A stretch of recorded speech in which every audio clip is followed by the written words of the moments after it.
What if you could be the person who ensures your company always stay ahead no matter how fast technology evolves? Now imagine having the right skills to make this happen.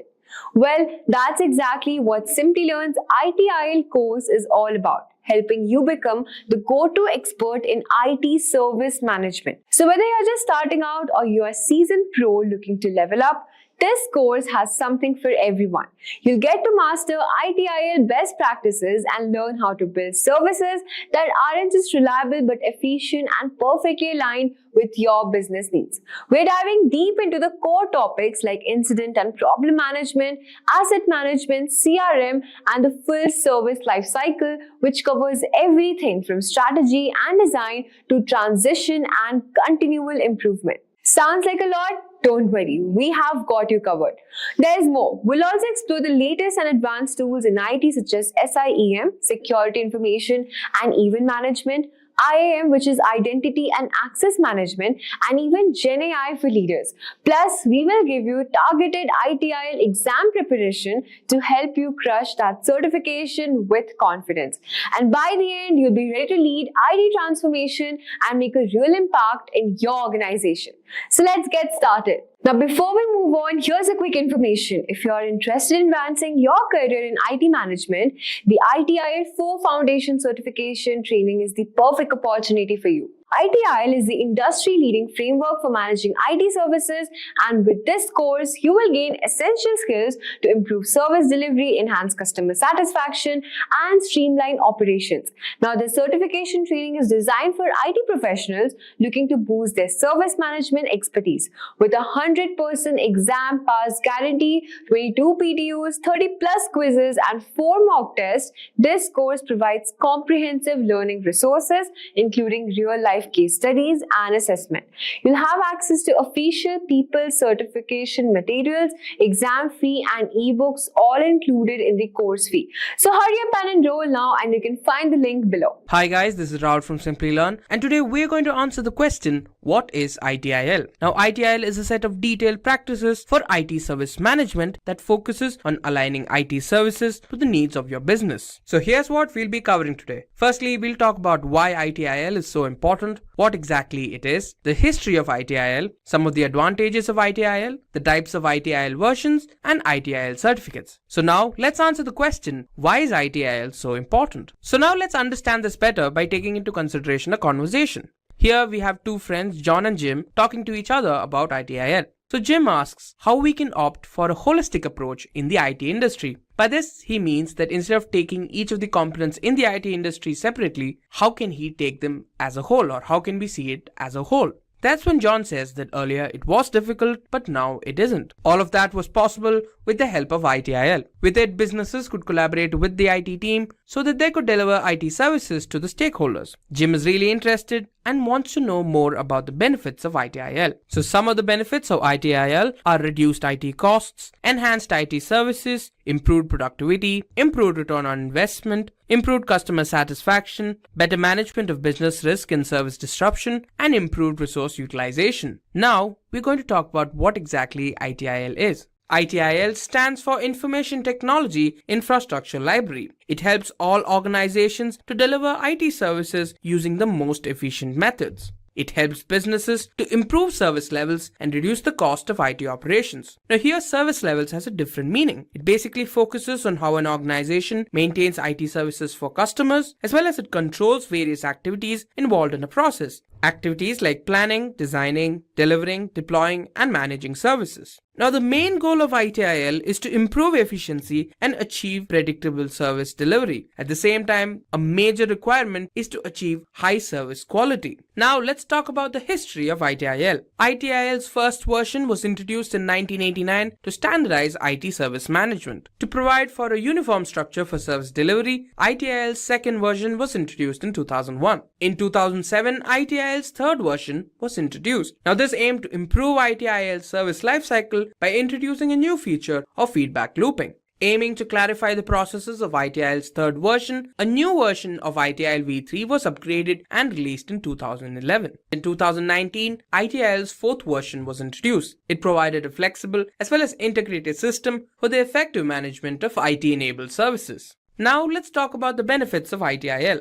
Now it provides greater reliability, it improves the decision-making process, you have a greater return on investment, the quality of service is much better, and it's also cost efficient. Now let's talk about the different types of ITIL. So ITIL has 5 revisions, ITIL V1 to V4. Now let's talk about the first version of ITIL. ITIL V1 talks about processes that are involved in service support, such as help desk management, change management, and software distribution. Organizations and government agencies around the world began adopting the framework in the early 90s to improve their IT services and delivery capabilities. The first version consists of 4 major concepts: availability management, capacity management, contingency management, and cost management. First, let's talk about availability management. We all know that in an organization there are several IT services. These could include infrastructure, processes, roles, and much more. Now, availability management ensures that these are available based on the business requirement. Next, we have capacity management. Now, if there are any performance-based issues, be it in services or resources, it's handled by capacity management. Next, we have contingency management. Now, with this, you're able to identify vulnerabilities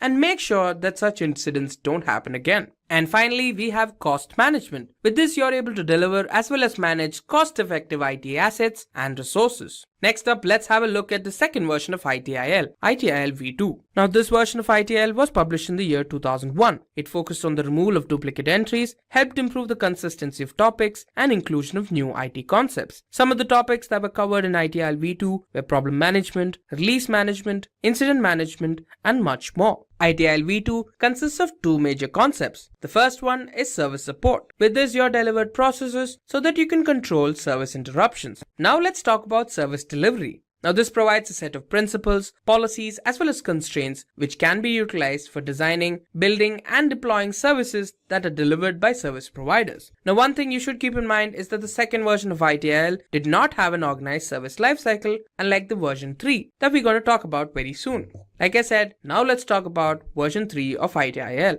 Now this version of ITIL was published in 2007. It adopted more of a lifecycle approach to service management with a greater emphasis on IT business integration. Now this is another upgrade and consists of 26 processes and functions. Now this version consists of 5 major sections. Let's have a look at each of these sections. Firstly, we have service strategy, service design, service transition, service operations, and continuous service improvement. First off, let's have a look at service strategy. Now, this is the process where you understand what the client's requirements are. What does the client want from your business? Secondly, we have service design. Now, this aims so that you can design IT services in an effective as well as efficient manner. In the third step, we have service transition. With this, you can plan, build, test, and deploy the services into the customer's environments. Our fourth step involves service operations. Now, this ensures that access to IT services is only given to authorized users and the issue of service failure is minimized. And finally, we have continual service improvement. Now, this makes sure that the IT services are always aligned to the business's needs. Now, let's have a look at the 2011 update of ITIL version 3. Now, this edition of ITIL is an improvement over the previous edition. It aimed to resolve the mistakes as well as inconsistencies in the text and diagrams across the suite.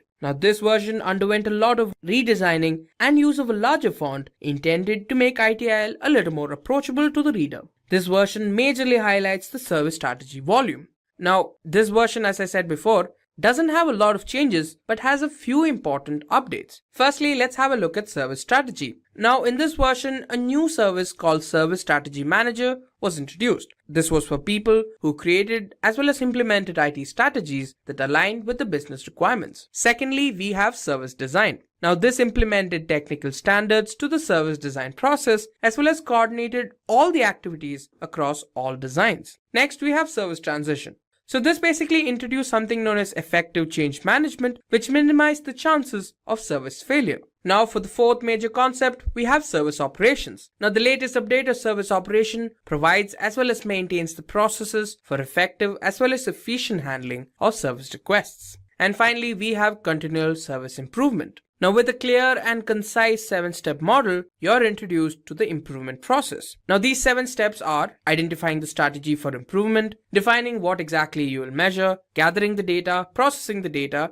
analyzing this information, presenting and using the information, and implementing improvement. And now we're at the current version of ITIL, ITIL V4. Now, the main goal of ITIL v4 is to help all organizations deliver IT services using the most effective methods. Now, ITIL can be utilized with a number of different frameworks such as Agile, Lean, and DevOps. Now, ITIL 4 consists of two major components, the 4 dimensions model and the ITIL service value system. Now, let's have a look at the 4 dimensions model. Firstly, we have organizations and people. So people in the organization need to understand what their roles and responsibilities are. They need to have a clear understanding of how their role adds value to the organization. Then we have information and technology. This includes information, knowledge, techniques, and technologies that are required for service management. Next, we have partners and suppliers. So this basically sets up contracts and other agreements between the organization and their partners. So here there's a focus on the organization's relationship with businesses like the ones that are involved in design, deployment, delivery, support, and the continual improvement of services. And finally, we have value streams and processes. Now, a value stream is basically a series of steps that an organization follows so that they can create as well as deliver products or services to a consumer. Now, a well-defined process can greatly improve productivity within or across organizations. So it's very important that an organization address all of these 4 different dimensions to ensure that high service quality is maintained. Now let's have a look at the service value system. Now this is a set of activities that are performed by an organization so that they deliver a valuable output to the end users or consumers. Now the SVS includes elements such as guiding principles, governance, service value chain, continual improvement, and practices. So first let's have a look at guiding principles. Now these are a set of principles that help in providing a comprehensive understanding or a series of steps of how an organization should manage a service. Secondly, we have governance. Now this is responsible for controlling as well as monitoring the organization. It can adapt to the guiding principles or it can define its own set of principles. Next, we have service value chain. Now this is a set of activities that a business performs so that they can provide a valuable product or service to its consumers. Now we have continual improvement. Now this ensures that IT services are continuously aligned to the customer's expectations. And finally, we have management practices. These are 34 management practices that are designed so that an organization is able to achieve its goals. Now these practices are divided into 3 major categories. Firstly, we have general management practices, service management practices, and technical management practices. Now let's talk about ITIL certifications. Now it's not only necessary that you learn about ITIL, it's very important that you get certified in it. Now ITIL has its own certifications. Firstly, we have the foundation certification, which is an entry-level certification. It includes all the concepts of ITIL service lifecycle and service management practices. After which you can take the next level exam, which is the practitioner certification. Now this is a higher level examination which aims to increase the ability of the individual who's writing the test to adopt and adapt ITIL to their organization. Then we have the intermediate certification, which helps an individual understand how to manage and coordinate the ITIL practice areas. Now one thing you should note is that if you're preparing for the certification, you need to have a minimum of 2 years of experience in IT service management. Next up, we have the expert level certification, which covers the depth of ITIL processes and practices across all ITIL disciplines. And now for the final level, which is the master level certification. Now here an individual is able to explain advanced methods of ITIL techniques and management practices. Now to achieve this certification, you need to have a minimum of 2 years of experience in the IT service management. ITIL is a set of best practices for managing IT services, aligning them with business goals and improving quality. Obtaining the ITIL certification is essential for individuals seeking comprehension of ITIL frameworks and the elevation of IT service management standards. Professionals holding an ITIL certification can potentially enjoy a salary increase up to 40% compared to their counterparts who lack this certification. In today's rapidly evolving technological landscape, organizations face immense pressure to stay competitive and deliver high-quality IT services. To meet these challenges, professionals in the IT industry are turning to ITIL 4 certification. ITIL, which stands for Information Technology Infrastructure Library, is a globally recognized framework for managing IT services effectively and efficiently. ITIL 4, the latest iteration of the framework, introduces new concepts and practices that align with modern IT practices and methodologies. In the United States area, an ITIL specialist can expect an annual salary of approximately $97,000. Overall demand for information technology workers will continue to grow as companies increasingly rely on data and technology. So ITIL 4 certification is a recognition or proof that someone has learned and understood the ITIL 4 framework. The ITIL stands for Information Technology Infrastructure Library, which is a set of guidelines or best practices for managing IT services effectively. When someone goes through the ITIL 4 certification process, they learn about the various concepts, principles, and processes involved in managing IT services. They gain knowledge about how to plan, deliver, and support IT services to meet the needs of an organization and its customers. Getting ITIL 4 certified can be beneficial for individuals and organizations. It helps individuals enhance their skills and knowledge in IT service management, making them more valuable in the job market. Now for organizations. For organizations, having ITIL 4 certified professionals means they have employees who understand and can apply industry recognized best practices, leading to better IT services, delivery, and customer satisfaction. So this was about ITIL 4 certification. Now let's understand 10 reasons to get ITIL 4 certified. So moving on to the first reason, which is ITIL certification helps you stand out from the crowd. So ITIL certification is like a special badge that sets you apart from others in a crowd. It shows that you have a deep understanding of how to manage IT services effectively. When you have an ITIL certification, it means you have learned the best practices and guidelines that many organizations use to make their IT service work smoothly. This sets you apart from others who may not have this knowledge. Employers recognize the value of ITIL certification and are more likely to choose someone who has it because they know that person can help improve their IT service and make their business more successful. Now the second one is globally recognized.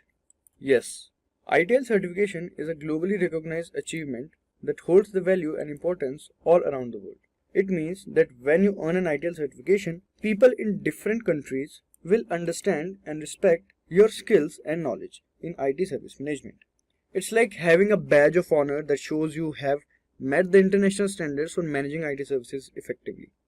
This recognition can open doors to new job opportunities and career advancements, as employers know that ITIL certification signifies a certain level of expertise and competence. So no matter where you go, your ITIL certification will be recognized and respected in global IT community. The next is ITIL is omnipresent. ITIL being omnipresent means that it is everywhere and widely used in various places. It has become a common and well-known framework for managing IT services across different industries and organizations. Whether it's a small business or a large corporation, many companies rely on ITIL to guide them in delivering high-quality IT services. The reason for its omnipresence is that ITIL provides a set of proven practices and guidelines that help businesses effectively manage their IT services. It also offers a structured approach to planning, implementing, and supporting IT services, which leads to improved efficiency, better customer satisfaction, and overall success. The next is ability to manage business risk and service disruption.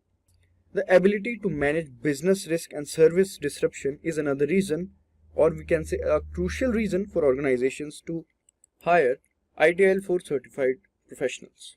ITIL provides guidelines and practices that help identify potential risks and develop strategies to mitigate them. By following ITIL principles, businesses can proactively plan for contingencies, minimize the impact of disruptions, and quickly restore services in case of any incidents. This capability ensures that the organization can maintain a stable IT environment, meet service level agreements, and safeguard the continuity of their operations, ultimately protecting their reputation and customer satisfaction.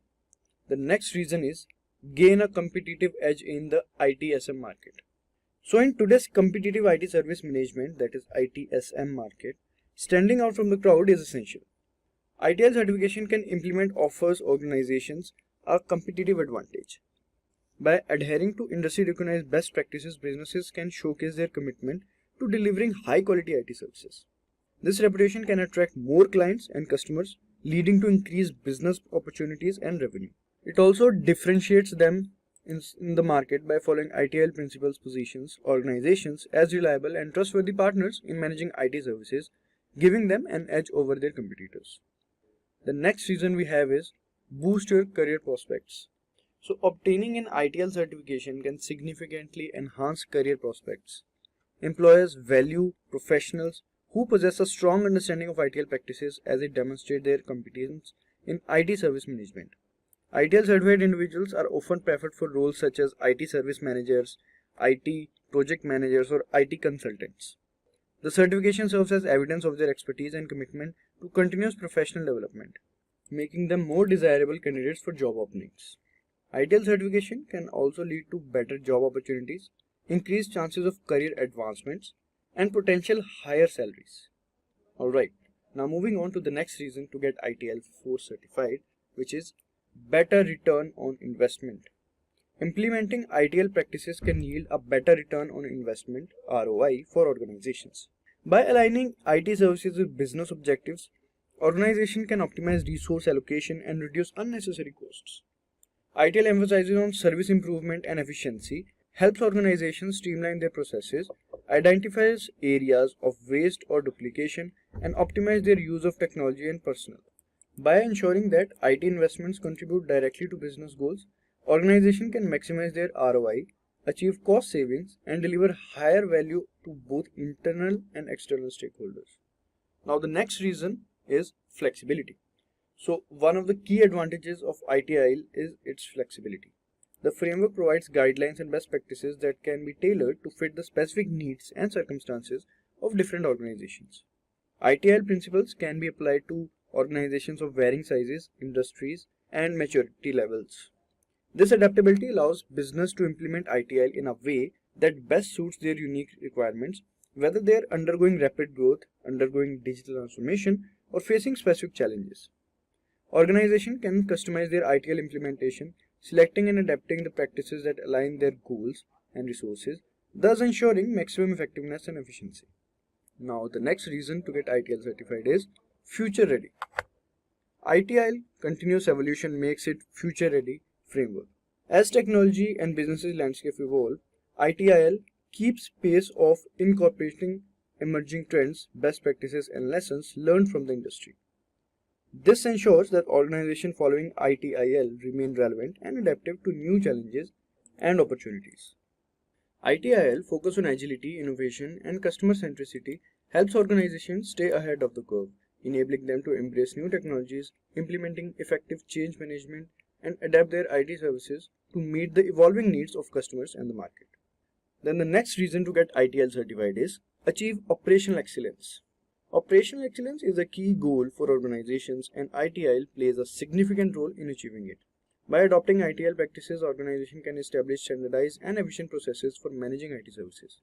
This leads to improved productivity, reduced errors, and optimized resource utilization. ITIL focus on continual improvement ensures that organizations can consistently enhance their operations, identify areas for optimization, and implement best practices. By achieving operational excellence through ITIL, organizations can provide high-quality, reliable IT services that meet or exceed customer expectations, resulting in increased customer satisfaction and loyalty. So these were the 10 reasons to get ITIL 4 certified. Let us understand the IT service management and its benefit. By applying the best practice framework ITIL 4, what would be the benefits which we get? So for that, let us assume a scenario where two employees are discussing about advantages of adopting and adapting ITIL best practices. Why has ITIL become so popular these days? Large, medium and small organizations across the world use ITIL in order to improve the value of their services. But how can ITIL improve an organization's performance? With ITIL, an organization doesn't just save money but also works more effectively. It also have more benefits that are reduced IT cost, enhanced IT services, improved productivity, better management of business risk and service disruption, improved customer satisfaction by delivering efficient services, and provides guidance to address service management challenges. That's great! Which is the latest ITIL framework and what's new about it? ITIL 4 is the latest update. ITIL has evolved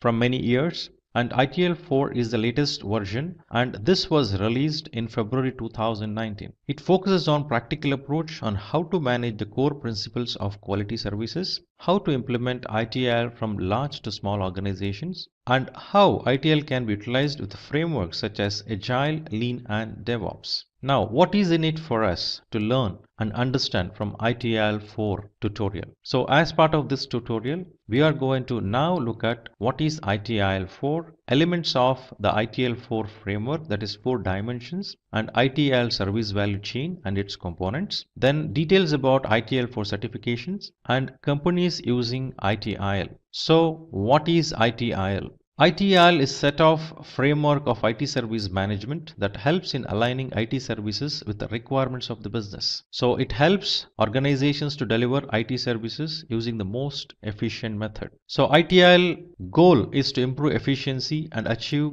predictable service delivery. So finally, what it means for us when we say IT service management, information technology service management. So ITSM stands for Information Technology Service Management, where it focuses on how an organization maintains IT services for customers. Also, it controls various activities involved in a process. Activities like planning, designing, delivering, deploying, and managing services. ITIL 4 emphasizes the importance of value creation rather than just delivering services. This involves value. Always, as Lean mentioned repeatedly, value should be always in customer perspective. So there should be an outcome. Generally, we use the term called output for the products or services which are created. But by using that product or services, one has to have realization of the value created by it. So that requires to have certain outcomes. We're not speaking about just the features and function of a specific product or services. We're speaking about how the customer is benefited from that features and functionality, which helps customer or consumers to realize the value. Then creation of a value should be always with collaboration and cooperation. So ITIL 4 more emphasizes on co-creation of value.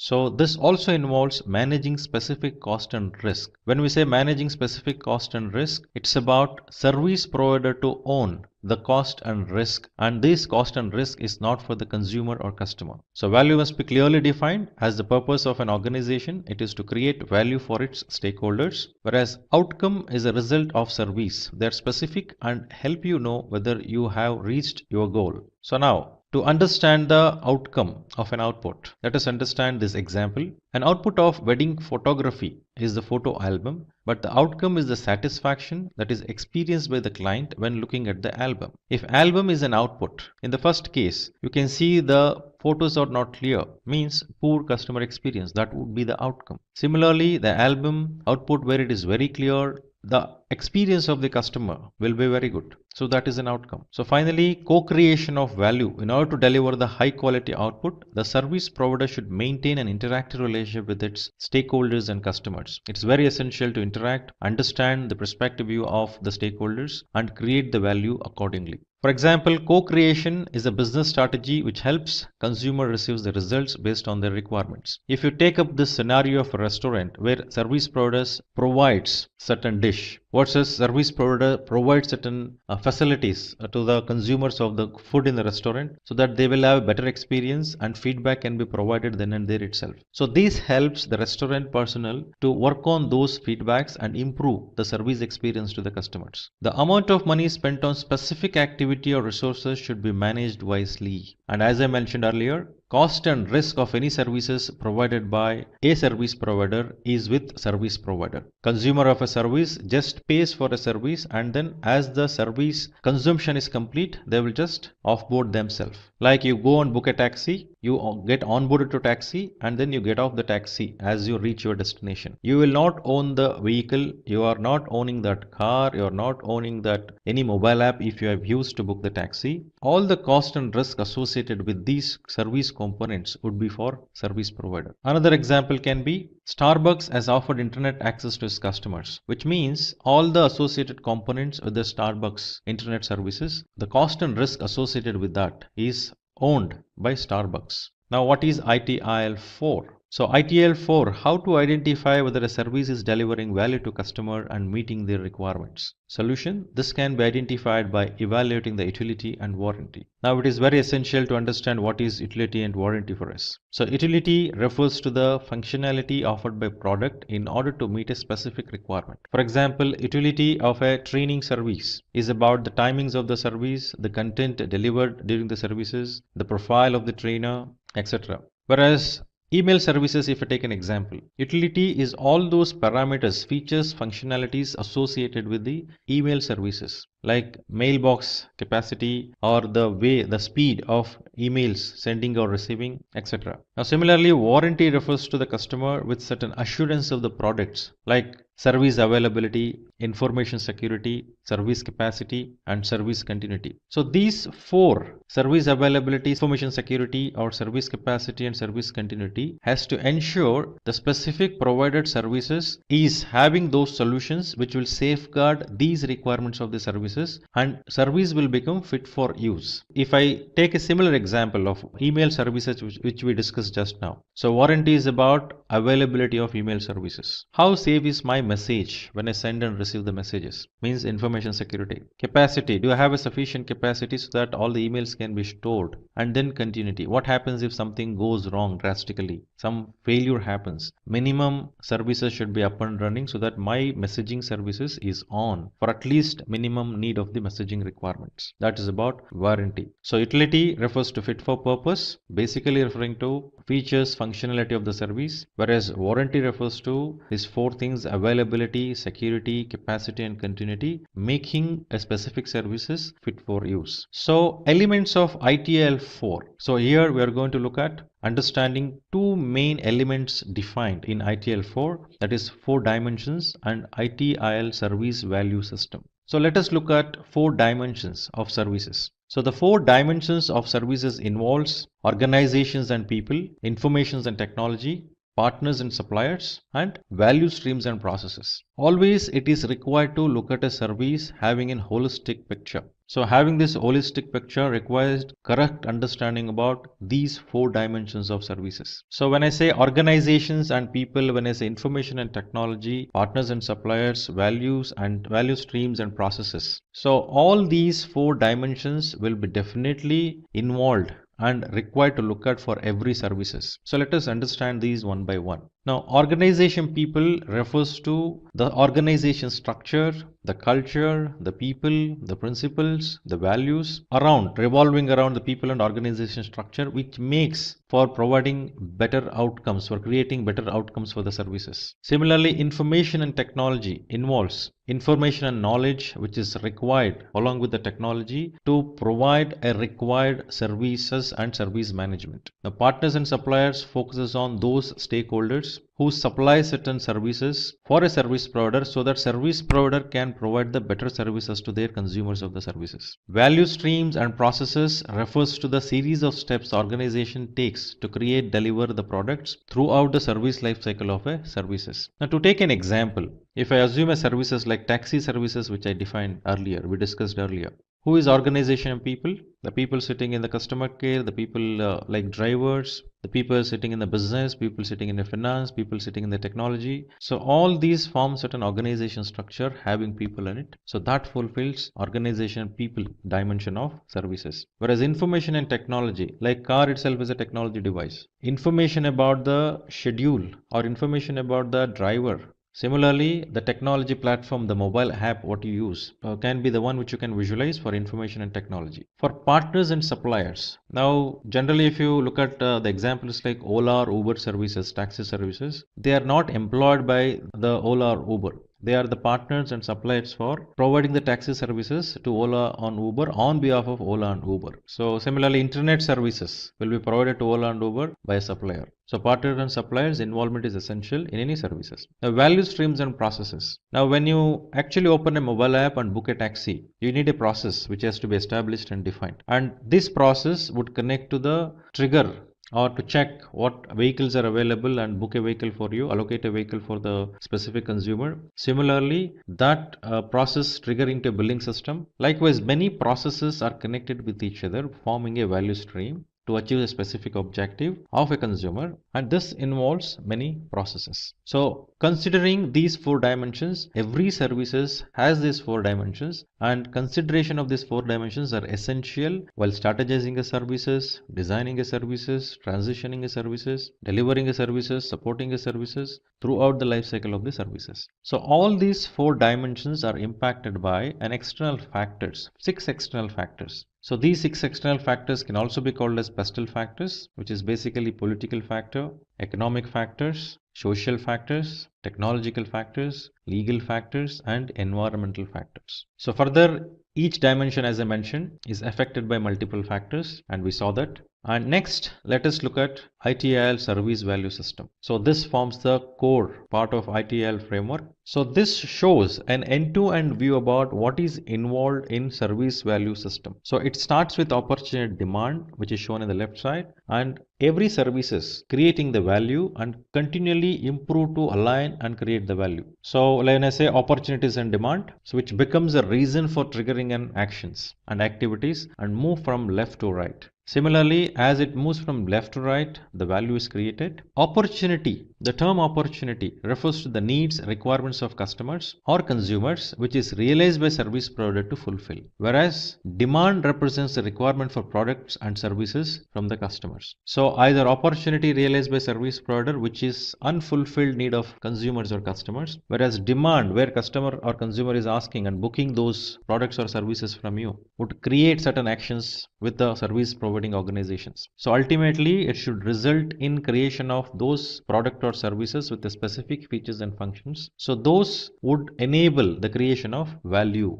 and also that value represents a valuable outcome. Now, the components of service value system, as we saw, guiding principles is one of that, which help in providing a comprehensive vision of how an organization should manage a service. So there are 7 principles. So that is focus on value, start where you are, think and work holistically, progress iteratively with feedback, keep it simple and practical, collaborate and promote visibility, and optimize and automate. So when we say focus on value, which means everything we do as part of services. So every task an organization does should create value for stakeholders, especially it should encourage to focus on user experience and give better consumer experience so that there can be continually the value is realized by the consumer or customers. Next principle, start where you are, refers to ensuring that organization assess and analyze the scenarios to identify and improve things on a continual basis. For example, organization assessing and analyzing the existing processes to identify and improve. So progress, iterative and feedback. This opts for a feedback during every iterations of the work. Always ensures to organize work into small and manageable sections which can lead to quick results. Collaborate and promote visibility. It is very essential to collaborate with customers, users, suppliers and all the stakeholders who are involved in services and service actions, as it helps in creating much better value. Think and work holistically. So this creates a process that adds value to the customers or consumers and business, and always helps in identification of different ways to enhance the performance of the processes, because this provides the end-to-end view of a services. Keep it simple and practical. It is always important to opt for minimum steps that are correct and do not add processes that create value to the stakeholders. Optimize and automate. So optimize and automate refers to consideration of the services which needs to be optimized and automated, which helps in improving the efficiency and effectiveness and also optimize the resources and costs. Next component of service value system is governance. So when we say governance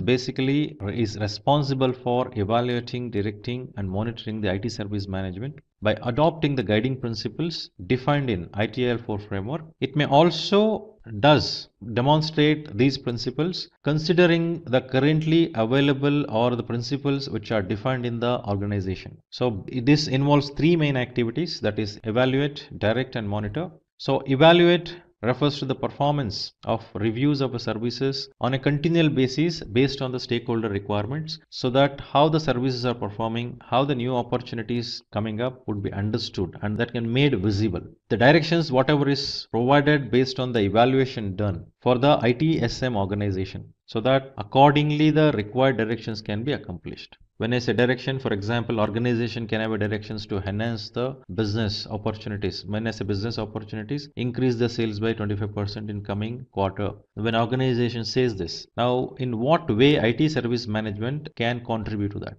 In what way the readiness of IT service management should be when organization enhances its business to 25%? Should we optimize something with us, or should we increase certain set of resources and capabilities so that increase of the business to 25% is actually supported or complemented by IT service management. Then as you implement that, as this direction is set, whether ITSM is contributing to that has to be checked, monitored. So it has to monitor the performance of the organization and has to check whether the practices, the products, the services, are they aligned? Are they aligned? Are they in line with the direction given by the governing body? It is very essential to understand this and have this in practice so that services always continue to be aligned with the service organization's business requirements and also the organizations or consumers who are using the services of a service provider. So it aligns to that as well. So evaluate, direct and monitor happens continually, regularly, so that continued alignment of direction to the set direction by the governing body is ensured. So next component is service value chain, which is basically a component which is in the middle of a service value system. So this will have a set of interconnected activities that an organization performs to deliver a valuable product or services to its consumers. So this will have many activities like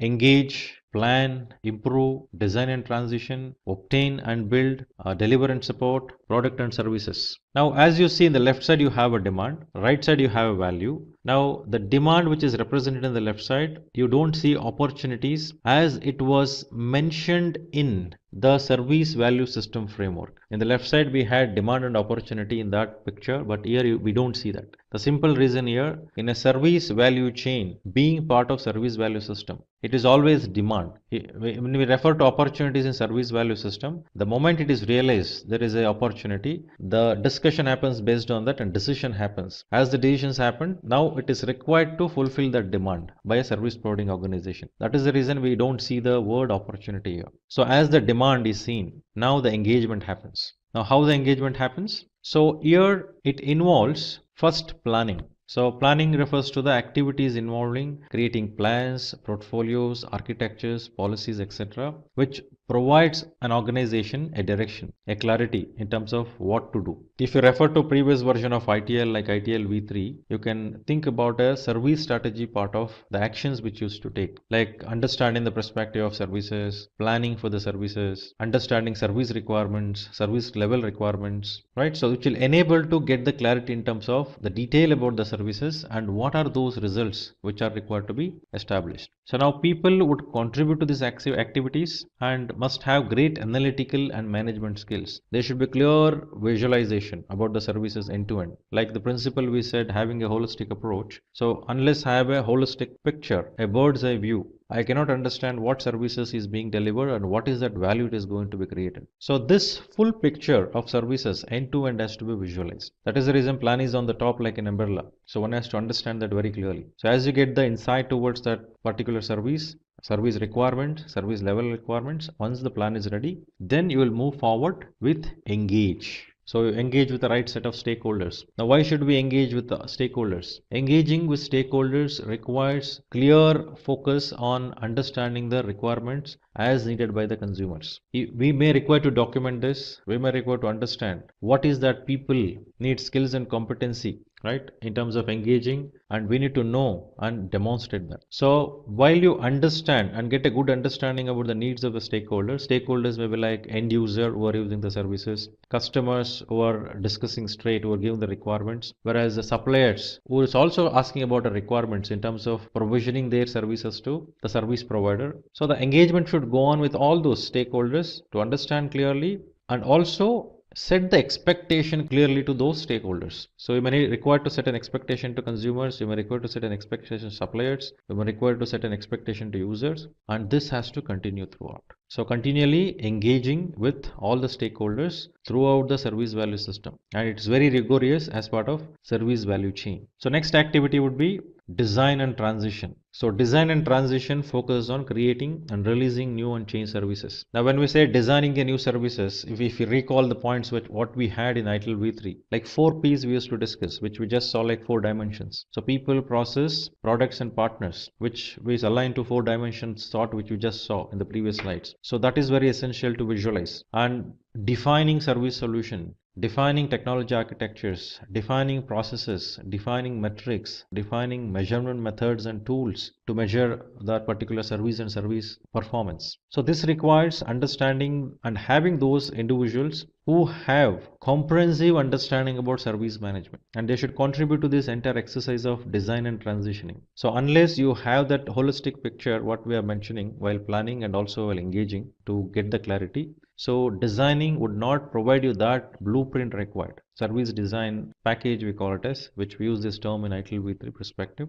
But however, the terminology would not change. The blueprint, the service design package, what you have for a service, it is very necessary to have that in place with the detailed considerations of all the 4 dimensions of the services and also considering the impact of the pestle factors. So further, obtain and build. So obtain and build focuses on development and management of the infrastructure and applications. So you obtain means you acquire resources, you acquire components, infrastructure components like servers, storage, database, or application platforms, or testing platforms. You acquire, you test those, you make it ready, you set up that environment required for creation of a services, transition of a services. You obtain and build.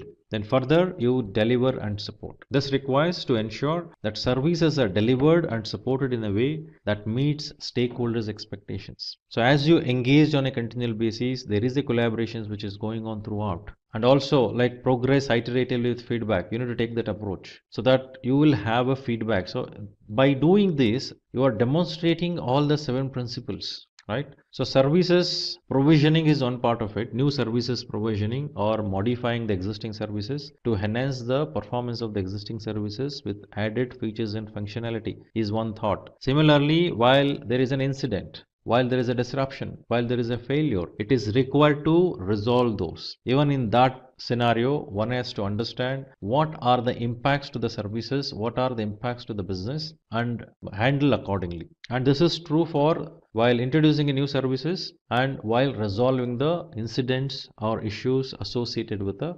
specific services which are up and running. So when it is happening with the better collaboration with the customers, consumers, suppliers, every stakeholders obviously will involve actively and they contribute as well as realize the value. It is very important that people contributing to this activity and need to be very good at prioritizing and managing complex workloads. So services such as resolving incidents, monitoring applications and infrastructure, generating reports, all these are the actions which happens as part of deliver and support. Now improve every services, every service components, every processes, every individuals has to be improved. So the focus on software development and management of cloud infrastructure and third-party services, which happens as part of service value chain. This we can term it as an example where your improvement can be focused on. Now, when I say improve, improvement at all levels. You can think of improvement at a component level, improvement at an integration level, improvement at a service level, improvement at contribution to the business level.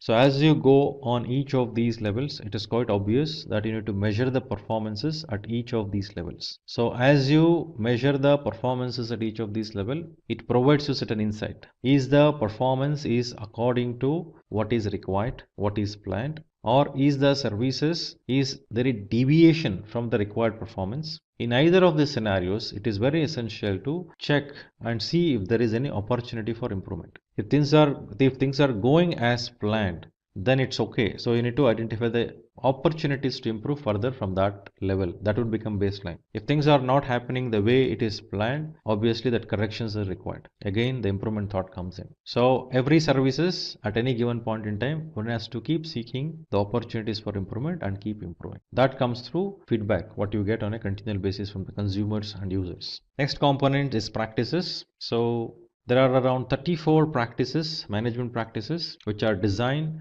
to accomplish the specific objectives of a services. Now, when I say 34 practices, earlier we used to have called processes, which we used to say process and functions in ITIL V3 framework. So ITIL V3 had defined 26 processes and then 5 life cycle stages and also 4 functions. Now here in ITIL 4, realizing that not a specific process is dedicated or associated with only one life cycle stage. Each of those processes has so much of complexity, it cannot just called as a process and it has to be called as a practice because of the complexity and transactions involved. For example, if I take incident management, we used to call it as a process, and we used to look at that as a process as part of service operation. Now, incident management process as part of service operation, fine, but what are the amount of activities it involves? What is the complexity of it? It goes across the various different functions. So looking at this scenario where this process goes across various functions to get it resolved.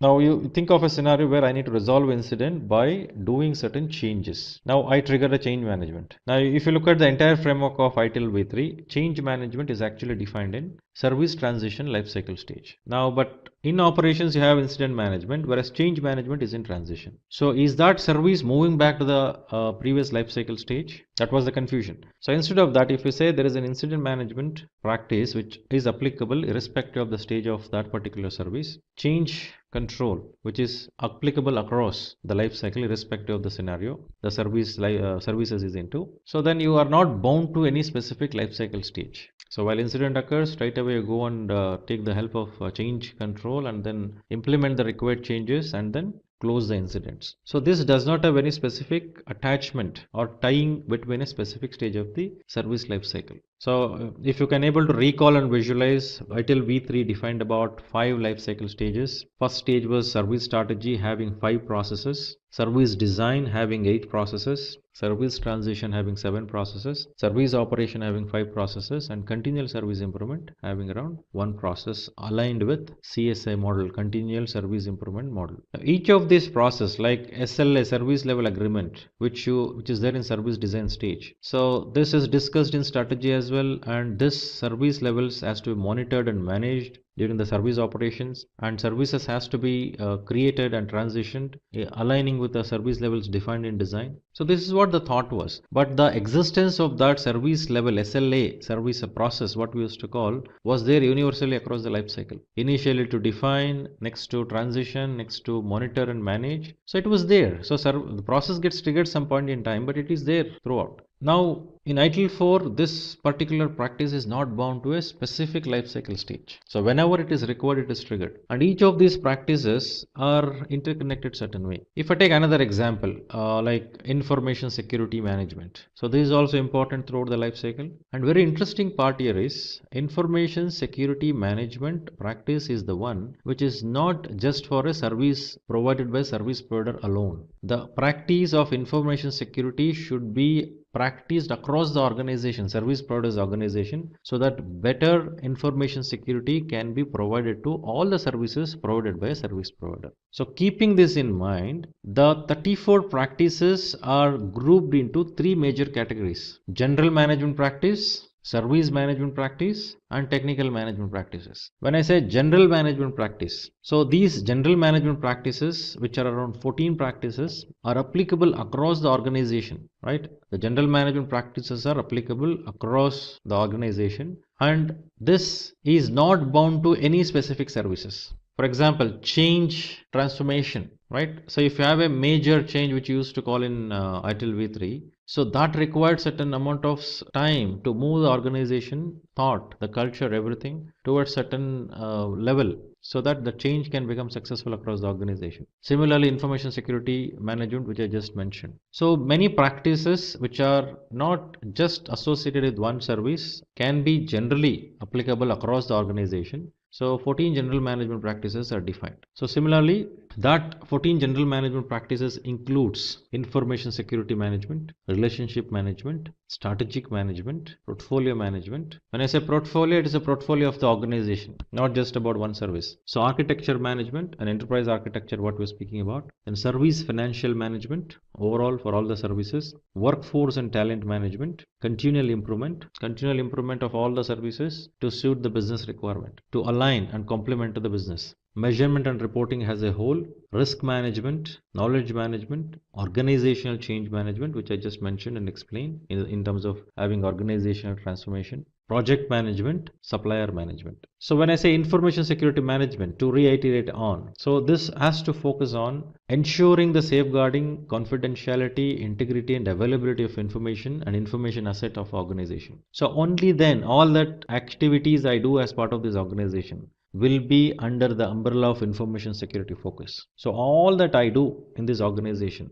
So I need to ensure the information security is taken care. People moving from entry gate to my data center. So can I define that as part of data center services? No, I have a data center facility, but someone entering the premises, everyone who comes into my premises need not go to data center, but they move around the data center. It's quite obvious. I need to safeguard. Someone should not tailgate without anybody's knowledge. I need to set the controls at organization level. So people who are not authorized will not move towards data center. So the next level of security enablement can happen exclusively for data center. So that is again that is aligned with the framework of information security for the organization. So it is very essential to consider these practice at the organization level rather than just at a service level. The moment I focus at organization level, so all the applicable services will also get initiated and implementation of that particular practice, that application of that particular service as well. Similarly, if you look at relationship management. So when I say relationship, at the broader perspective, relationship happens with two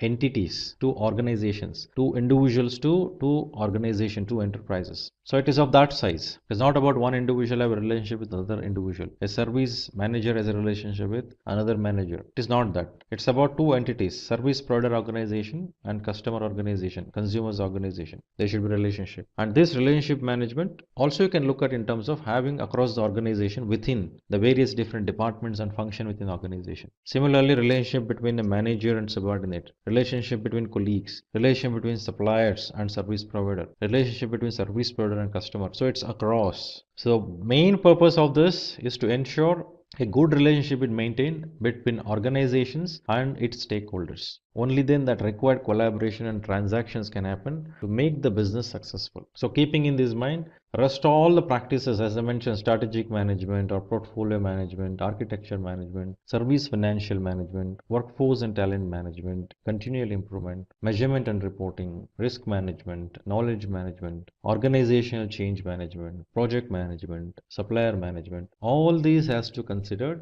across the organization perspective. Organization as a whole they should look at, right? So only then the required practice of making people to understand about the dynamics of the services, dynamics of the business can be enabled. I'll take one vague example, like you have we took the example of restaurant earlier. Now if I speak about relationship management relating to that restaurant, now who has to maintain the relationship now? The waiter who goes and speaks to the customer, consumers who comes to the restaurant. There should be a relationship established, if not a relationship which lasts for long, on one-on-one basis. It's about creation of that experience, because that is one of the touch points. Now that is one experience what that consumer will have. The moment the consumer enters the restaurant, the ambience of the restaurant, the people who take care of the ambience of the restaurant, if they get the right feedback in time, what kind of ambience would help? What is the feedback about this from the customer? There is a transaction and relationship which is happening. Similar, the billing team, the people working in the kitchen versus the waiter, the time they manage, the information flow from them to the waiter and then to the consumers. So all, and taste of the food.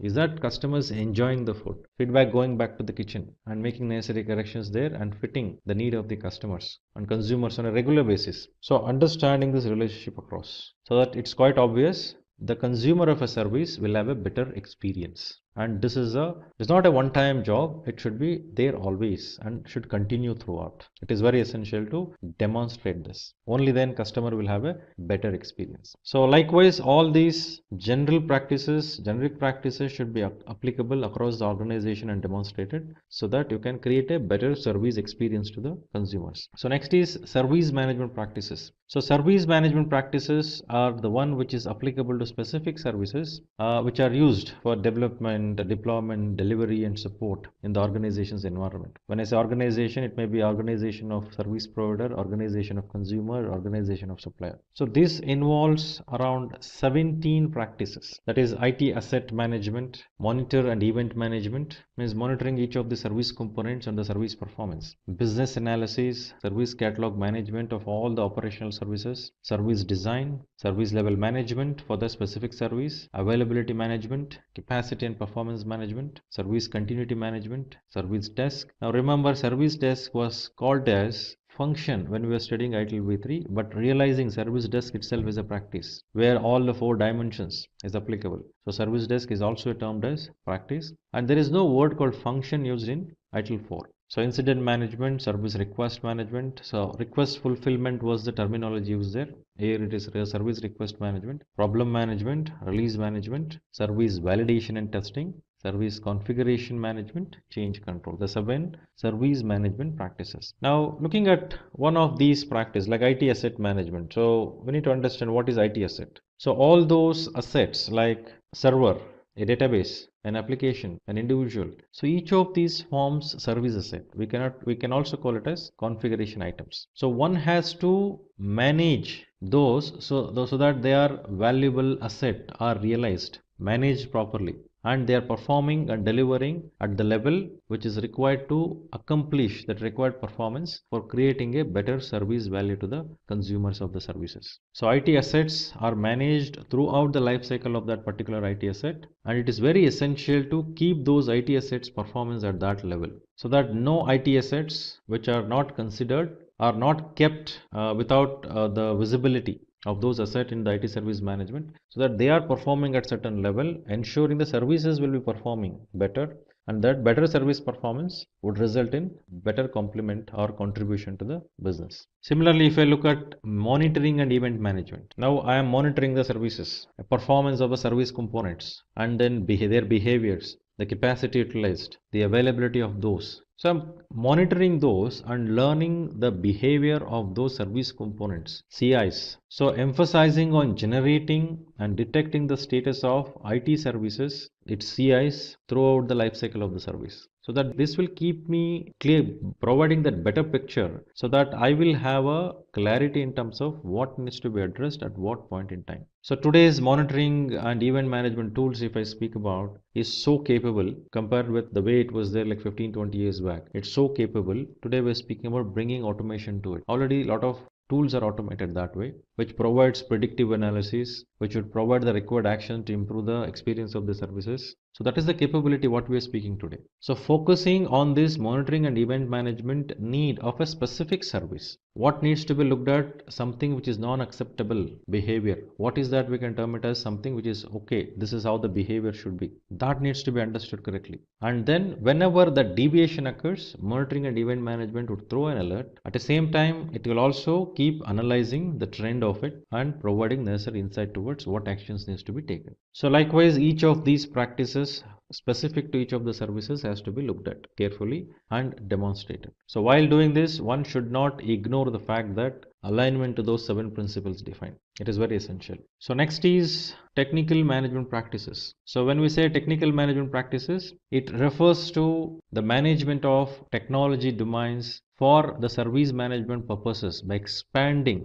or shifting their focus from technology solutions to IT services. So if I'm just looking at a server, for example, an application, for example, as an individual component, so I'm not seeing entire service as a whole. But however, my focus being on that individual IT component is also essential. I cannot ignore that part. So the technical management practices are of 3 types, which includes deployment management, software development and management, infrastructure and platform management. So overall, general management practices 14, service management practices 17, and technical management practices 3. So totally 34 management practices defined in ITIL 4. So when I say deployment management, now as you design and transition, obtain and build to deliver, you need to deploy.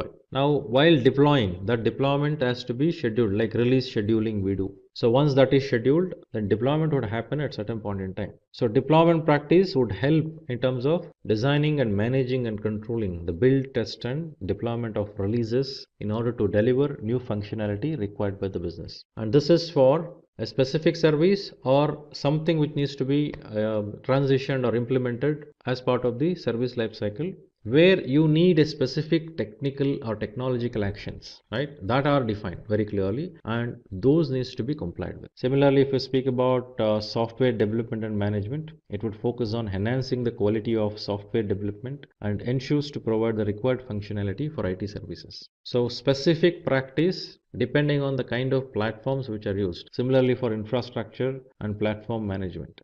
A question may arise. Here we are speaking about the practices which are general, which are service specific, which are technical.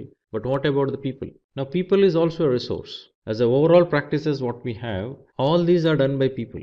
So one has to look at enhancing the capabilities of the individuals which are required to demonstrate all of these activities. That is definitely one important focus, which specifically it may not mention, but it is very essential to have those individuals. So various roles where it can comes across, like service manager, process owner, service owner, which we used to see as a designation, and also roles of service management. Those individuals, those roles needs to have a specific required competencies and capabilities. Only then they can perform here as part of these practices. So next component for service value system is continual improvement. So as we say continual improvement, it's for entire service value system, which ensures that IT services continuously align to stakeholders' expectations. So we just don't speak about fulfilling the expectation of stakeholders, going beyond that expectation. It's very important. So meaning giving better service experience. So the support continual improvement at all levels. ITIL service value system includes continual improvement model, which has continual improvement practice and the improve service value chain activity, right? So when I say the ITIL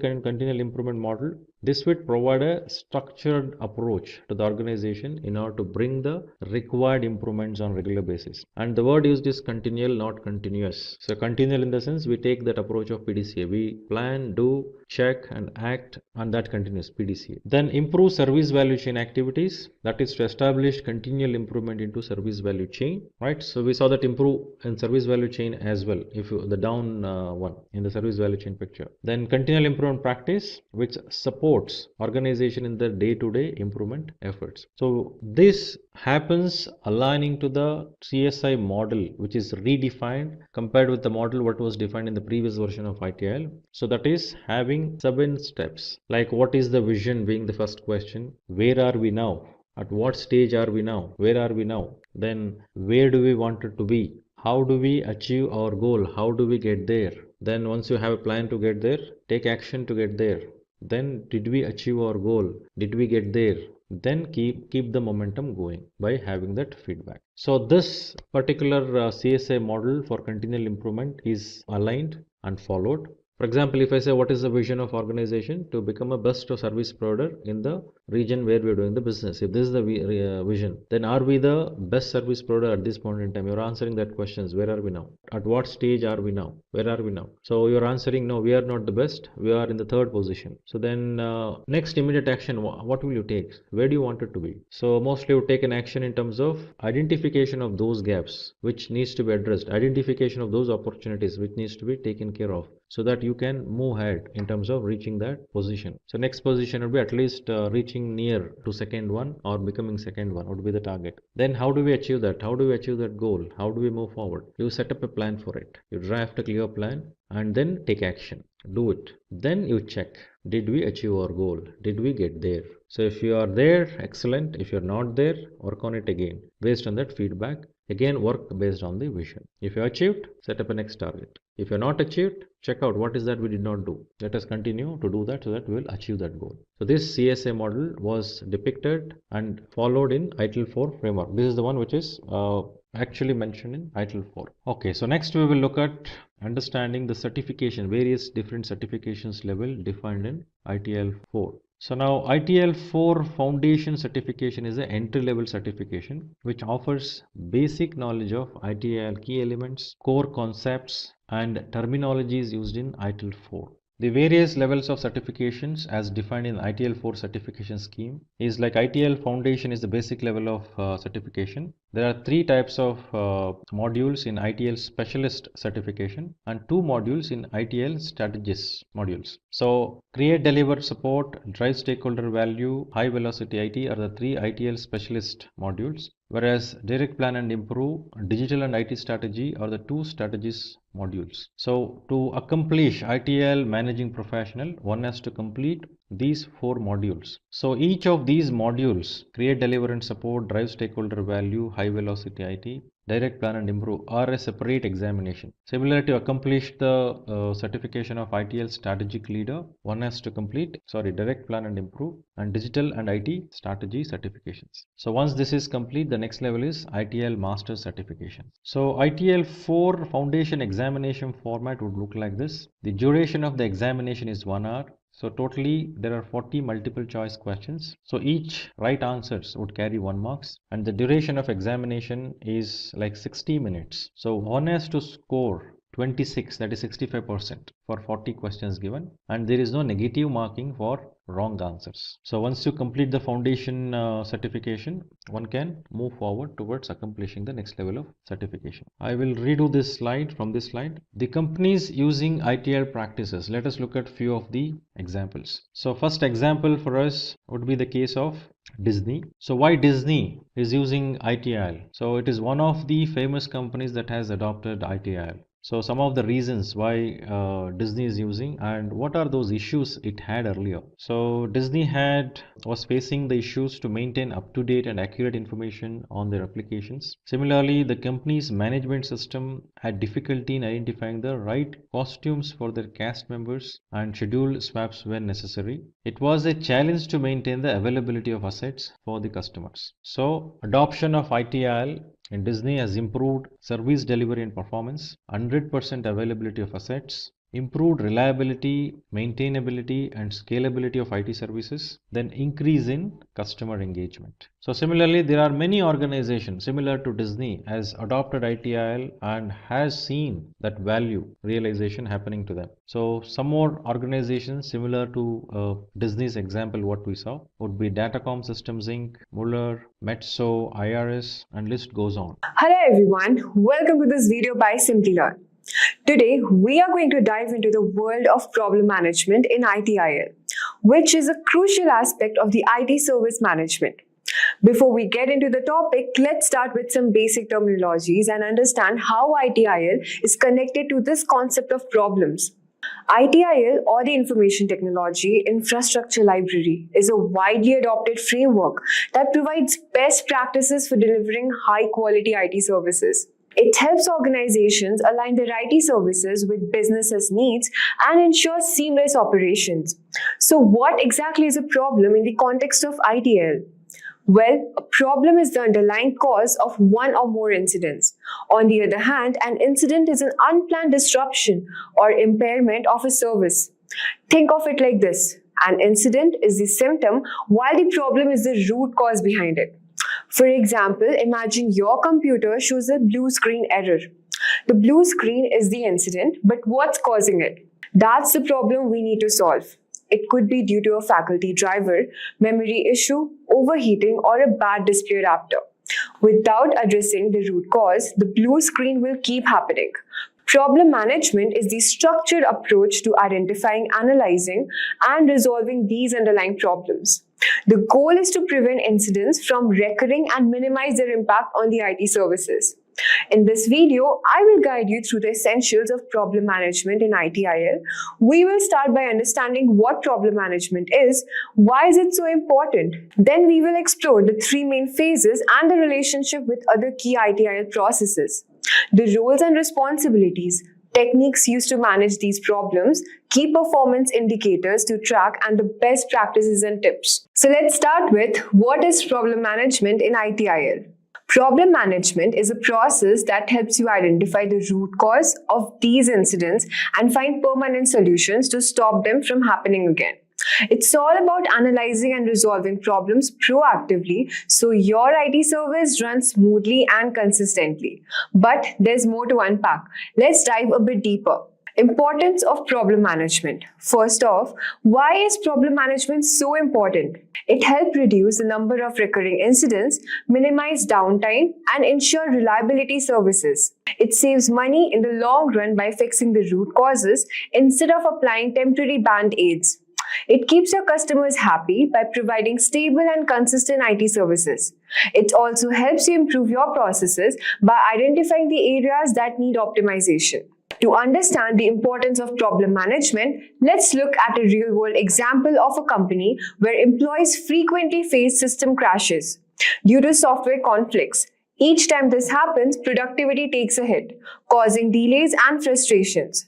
Initially, the IT team applies quick fixes, but the crashes keep recurring. With problem management, the IT team investigates the root causes of these crashes and discovers that a recent software update is incompatible with the other applications. By identifying the root cause, they roll back an update and implement a compatible version. This permanent fix not only stops the crashes but also improves overall system stability. As a result, employee productivity increases and the company saves money by avoiding repeated downtime and support cost. Let us now discuss how does a problem management work. Let's break down the stages with our example. Problem identification. Spotting potential problems through reported incidents or by monitoring your system. For example, the IT team notices frequent system crashes reported by employees. These incidents are flagged during the routine monitoring and through helpdesk reports. Problem logging.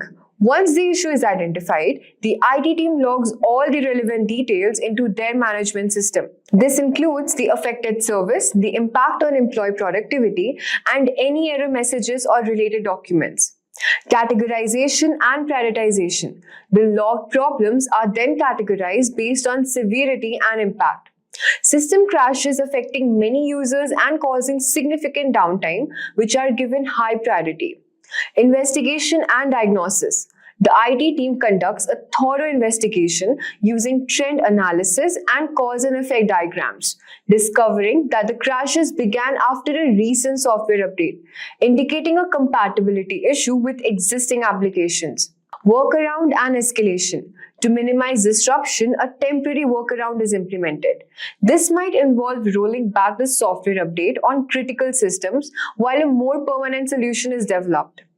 If the problem is complex, the issue might be escalated to specialized technical terms. Problem resolution. The IT team works on a permanent fix. They develop a compatible software version or a patch that resolves the conflict, test it thoroughly, and then deploys it across the organization. Problem closure. After successfully implementing the solution, the problem record is closed. All relevant documentations is updated to reflect the solution and steps taken. Then we have review. The final step is review of the entire process to identify any lessons learned or areas for improvement. This helps in refining the problem management practices for future issues. But problem management doesn't operate on its own. It's closely linked to the other ITIL processes.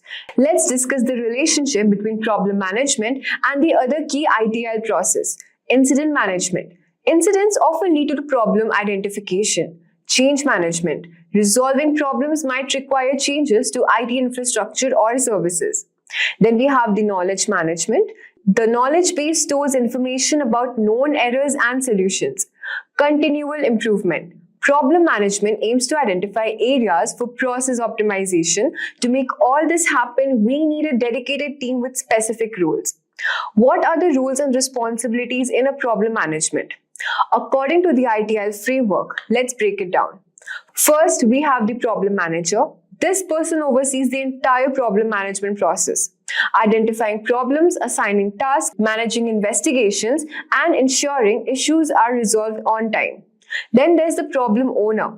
They handle specific problems, find the root causes, develop solutions, and work with stakeholders to fix the issues effectively. The technical analyst. They dig into the technical details of problems, conducting thorough investigations to find solutions. Then we have the service desk team logs and categorize problem records, link them to existing incidents, and find initial support before escalating them to problem management. The change manager assesses how problem resolutions affect IT infrastructure and services, ensuring any necessary changes are planned, tested, and implemented correctly. Lastly, other IT support teams like application, networks, database support may also be involved depending on the problem. In ITIL, these roles work together to identify, analyze, and resolve problems quickly and effectively, minimizing the impact on the business and maintaining the quality of IT services. Each role is crucial to the problem management process, ensuring everything runs smoothly and efficiently.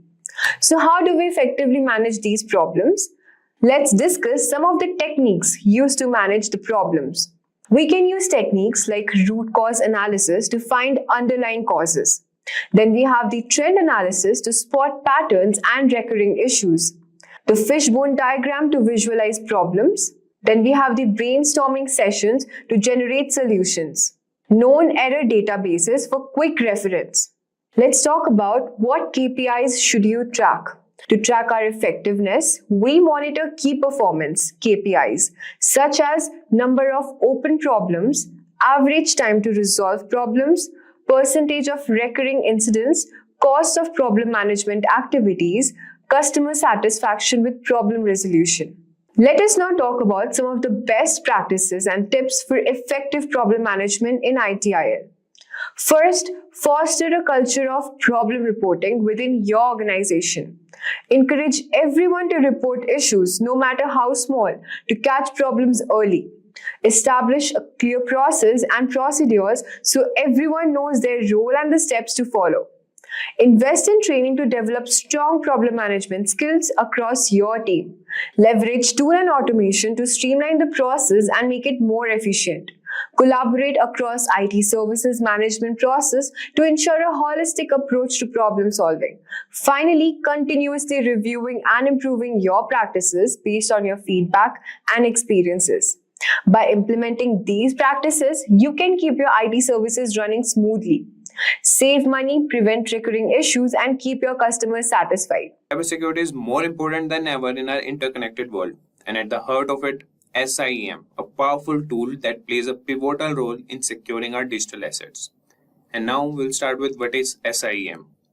Security Information and Event Management, SIEM, is a holistic security approach, merging security information management, that is SIEM, and security event management, SEM, and pronounced SIEM with a silent E. SIEM aggregates data, detects anomalies, and triggers actions. Initially for large enterprises, it now safeguards smaller organizations from persistent threats.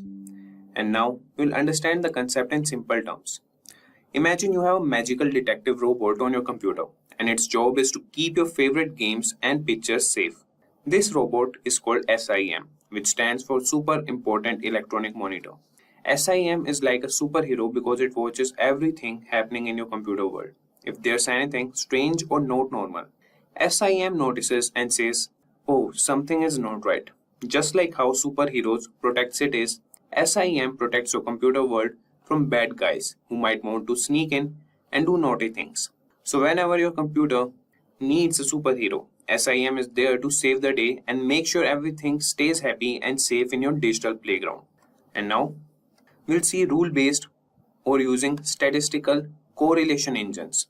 SIEM evolves with user and entity behavior analytics and security orchestration, automation, and response. Mechanically, SIEM employs agents to collect events from devices, servers, networks, and security tools, sending data to a centralized console. Analysts then analyze, prioritize, and respond, reducing cybersecurity noise effectively. And now we'll see how does the functionality of SIEM unfold. SIEM tools aggregate event and log data from various systems in an organization. This data is centralized and includes information from applications, security devices, antivirus filters, and firewalls. SIEM meticulously categorizes this data, identifying successful or unsuccessful logins, malware activity, and potential malicious behavior. When potential security issues are detected, SIEM generates security alerts based on predefined rules, allowing organizations to prioritize them. For example, 25 failed login attempts in 25 minutes might be flagged as suspicious with a lower priority, while 130 failed attempts in 5 minutes would be a high priority event, indicating a possible brute force attack requiring immediate attention. And now, moving to why is SIEM important? So SIEM streamlines security management, sifting through vast data to prioritize alerts for enterprises. It uncovers potential incidents, identifying malicious activity in log entries, and reconstructing attack sequences. Meeting compliance is simplified with automated, comprehensive reports, eliminating manual efforts, and crucially, SIEM aids incident management by tracking attack paths, pinpointing compromised sources, and offering automated tools to thwart ongoing threats. Stay secure, stay compliant. That's the power of SIEM in a nutshell. And now we'll see the advantages of SIEM. Discover the numerous advantages that security information and event management SIM brings to the cybersecurity table. Number 1 is rapid threat identification. SIM significantly reduces the time needed to identify potential threats, minimizing the potential damage inflicted by malicious activities. Next is holistic security view. SIM offers a comprehensive perspective of an organization's information security environment. This facilitates the efficient gathering and analysis of security information, ensuring the overall safety of systems. All organizational data is centralized, enhancing accessibility. Next is versatile use cases. Companies leverage SIM for a range of applications centered around data and logs. This includes implementing robust cybersecurity programs, generating audit and compliance reports, and aiding in help desk and network troubleshooting. And then comes scalability. SIM supports large volumes of data, enabling organizations to seamlessly scale and incorporate additional data as needed for enhanced security measures. And then comes threat detection and alerts. SIM provides proactive threat detection and issues security alerts, allowing organizations to stay ahead of potential risk. And then comes forensic analysis capability. In the unfortunate event of significant security breaches, SIM proves invaluable by conducting detailed forensic analysis. This aids in understanding the scope and impact of security incidents, facilitating effective response strategies. Embrace the power of SIM. Repeat, embrace the power of SIM for a fortified cybersecurity posture, where swift threat identification and proactive measures are the keys to a secure digital landscape. And now, coming to the SIM limitations. So, starting with limitations, number 1 is implementation time. SIM integration, while beneficial, demands time. Successful implementation involves thorough support to seamlessly integrate with an organization's security controls and host. Typically, it takes 90 plus days for full operational setup. And the next limitation is cost factors. SIM's upfront cost is substantial, often exceeding hundreds of thousands of dollars. Ongoing expenses, including personnel, support fees, and data collection tools, contribute to a significant financial commitment. And then comes expertise requirement. Effective SIM management demands high expertise. Some opt for a dedicated security operations center staffed with a skilled information security team to handle the system. And then comes rule-based analysis. SIM relies on rules for data analysis. However, the vast data volume poses challenges with thousands of alerts daily, making it harder to identify potential threats. And then comes misconfiguration risk. Misconfigured SIM is a significant risk, potentially overlooking crucial security events. Accurate setup is vital for maximizing threat detection and response. So these were the limitations, and now we'll explore SIM features and capabilities. So when delving into security information and event management, it's crucial to understand the key features that contribute to its effectiveness. Let's break down the essential aspects to consider when evaluating SIM products. Number 1. Data integration. SIM operates by collecting and monitoring data from diverse sources, including applications, networks, servers, and databases. The next is correlation, a vital component often integrated into security event management within a SIM tool. Correlation involves identifying common attributes among different events. This aids in comprehensive threat analysis. And then comes dashboards. SIM systems excel in data aggregation, pulling information from applications, databases, networks, and servers. This data is then presented in visually accessible dashboards, featuring charts that unveil patterns and prevent the oversight of critical events. And then comes alerting. When a potential security incident is identified, SIM tools are equipped to promptly notify users. This real-time alerting is instrumental in enabling swift responses to emerging threats. And then comes the next feature, that is automation. Some SIM solutions go beyond basic functionalities, incorporating automation features. This may include automated security incident analysis, incident response mechanisms. These automated processes enhance the efficiency of the overall cybersecurity strategy.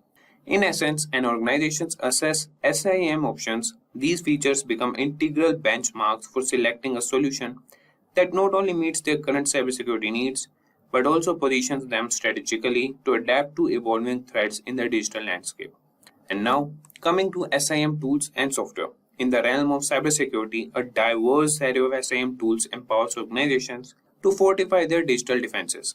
Here's a glimpse into some noteworthy options. Number 1 is Splunk. Then comes IBM QRadar, then Logarithm, then comes SolarWinds, and then Manage Engine Log 360, and then comes Datadog Cloud SIEM, and then comes the ExamBeam, and then NetWitness. Automating threat detection, security policy monitoring, and network protection. SolarWinds Security Event Manager is equipped with features like integrity, monitoring, compliance reporting, and centralized log collection. The cybersecurity landscape is evolving, and these SIEM tools play a pivotal role in ensuring proactive security measures for organizations of all sizes. And now coming to SIEM's future landscape and what to expect. So, we can expect advanced orchestration, that is, SIEM's role in workflow automation is evolving. With AI and machine learning, expect faster orchestration, ensuring all company departments receive heightened protection. This means more efficient and effective security protocol execution. And then comes collaboration with MDR tools. As hacking threats rise, a dual-tiered approach is crucial. Internal IT teams can utilize SIEM while managed service providers implement MDR tools, ensuring a comprehensive response to security threats. And then comes elevated cloud management. SIEM vendors are enhancing tools for better cloud management, aligning the evolving security needs of organizations immersed in cloud environments. And then comes integration of SIEM and SOAR. The line between SIEM and SOAR is blurring. Traditional SIEM products adopt SOAR benefits, and SOAR vendors are expand functionalities, fostering a convergence leveraging both approaches. So stay tuned for these exciting transformations shaping the future of SIEM and cybersecurity. What if you could be the AI leader your company desperately needs without needing to be a tech genius? Think about it. You could learn from the world-class experts at a university which is ranked 9 in the AI in United States, all while sitting at your couch. And yes, you'll earn a prestigious certificate that opens doors to endless opportunities. It sounds too good to be true, but it's 100% real. So whether you're unsure about how to use AI in your work or feel overwhelmed in a leadership role, this certification has got you covered. Plus, with placement assistance, you'll have the support to land your dream job in AI. Let me introduce you to the Generative AI Application for Leaders program from Michigan Engineering Professional Education in partnership with Simplilearn. Yes, it's ranked 9 AI University in the US. And the best part is, you'll be learning from industry leaders with 13 plus years and 15 plus years of hands-on experience who have created AI solutions for major companies. This isn't just another online course. This is your golden ticket to AI leadership. Now stay with me and I'll walk you through exactly how it works, what you learn, who will teach you, and how you can get started today. And by the end of this video, you'll have everything you need to transform your career. Now here's the thing every leader faces today. Look, I'm going to be straight with you. While some companies are still trying to figure out what ChatGPT even does, smart leaders are already using AI to completely change how they work. They're automating their marketing campaigns, making their customer service way better, speeding up how they create products, and making smarter decisions with their data. But here's what I hear from leaders all the time. I know AI is important, but I have no idea how to actually use it in my business. This sounds familiar, right? That's exactly what this program fixes. So what makes this program special? Now, when you join this program, you're not just signing up for classes. You're getting access to something pretty amazing. First off, you get a certificate from Michigan Engineering Professional Education, and just so you know, they're ranked number 9 in AI in the entire United States. That's huge for your resume. You'll also get a digital badge from Simplilearn that you can show off on LinkedIn, plus a Microsoft certificate too. Now here's the best part. Everything happens online and live. You'll get over 55 hours of real instruction from experts, but if you miss something, no worries. You can watch the recordings anytime, day or night. And it'll also work with 16 different AI tools, including ChatGPT, Hugging Face, Zapier, and Microsoft Copilot. These are the same tools big companies use every day. Now let's talk about the faculties. You're going to learn from people who are actually doing this stuff for a living. Your instructors include a business analytics senior manager with over 13 years of experience who knows how to turn data into real business strategies that work. You'll also learn from an AI and machine learning expert who has been teaching and working in this field for over 15 years. Now, these folks have solved the exact problems you're probably dealing right now. Now, here's what you'll actually learn. The program runs for 12 weeks and you only need to spend 5 to 6 hours a week on that. That's total doable, right? You'll learn how to use AI in sales and marketing to create campaigns that actually get results. You'll discover how to set up smart customer service that can help customers 24/7. You'll see how AI can make your software development faster and help you understand your data better. And for product development, AI can help you innovate way faster than before. But this isn't just theory. You are going to work on 12 real projects using actual company data. Speaking of projects, let me give you some examples. You'll create storytelling content with ChatGPT that actually engages people. You'll learn how to get businesses insights from your data using AI. You'll set up automated workflows that handle your content and emails. You'll build AI-powered social media campaigns and even create a smart support agent that can help your customers instantly. Every single project is something you can take back to your job and use right away. Now, why this matters right now? Let me share some numbers with you that might surprise you. AI is expected to add $4.4 trillion in value every year. The market is growing at 43% each year, which will be worth $1.3 trillion by 2032. Companies like Microsoft, Amazon, Accenture, Deloitte are actively looking for leaders who know how to use AI.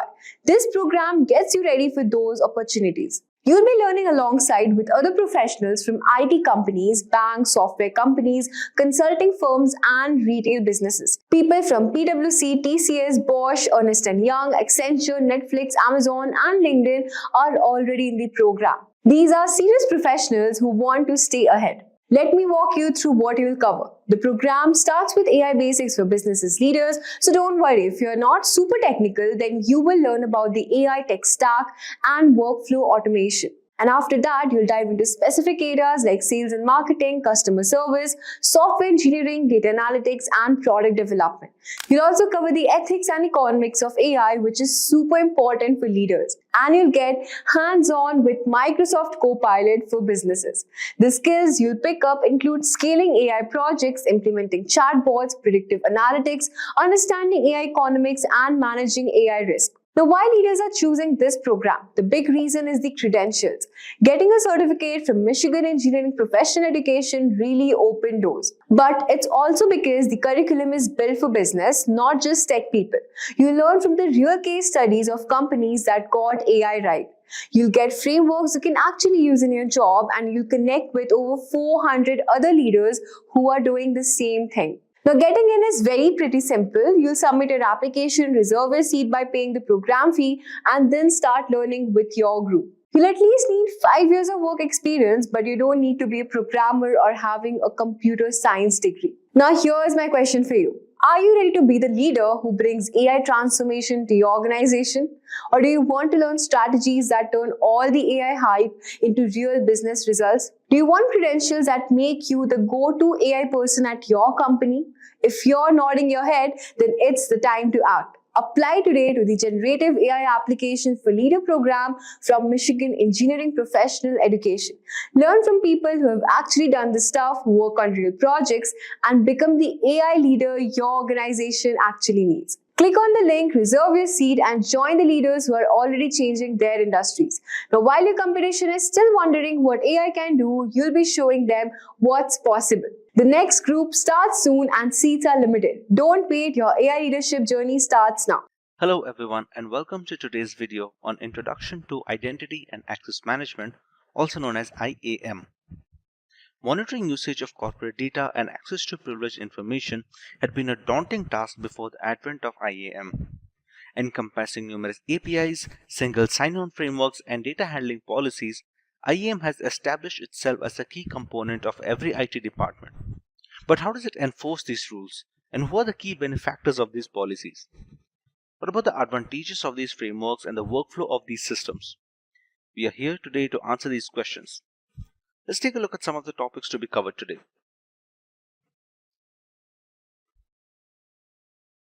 We start by learning about IAM, that is Identity and Access Management, from a surface level so as to put a clear idea of what it is. Next, we cover the general workflow and process of how IAM works. Moving on, we cover some of the tools that find their place in an IAM framework and are crucial components. Finally, we go through some of the advantages of the IAM, learning what makes them a lucrative deal for organizations. So let's get started by learning about IAM from a surface level perspective. Identity and Access Management, or IAM, is a set of processes, policies, and tools for defining and managing the roles and access privileges of individual network entities to a variety of cloud and on-premise applications. The users can include customers, partners, employees, devices like computers, smartphones, routers, etc. The core objective of IAM systems is one digital identity per individual or item. Once the digital identity has been established, it must be maintained, modified, and monitored throughout each user's or device's access lifecycle. Access and user are two vital IAM concepts. Access refers to the actions permitted to be done by a user, like view, create, or change a file. Users could be employees, partners, suppliers, contractors, or even customers. Furthermore, employees can be further segmented based on their roles. IAM systems are designed to perform three key tasks: identify, authenticate, and authorize, meaning that only the right person should have access to computers, hardware, software apps, any IT resources, etc. For the entry of new users or the changing of the roles of existing users, the list of access privileges must be up to date all the time. IAM functions usually fall under IT departments or sections that handle cybersecurity and data management. Now that we understand the importance of IAM in today's cybersecurity sphere, let us understand the process of this framework. We have multiple components that aid this process. Let's start by going through each of them individually. Principal is an entity that can perform actions on an AWS resource or any cloud management system. A user, a role, or an application can be a principal. It's always the principal who raises a concern to access or modify data on servers, serving as the first point of contact in the IAM workflow. Authentication is the process of confirming the identity of the principal trying to access the product. The principal must provide its credentials or required keys for authentication. This step can be further enhanced by multiple authentication factors and geologs, among other things. Once the identity is confirmed, the principal has the ability to view the data behind the wall of security and take the necessary steps. When it comes to requests, a principal then sends a request to the cloud management system specifying the action and which resource should perform it. In this step, the user can ask to modify, delete, edit, or affect other users in this particular bucket of organization by changing the data or the information. When it comes to authorization, it carries out the rest of an organization identity and access management processes once the user has been authenticated. Users are granted authorizations according to their role at an organization. The practice is referred to as Role-Based Access Control, or RBAC. Authorizations determine a role's resources and level of access in the network. These items may include systems, applications, file shares, printers, and more. For example, an accounting department employee who regularly works with payroll software must be authorized to do such. If authentication resembles a passport, these are the things your digital identity can access with it. While authentication is fully straightforward, authorizations and their management are far more challenging. Authorizations consist of a complex set of rules and policies and groups which are permitted explicitly configured per user account. With the working of IAM frameworks out of the way, let's cover some of the tools that these systems work on. SSO is an IAM tool that enables a user to log into one an organization's properties and automatically be logged into a designed set of other properties. For example, when you log into Google, you're automatically logged into your Gmail and your YouTube accounts. Similarly, for users, single sign-on reduces friction since they don't have to keep track of different credentials for every application. For organizations, SSO helps in collecting valuable insights about user behavior and preferences since it tags them as they move from one application to another connected by one single login. Next is multi-factor authentication, or MFA. Implementing multi-factor authentication is crucial to protect your organization's data from malicious intrusions, and virtually every IAM platform offers some form of MFA. However, it's equally crucial to customize MFA with the appropriate level of security. For example, in business-to-consumer scenarios, you need to consider UX and try not to create unnecessary friction for users who don't want to be subjected to heightened scrutiny every time they log in. For workforce IAM, you may want a more stringent MFA, since the consequences of an unauthorized party gaining access to your private network can be so devastating.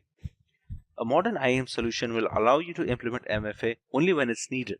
This can be accomplished through setup authentication or adaptive authentication, in which users only trigger MFA if they are trying to access sensitive data or their behavior is flagged as risky. In the past few years, identity has become the preferred gateway for hackers to break into systems. Brute force attacks, credential stuffing attacks, and even highly targeted phishing campaigns are all attempts by hackers to break in through a company's front door, which is the login box. There are multiple ways IAM systems can help detect and mitigate these malicious attacks. IAM solutions detect attacks by monitoring signals such as the velocity of traffic, detection of login patterns that differ from a user's routine, use of a breached password, use of devices and IP addresses with a poor reputation, among other things. These are some of the most widely used tools when it comes to IAM frameworks. But why do we go through setting up so many tools and firewalls? Let's go through some of the advantages of using IAM systems in both corporate and consumer environments. IAM solution helps identify and mitigate security risks. You can use IAM to identify policy violations or remove inappropriate access privileges without having to search through multiple distributed systems. You can also leverage IAM to ensure that security measures are in place to meet regulatory and auditing requirements. IAM provides a common platform for access and identity management information. You can apply the same security policies across all the operating systems and devices used by the organization. The IAM framework can help you enforce policies related to user authentication, privileges, and validation, and attend to the privilege creep problems. IAM simplifies sign-up and user management processes for application owners, end users, and system administrators. It makes it simple to provide and manage access and promotes user satisfaction. IAM services can also lower operating costs. Using federated identity services means you no longer need local identities for external users. This makes application administration easier. Cloud-based IAM services can reduce the need to buy and maintain on-premise infrastructure. Hello everyone, welcome to this video by Simplilearn. Today, we are diving into a critical aspect of IT operations that can make or break a business: incident management. Suppose you're working on a crucial project and suddenly your laptop screen goes black. Is that an incident or is it just another event in your day? Well, let's clear that up right away. An incident is an event that disrupts or reduces the quality of a service, requiring an emergency response. In this situation, black screen error is an incident. But here's the thing.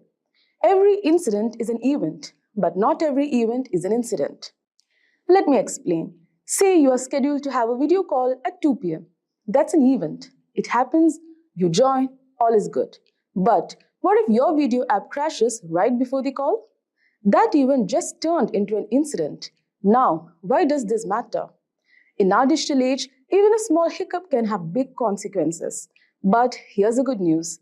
With a robust incident management process, you can turn a potential disaster into a minor hiccup. How? Simply put, it's the process that IT and development teams use to respond to these unplanned disruptions and get services back to normal. It's like having a well-rehearsed fire drill for your IT systems. So in this video, I will walk you through the incident management process step by step. We'll cover everything from identifying and logging an incident to resolving it, the essential tools required, various types of incident processes, and even learning from it to prevent future issues. So, what is incident management and how is it related to ITIL? At its core, incident management is a process used by development and IT teams to respond to these disruptions and restore services to their operational state. It's like having a well-rehearsed fire drill, but for IT issues. The goal is to reduce downtime and minimize the impact on productivity. Now, where does ITIL come in?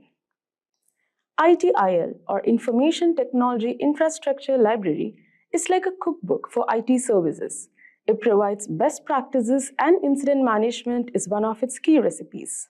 ITIL gives IT teams a framework to manage incidents efficiently, ensuring they are not just putting out fires, but also learning how to prevent them.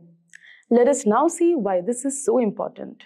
Effective incident management can boost efficiency.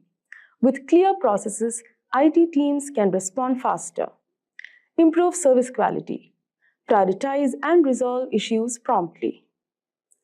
Reduce downtime. Less downtime means more productivity. Learn and prevent. By analyzing incidents, teams can prevent future issues. Now let's take a real-world example. Imagine you are running an e-commerce site and it's Black Friday. Thousands of customers are on your site, ready to spend their hard-earned money. Suddenly, your server crashes. That's not just an incident, that's a potential disaster. Without a solid incident management process, you could be looking at hours of downtime, lost sales, and damaged reputation. In that Black Friday scenario, an efficient incident management team would quickly identify the server crash, switch to backup servers, and have the site up and running in minutes, not hours. That's the power of good incident management.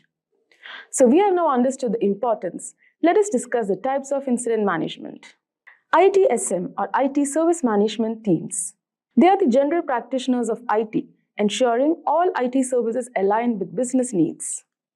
Site Reliability Engineering, SRE. They are the specialists focusing on building robust, scalable systems to prevent incidents. DevOps.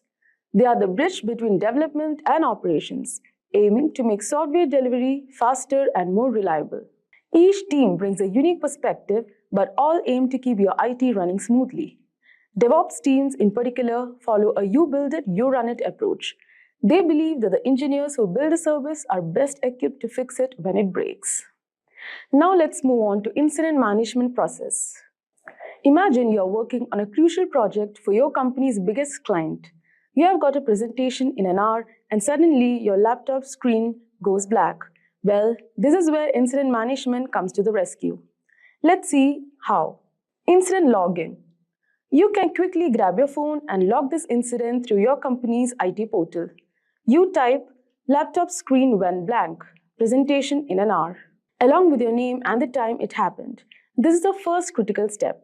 Every detail matters because it helps the IT team understand the urgency and impact. Categorization. Your incident lands in the IT service desk's queue. The technician reads your report and categorizes it under hardware and subcategory display issues. Why is this important? Well, if 10 more people report similar issues next week, the IT team can quickly spot this trend and investigate if there's a widespread hardware problem. Prioritization. Now, the technician has to decide how urgent your issue is. He or she sees that you have got a big presentation. That's urgent for you. But they also know that the sales team's CRM system is down, affecting 50 people. So they mark your laptop as priority 3. It's urgent, but not impacting the whole business like the CRM system, which is priority 1. Initial diagnosis and escalation. The IT team remotely accesses your laptop and tries a few quick fixes, restarting and checking display settings. No luck, they can't fix it remotely, so they log all required findings and escalate it to the hardware. Investigation and diagnosis. Now the other member from hardware takes over. He reviews the notes and digs deeper. After some tests, he finds that it's not a hardware failure, it's a driver issue. Your graphics driver crashed after a recent update. Resolution and recovery. After rolling back the driver to a stable version and testing it, your screen is back. The technician then carefully updates the newest stable driver. This duration is called the recovery time. Now, closure. With your laptop fixed, the IT team calls you to confirm whether everything's working perfectly or not, just in time for your presentation, and then closes the incident in their system, marking it as resolved. See how each step played a crucial role, from your detailed logging to a thorough diagnosis to the final confirmation. Each stage ensured that your IT issue was resolved effectively, minimizing downtime and stress. Let's now discuss the best practices in the incident management process. Log everything. The more details, the better. Train your team. Everyone should know the drill. Set clear alerts. Not every issue needs a 3 a.m. wake-up call. Learn from incidents. Each incident is a lesson for prevention. Now let's move on to important incident management tools. Incident tracking. Document every incident for trend analysis. Chat rooms. For real-time text communication during diagnosis. Video chat. Complements text chat for discussing findings. Alerting systems. Integrates with monitoring and manages on-call rotations. Documentation tools. Capture incident states and postmortems. Status page. Communicate status to stakeholders and customers. So in conclusion, incident management helps you respond to and recover from IT issues quickly, learn from them, and even prevent future ones. Whether it's a single laptop or a major server crash, good incident management keeps your business running smoothly. Welcome to the Customer Relationship Management course by Simplilearn. So today we are going to talk about something that's super important for businesses of all sizes. That is CRM. You might have heard this term tossed around a lot. But what exactly it is? So why do companies care so much about it? And what are the main parts that make up a CRM system? So let's dive in and break it all down. So initially we'll begin with what is CRM? So CRM stands for Customer Relationship Management. So sounds fancy, right? But really it's all about managing how businesses interact with their customers. So imagine you are running a lemonade stand. You have regular customers who love your lemonade and maybe some who complain about the sugar level. So you want to remember who likes what, follow up with your customers and keep track of your sales. So that's basically CRM, a way to organize all the information about your customers so that you can build stronger relationships with them. So in today's world where companies deal with thousands and millions of customers, this gets a lot more complex. So CRM systems are like digital assistants that help businesses keep everything organized, from customer contact information, the past purchases, the complaints, the preferences, to even how and when to reach out again. So to sum it up all together, CRM is a strategy and a tool businesses use to understand and serve their customers better. So let us understand now why CRM is so important. So now you might ask, okay, why should businesses care about CRM? So why not just wing it? So great question. Here's why CRM is a big deal.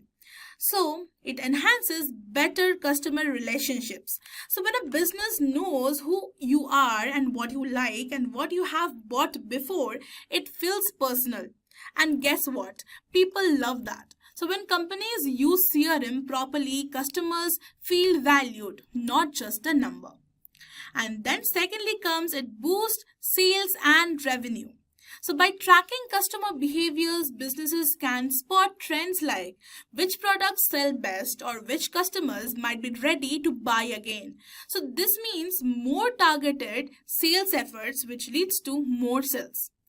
And then coming to the third one we have, it improves the customer service. So imagine calling a company and the person answering already knows your issues and history. So that saves time and frustration. So CRM helps customer service reps to do that by giving them quick access to the customer information.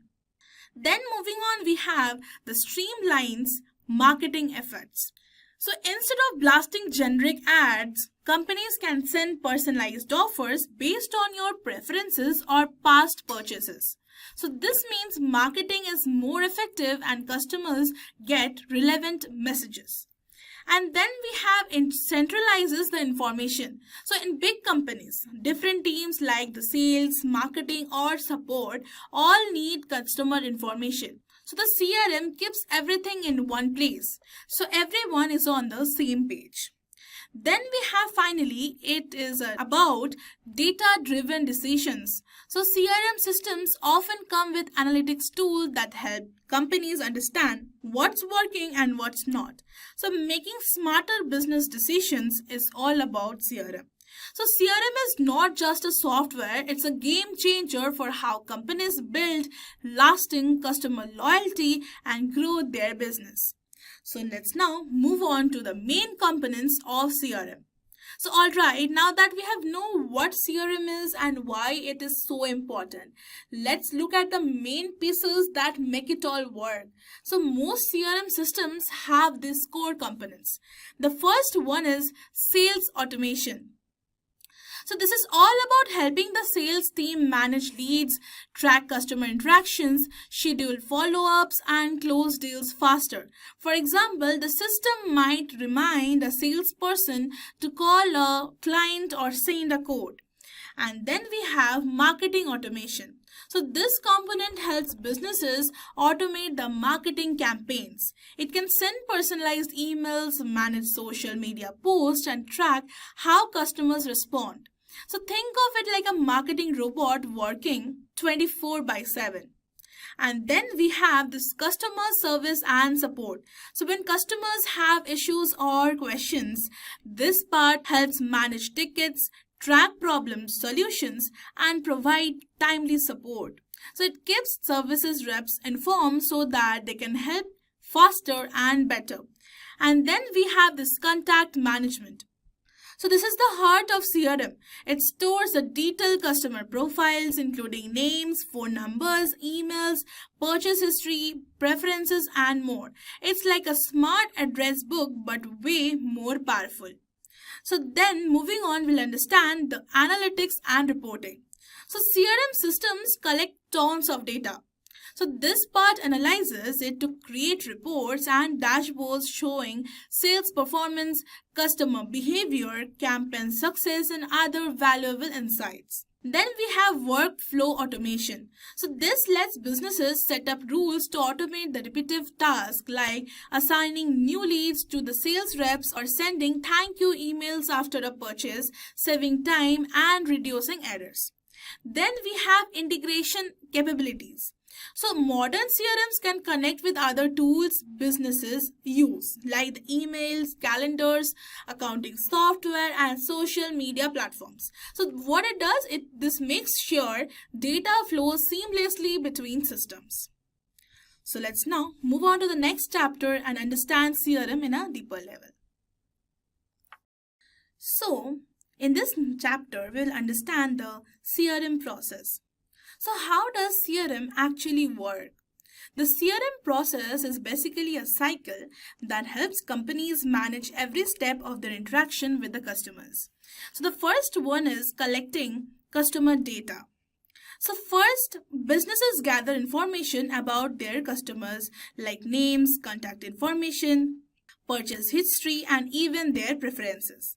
Now moving on, we have organizing and analyzing. So this data is then organized so that it's easy to access and analyze. For example, the system can tell which products a customer buys most often or when they last the contacted support. So then we have engaging with the customers.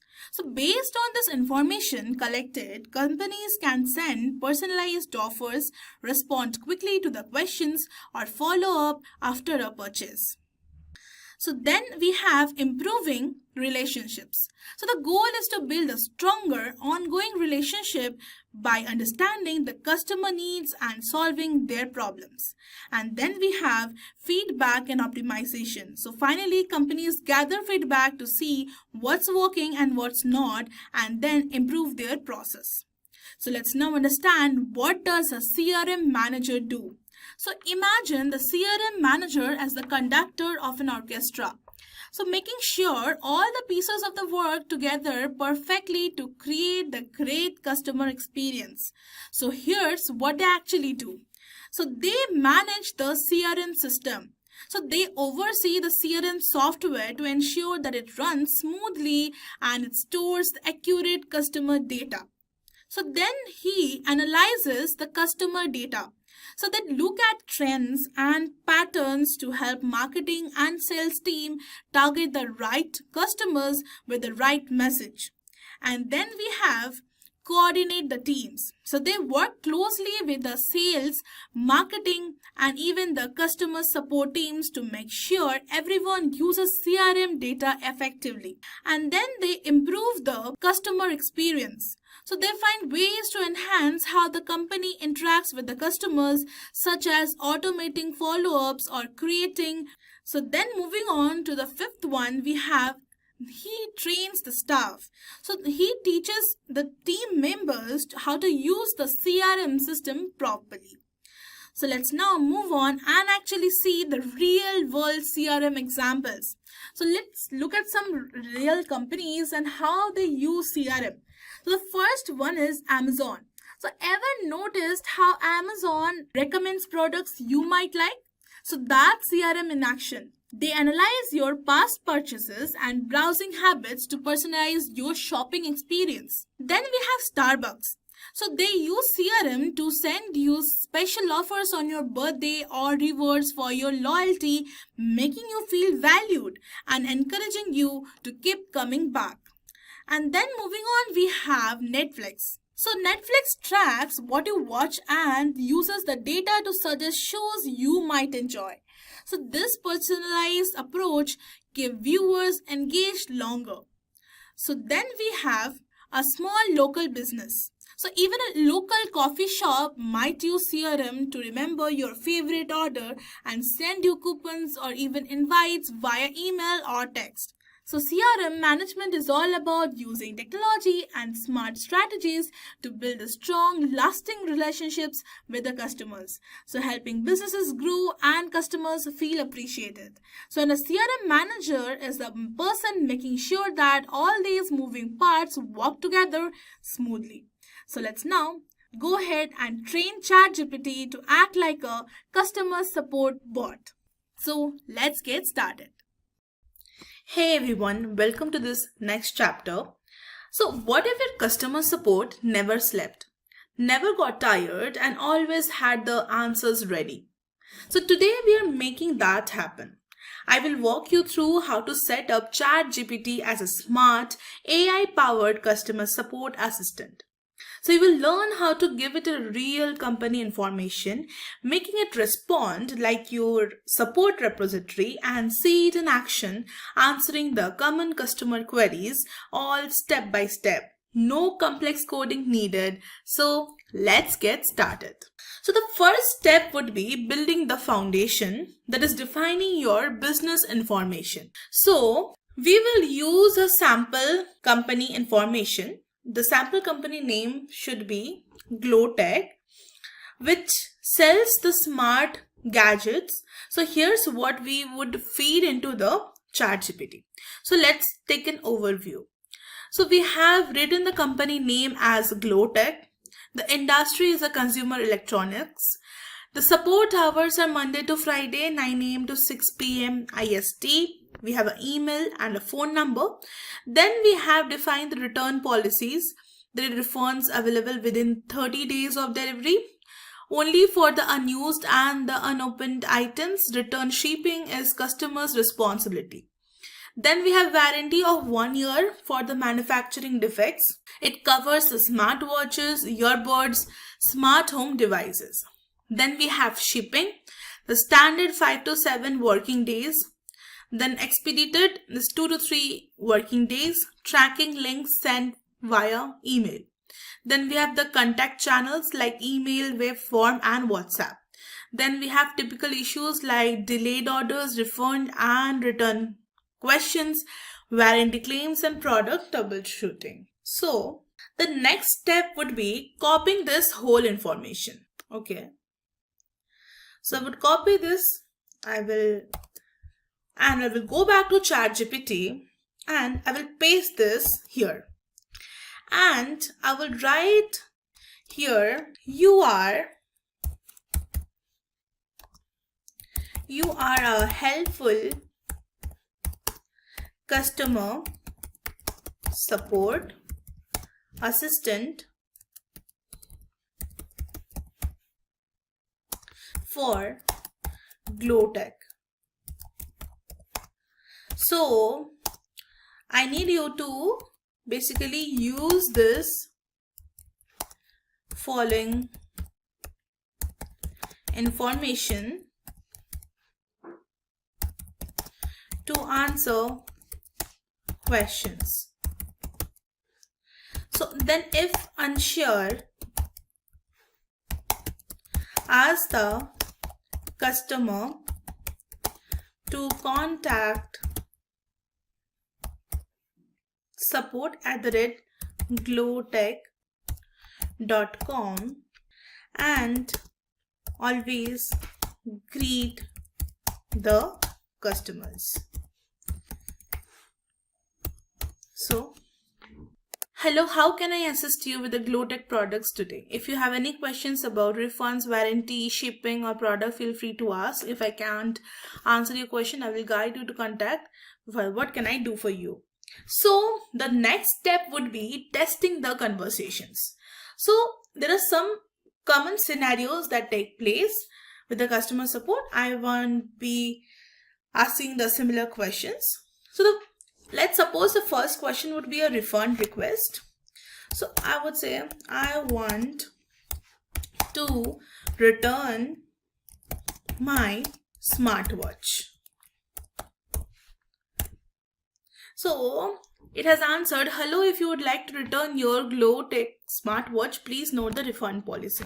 Returns are accepted within 30 days of delivery. The item must be unused and unopened. So it is nice, actually behaving like a customer support bot. So then the next question I would like to ask, it's been 8 days and I still don't have my package. So you can see, I understand your concern about the delay in receiving the GlowTech smartwatch, shipping time frame, tracking your order. It has given the GlowTech and the Glowin and GlowTech. No tracking information. If there is no tracking information available, or if the status has not been updated for the several days, it's advisable to contact the GlowTech's customer support for assistance. So it has now redirected you can reach out to the GlowTech's customer support via. You can just mail it, you can just call it. They will be available to provide you with the most accurate information regarding your order status. So you can see that it has given you all the answers to your question. The time frame it has given, then the tracking your order. If there is no tracking available, what all you can actually do, then it is really nice to use this as a chat support. So then I will guide it to, I want you to behave, always greet the customers and say thank you after it's over. Be kind and helpful customer support bot.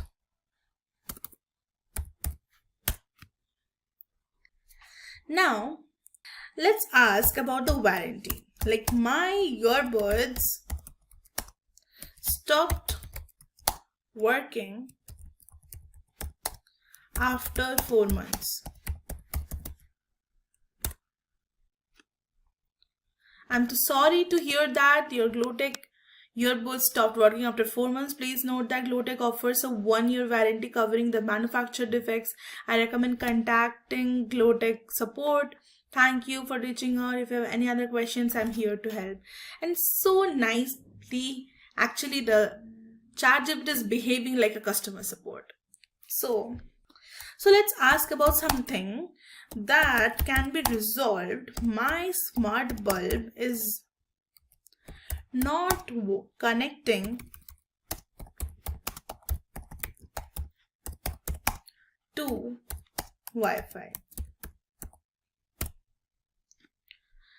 I'm sorry to hear that. Here are a few quick tips you can try. So basically it has provided with the tips what you can try at home.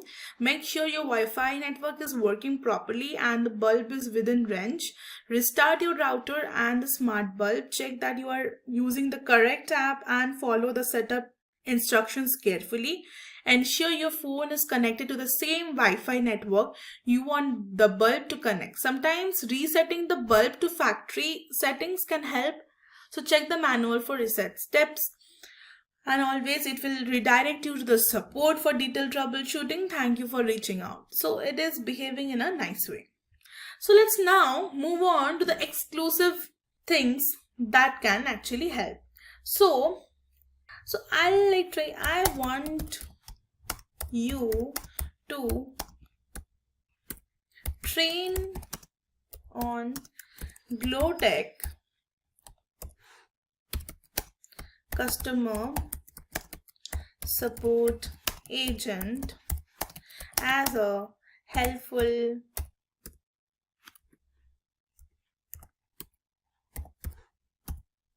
factual and polite way.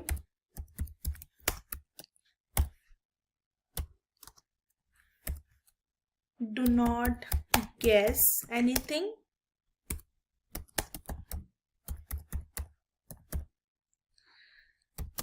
If uncertain, say, let me escalate this to our human team, and always offer next steps at the end of every interaction. So this is a type of training the ChatGPT. Can I get a refund on my smartwatch? On my used smartwatch.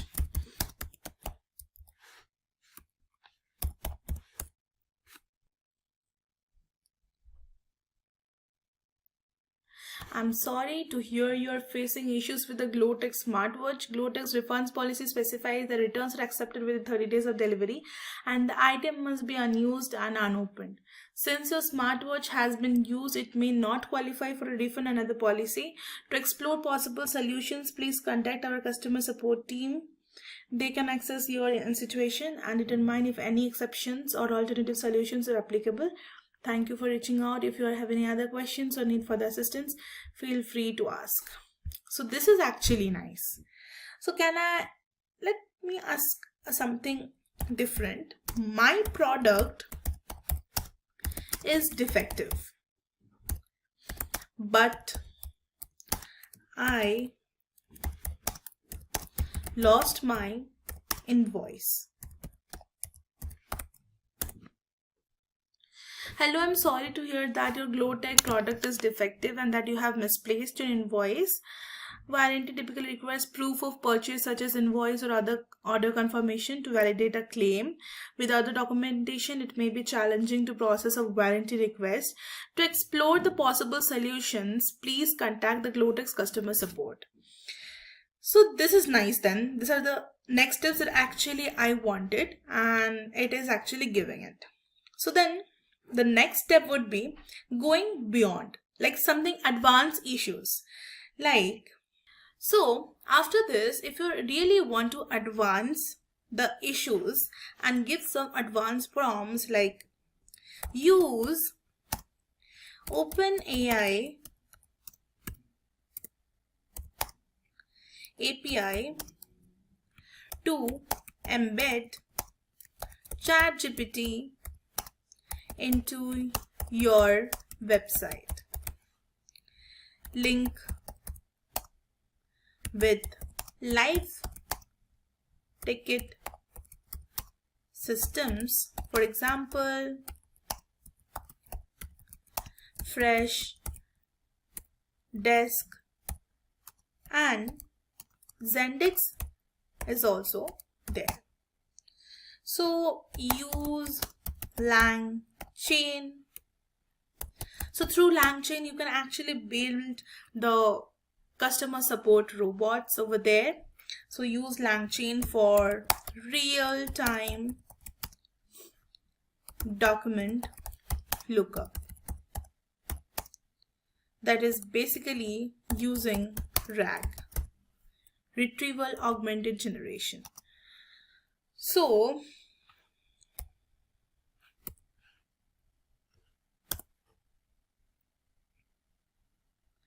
here basically after giving this prompt, you will be getting how to embed ChatGPT with the live ticket system and RAG using LangChain, OpenAI API integration.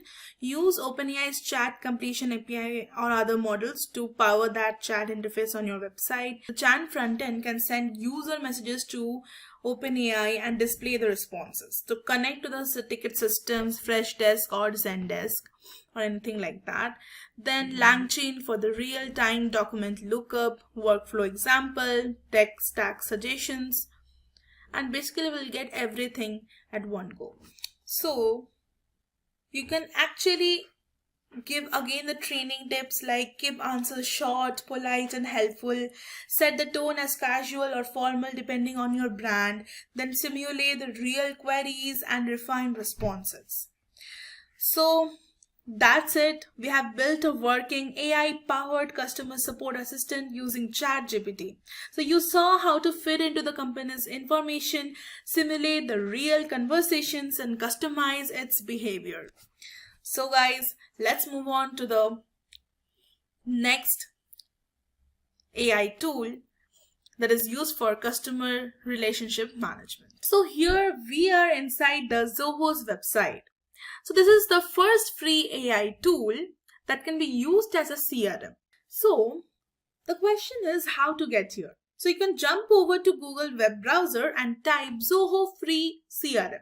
And you can just sign in with your Google account and then it will ask you for your phone number and OTP to get verified. And you are inside. As I have already logged in before, so I didn't log in again. So I will directly go inside this CRM's homepage. So this is basically the dashboard of Zoho. So first things first, we'll start off with the dashboard itself. So you can basically see that the screen is divided into two parts. On the right hand side, you can see the open task. That is basically where you can see what is going on in respect to the customers. Then you have My Meetings. It is all about your reminder to any of the meetings you have on the current date.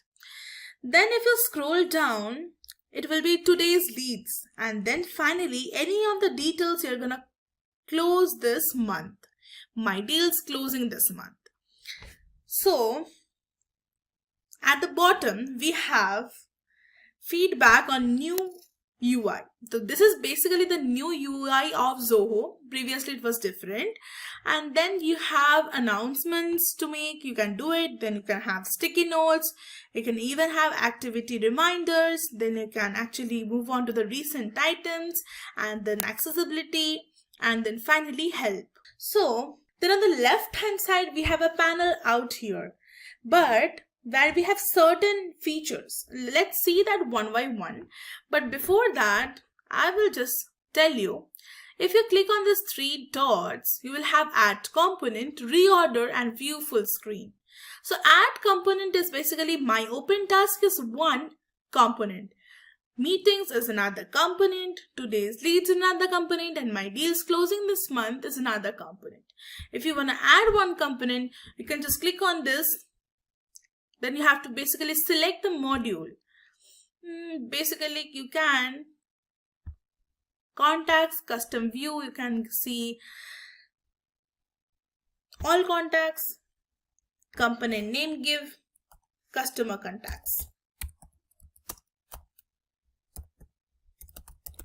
And basically, you can click on save over here and it is updated securely. In this way, you can actually customize the dashboard of Zoho CRM. So let's move on and see it in view full screen mode. So this is actually nice. You can click on to escape and move on to the next. So coming to the left hand side, these are the various features of Zoho CRM. You can basically call this as modules even. So coming to the leads over here. So basically, I have made one lead. So if you want to create another lead, you can click on create a lead. And then you can just write the first name as John.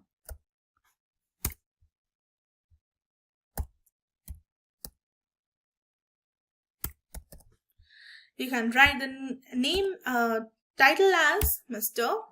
Phone number as 1 2 3 4 5 6 7. Then click on the mobile and get another 1 2 3 4 5 6 7 8 9. And then lead source to be anything from advertisement, basically the source of the lead, where you have got the lead from, maybe advertisement or cold call, employee referral, external referral, or online store. So I would be giving it as cold call. Then industry is application service provider, data telecom, government or military, large enterprise. So give this as government. Company, write it as the name of the company, ABC, last name not required. You can write the email as @gmail.com, and you can give the FAS, give the website, lead status, number of employees, rating, can be acquired, active, marked fail, or project cancelled or shut down. You can give it as active, Skype ID, through which you can get a call, secondary email or Twitter. And you can just click on save. Last name to be will give as, and click on save. So now you can basically see the overview, the address information, the description, the notes if you want to attach any notes, any attachments, open activities, invited meetings, emails, drafts, or scheduled any mails. You can basically get everything. Then over here you can click on convert, and basically it will convert it to your from a lead to a customer. So create a new deal for this account or just convert. You can click on convert, and then you can see account created and contact. So go to leads again, and in this way you can just create one lead. So here, coming to the contacts, create a new contact. It would be anything, writing the name. For example, give it as, so I can actually show you from itself. I have this. So this is the overview, hide the details, address information. So here basically you can directly send a mail. You can go and delete, print the preview, find and merge duplicates. So there can be two Johns. So if they're the same person, you can actually find and merge the duplicate. Then you can customize the business card, organize contact details. Now if you want to edit, you can even edit, like add new. Then basically go for the accounts. You can go here and create a new account for a particular customer, or else you can go here and see that I have already created one account, and this is for John DeCruz itself, and you can see you can create notes, attachments, deals, assign or a new deal. Then you have contacts. Through this you can send a mail. So basically you can get the whole information, whole account of the particular customer. So in this way, you have the whole information for a particular customer. So then you can see, and coming to deals, you can here define your sales cycle and track your sales pipeline. So this is true, you can track and manage your sales pipeline, and now you can create or import a deal directly. So you can just click on create detail and you can fill in all the things and click and save over here. So all these things marked in red are the necessary ones, and you have to go ahead and do this. Then coming to calls, you can basically see how do you track customer interactions. So interactions are a very important part of the CRM, as you can actually interact with your customer and turn the lead into a customer itself and then make a deal out of it. So you can automatically log every sales call by integrating your phone system with just one click. Integrate telephony. Then, or if you prefer to do the things manually, then log calls or schedule a call to follow up with the customers. Then basically you can come to task. How do you get work organized? You can create task and set reminders to your task, like create one or import the task. You can create a task like the subject of the task, due date, the contact status, reminder, priority, and everything at one place. You can just save it and go ahead and create a new. Then you can come over here in the meeting section, where basically you track the customer meetings. So meetings are very important, you have to just be there before the meeting so that you never miss on to a customer. So maintaining the customer relationship is all about meetings. So you can create meetings, set reminders, and add invites to the meetings itself. So import, you can import it directly or create a meeting. Location and everything you can have to give, and just have to save, and the meeting would be created. So then go for these campaigns. So plan campaigns. So campaigns are marketing efforts planned, executed, and monitored from within your CRM. Like you have to create a campaign. For example, if you click on this create, you have to fill up the full necessary information, and you can actually create the campaign. Going ahead in the document section, this is very important part of the CRM. So basically you can upload any documents over here from directly upload, and you will be generating from your device itself. You can go to documents, you can go to pictures if you have any, if you want to go to here and music, videos, and favorites. You can even have a library over here, and you can even delete from here. Then basically visits tracking. You can actually identify and track your website visitors in Zoho CRM. So basically you have to scroll down and generate more qualified leads.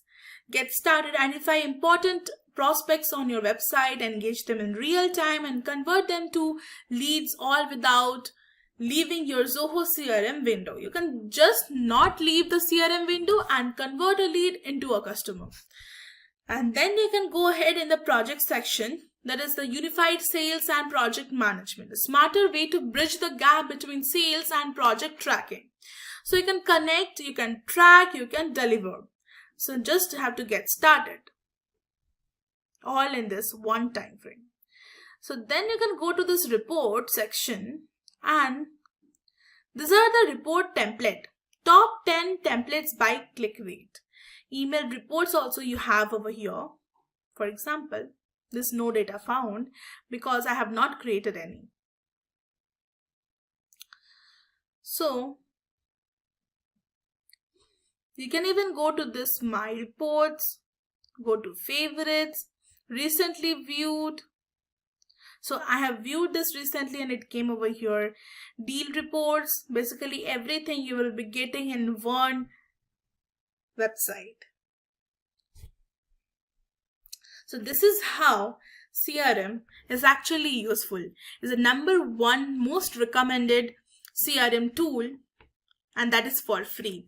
And Zoho Analytics by Zoho is really awesome. So it is a must-try tool for you. So let's move on and get to the next tool. Hi everyone. In this video, we will explore the 3 popular free CRM tools that can help you manage your sales, contacts, and customer relationships. So other than Zoho. So we will walk you through the HubSpot CRM, then Freshsell CRM, and then finally the Bittrex 224 CRM. So let's get started with HubSpot. So the first app is HubSpot CRM, a user-friendly tool loved by many beginners and marketing teams. So to go to this page, you have to just type in your browser HubSpot's free CRM and then click on Get Free CRM. So sign up using your email or social login. So before signing up, I'll just let you know the overview of the HubSpot. So this is basically the dashboard, and here you can see there are various products of HubSpot platform. The first one is a marketing hub. There's a free and premium plans available, marketing automation software. Then we have operations hub, that is for the operation software. Both the free and the premium plans are there. Then the sales hub, there's a sales software. Then commerce hub, that is B2B commerce software, that is basically a business to business commerce software. Then we have service hub, that is the customer service software. Then we have smart CRM, and here AI powered CRM software is available. So then we have content hub, that is a content marketing software. And then finally we have small business handle. This is a starter edition of each product built for startups and small businesses are there. You can easily Breeze, that is AI tools powering the HubSpot platform, featuring a collection of AI agents and much more. And then you have App Marketplace. Connect your favorite apps to the HubSpot. So then you can go down and see getting a demo. You can basically click here and get a demo of the whole software itself. And then you can even go to solutions and see there are by use cases, by team size, certain solutions are also available here. Then if you go to the pricing, and you can see Marketing Hub Professional for marketing teams who want to effectively run the omni-channel campaigns. It is $800 per month, includes 3 seats. And you can even pay upfront best value, and then you can even pay monthly or anything. It includes 2,000 marketing contacts. And then you have an enterprise plan, that is Marketing Hub Enterprise, and it is basically $3,600 per month, and it includes 5 seats. It was 3 and it's 5. And you can directly talk to the sales over here, and you can see the plan available over here. Basically the beta version. And then I'll just move on. And then here you can click on the resources and you see the featured links, community events and partners, then educations available, services they are providing, and the tools available. So I'll just log in over here. The login is only in the upward section, and then you can just log in. So after you just log in with your Gmail account, this is the page that is gonna open in the HubSpot. So here on the left hand side, you can see certain guides. There is a marketing guide. So explore the other features in your template recommended. All you need to get started. Set up the basics. Then attract new customers with the Marketing Hub, and then attract and capture leads, engage leads and convert them into a customer, then track and analyze performance. So everything in a minute. So then if you scroll down, you can see you can even get connected with your mail account. Install the apps you use or explore 1,500 plus more apps in the HubSpot app marketplace. And then when you scroll down, it is learn more about the marketing tools. So get started with a 4-minute lesson on attracting the right audience. So it even provides you with a guide, a video and everything else. Then take a short tour of how contacts work and then connect marketing apps from the app marketplace. So basically you can do marketing sales, customer service guide, and then you have even content guide, and then finally you can even have a commerce guide. Build and manage your content, create content. It will about take 28 minutes. Reach your customers with the customer content. Then manage the content, save time and increase the team efficiency with content management tools. And then when you scroll down, it is there ready to connect. So connect your favorite tools to the HubSpot. And then when you scroll down, there is learn more about the content tools. So here you can invite your team or you can view your plan. So if you can view your plan, so basically it is free, but then you have so many of the 4 types of pricing. So the first one is Sales Hubs Starter. So basically it is $15 per month and pay monthly, or even you can pay upfront. So this is there. And then when you go to this free tools, you can have a free tools, foundational tools to get you started, that is for free. Then HubSpot for the marketers, that is also there. Then you can just scroll over here and you can see contacts, companies, deals, tickets. So if you go to this contacts page, basically you have to fill the contact details. So you can even click over here, or you can directly go and create contact. Help me get started. I will set by myself. Help me get started. So it will say create your first contact record in just a few steps. So create your contact. Set your contact properties. Choose the contact details you want to see. HubSpot has a huge range of contact properties and designed to just store the information you need. You can just scroll over here and you can see you can just note, you can email, then you can call, task, meeting, schedule meetings, and you can click here and many more options will be available. Then let's go back. And you can see companies available over here. You can sort by companies basically. So these are the companies. Then you can go to deals over here. So deals is basically a page where you create a deal to start building your winning sales process, like setting up your deals pipeline with stages for the real-time milestones. Then you can track your deals. So tracking is so much important to know the status of the deal. Then you can even go and report on your sales, so you can keep track of how much money you are making over time. So here you can click on and go to create a deal, and you can even ask for setting up by myself if you are a pro in this. And then if you are a beginner, I will recommend to go and start with help me get started. And necessarily the same, edit the name of your pipeline. You can just see, so define the deal stages. Then you can stage name, qualified to buy, presentation schedule, decision maker bought in, contract sent. You can even add or delete the stages. The next closing step would be closed won and closed loss, create a deal. And in this way you have just created a deal for you. So then I'll just go back. And you can see tickets over here. You can raise tickets of the issues with your customers. So basically this is a thing where actually the customer relationship management comes in.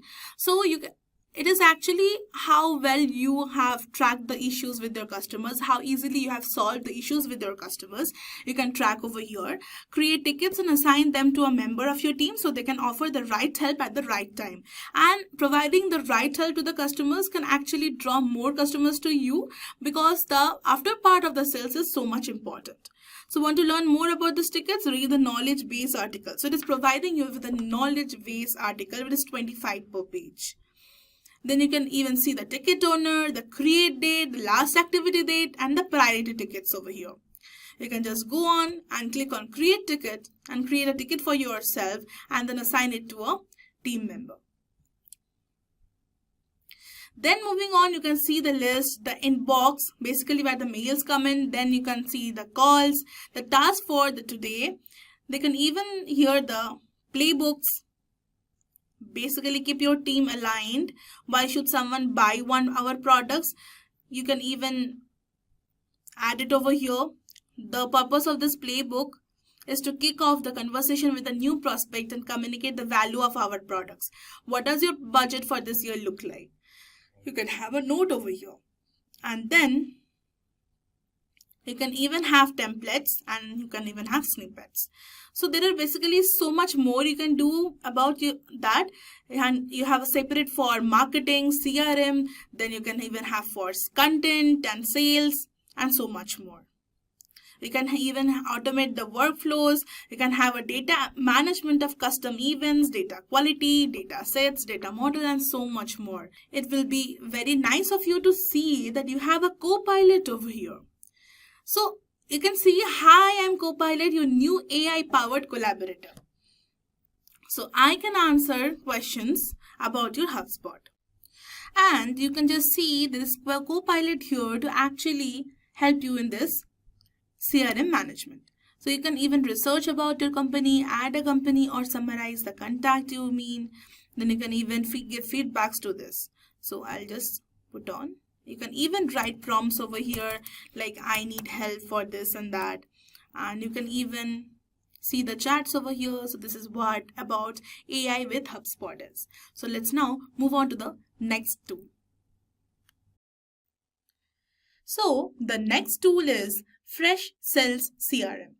So which is designed especially for the sales team looking to track the leads and the deals efficiently.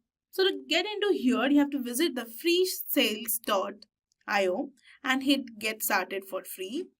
So let's have an overview first. So the products available in the Fresh Works is Fresh Desk Omni, Fresh Chat, Fresh Service, Fresh Sales, Fresh Marketer, and so on. And all products and trials are available. Then if you go here to see the platform, you can see the app marketplace, developers, technical alliances. And coming to the resources, we have customer stories, community, training, services, and support. And then you can even have a demo for this to get started with. Then you can see on the pricing and you can scroll down and see for growth. You can have $749 only per month and you can try it for free. And then you have a pro plan which is $3,239, which is ideal for growing and the mid-sized businesses requiring advanced capabilities and AI assistance. So these are the specifications what you will be getting over here. You can directly click on and compare. And coming to the last but not the least, that is the enterprise one, and this is around 4,899 to be specific, and that is per month, and you will be getting everything in a plus version for this. So let's now move on and see the exact thing. I will click on this try it for free, and you have to just provide your details, or you can just continue with the Google. So then after just you have entered with your Google account, they will be asking you about which industry do you belong to. IT infrastructure and services, computer software, manufacturing, e-commerce, financial services. So I'll just go and IT infrastructure and services, and then it will take me to this page.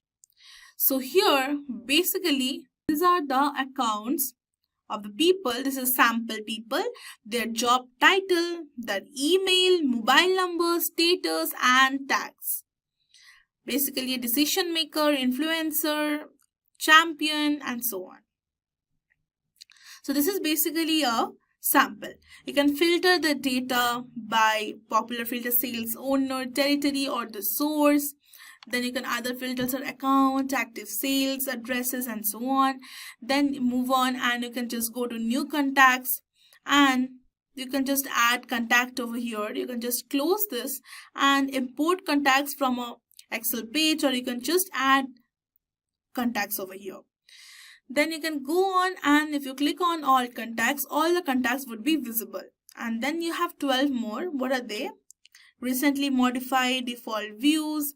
So this is it. You can personalize your CRM by your contacts, accounts, or deals. So add your own deal, add your own everything, and then save it. Then you have bring in the website leads. Then you can go ahead and invite your own team, then route the leads to your company and so on.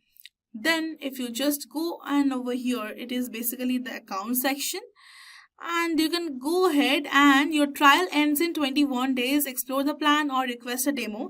You basically add a demo over here. Then if you go ahead and you can click on add account, you can just go ahead and enter your account name, the website, industry type, and the number of employees you are targeting. And then you can go here and get over the deals. This is a very beginner friendly website. You can take a tour of your deals. You can take a tour over here. Then you can see already some deals are available. This is a sample deal, but yeah, you can refer to it and make your own deal over here. And then you can see the conversation. So 4 types of conversation: others, Microsoft Outlook, Zoho, and others. Then you can even have a look of the team inbox, sent, scheduled, or anything like this. You can even have the templates, email templates over here, email tracking, SMS, or chat. You can go ahead and view the analytics part. So this is basically very important, that many of the tools are lacking, but now you are good to go with the fresh sales. You can go ahead and go to the admin settings like custom modules, leads, contacts and accounts, deals and pipelines, teams and territories. You can even manage how to communicate with the prospects and customers. You can even have LinkedIn lead generation forms over here as well. So this is a very great type of lead generation. And then you can even go ahead the plus over here, and you can add a code, add tasks. This is sales activities over here. Then you can go ahead and go to the email section, and then you can just set a reminder for yourself. And this is actually all about this fresh sales. So go ahead and try this tool. How much you explored, you are good to go with all the management. You can download the Fresh Sales mobile app itself and keep yourselves organized wherever you are. So it also supports the email integration. Then you can just connect your email account to send and track mails right inside the CRM itself. So all in one point. So let's now move on to the next tool. So the last but not the least tool is Bittrex 24 CRM.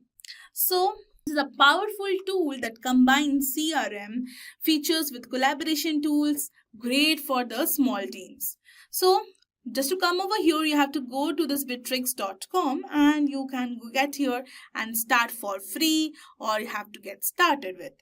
Then once you start it for free, as we are a beginner, we'll start it for free, and then you can see you can have this template, and I'll go here and sign up with a Google account. It may take some time depending upon your Wi-Fi speed, but then it is worth it. And you can see it is a very eye-soothing dashboard over here. The UI is great.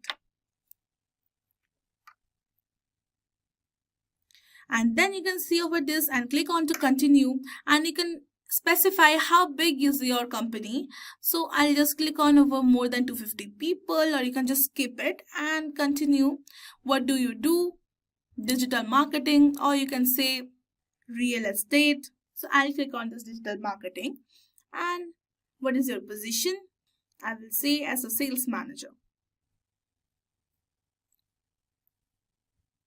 You can just click on to finish, and let's see what it is up to. This eye-soothing UI has just appeared, and you can see this is the dashboard, and you can see this is the deal section, the inventory section, the product catalog, customers, the contacts, companies, signing parties, vendors, and the contact center. You can have the sales, invoices, estimates. This is all the paid plans, I guess. You can even have a sales channel, and even have the import from the third-party CRM solution presets.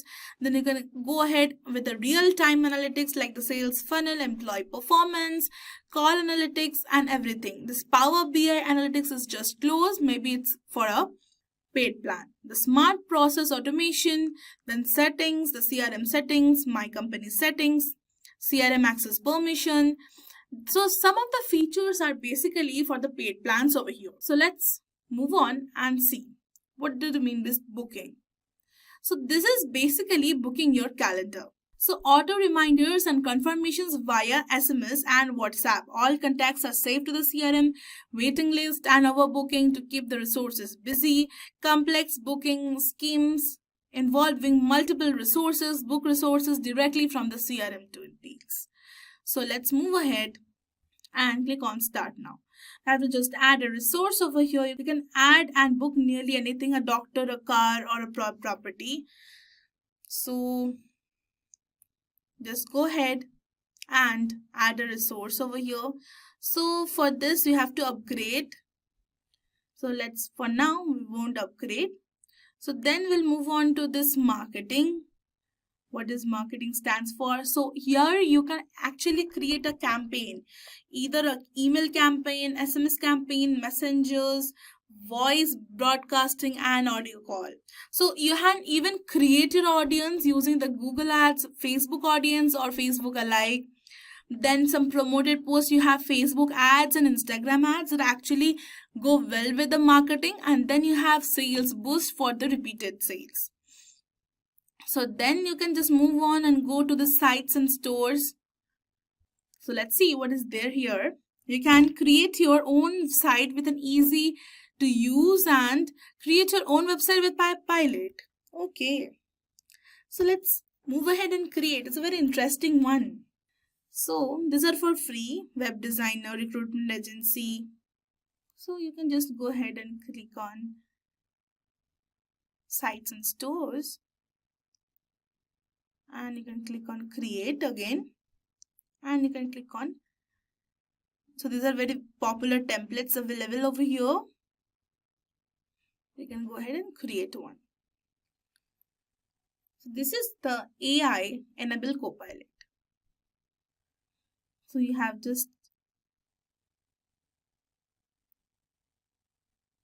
just actually apply selection to all users, and you can just save.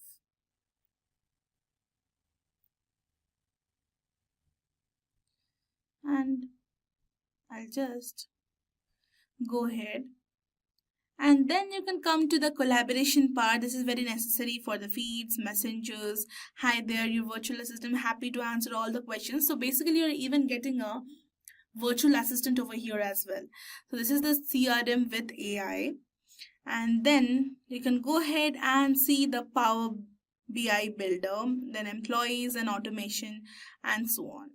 So e-signature for HR is also available over here. No data in this page available because I have not added in. So you can just go ahead and add your own things. So this is basically a must try tool for the CRM people, and it offers the built-in chat, the task management and calendars, so you can collaborate easily with your team. So now manage your deals by going to the deal section, entering details like your deal name, stage and value. So don't forget to explore automation rules and triggers that can save time, although some features have limits on this free plan itself. So guys, that's a wrap on our quick demo of these 3 free CRM tools, the HubSpot CRM, Freshsale CRM and Bitrix CRM. So each has its unique strength, so you can pick the one that best fits your business needs. So that's a wrap on our quick demo for the 4 CRM tools. So guys, congratulations on completing the CRM with AI course. You have taken a huge step forward in understanding how modern customer relationship management works, starting with the core concepts that every business needs to know. From there, you dove into the exciting world of AI-powered support by learning how to train ChatGPT to act like a helpful, intelligent customer support bot. So this is not just theory. You have gained hands-on experience that shows you how AI can actually improve the real customer interactions. But we didn't stop here. You also explored some of the best free CRM tools out there, giving you a strong foundation to manage the leads, automate follow-ups, and build the lasting customer relations without breaking the bank. So with these new skills, you have more than ready to bring smart, efficient, and human-like support into any organization. So keep practicing, stay curious, and don't be afraid to experiment. So the future of CRM is powered by AI, and you are now equipped to be a part of it. So keep going, keep building, and most importantly, keep helping customers in smarter ways. So before we start, here's a roadmap of what we will be covering. First, we'll start with basics of what is asset management, defining its core principles and purposes. Following that, we will delve into why asset management matters, the key benefit and advantages of having professional management for your investments. Next, we look how assessment management works, giving you an overview of the processes and strategies involved. Then we'll discuss who does asset management, identifying different types of professionals and institutions involved in this field. After that, we'll explore the tools used in asset management, the technologies, reach, and analytic instruments that empower effective decision making. We'll then move on to specifics of fees and values, understanding how asset managers are compensated and, more importantly, the significant value they provide in return for those fees. Following that, we will examine challenges and future trends, discussing the evolving landscape of asset management and what to expect moving forward. And finally, we'll conclude with practical advice on choosing a manager. What are the key factors to consider when selecting the right asset management partner for your needs? By the end of this presentation, you should have a solid foundation in understanding asset management and be well equipped to consider its role in your financial strategy. Let's begin with our first topic, which is what is asset management. In the essence, it's the professional oversight and handling of a client investment portfolio. This portfolio can be incredibly diverse, encompassing various securities like stocks, bonds, mutual funds, exchange traded funds, real estate, commodities, and even alternative investments like private equity and hedge funds. The primary goal is simply yet profound to maximize the value of these assets while simultaneously helping you achieve specific financial objectives. These objectives could range from saving for retirement, funding a child's education, purchasing a home, or generating steady income. A core principle of effective asset management is its personalized strategy. Its asset manager will meticulously craft a plan tailored to your unique financial goals, what you want to achieve, your individual risk tolerance, how comfortably you are with market fluctuations, and time horizon when you need to achieve these goals. This deep customization ensures the investment strategy aligns perfectly with your needs and aspirations. The scope of the asset management is incredibly broad. It's not just for high net worth individuals. Asset management serves as a cater to all client types, from individual investments and families seeking to grow personal wealth to large corporations managing cash, and even massive institutions like university of endowments, charitable foundations, and pension funds, all striving to optimize their financial resources for their respective missions. Now, why is asset management so important in today's complex financial world? Firstly, provides expert guidelines. Navigating financial markets is incredibly complex. Professional asset managers bring deep down knowledge, experience, and access to sophisticated research tools typically unavailable to individual investors. They understand market cycles, economic indicators, and specific asset valuations. Secondly, it offers time efficiency. For busy individuals or corporate executives, constant market monitoring, research, and rebalancing can be a full-time job. Outsourcing this is professionally frees you up your valuable time, allowing you to focus on your career, business, or even personal life. Thirdly, and critically, is risk control.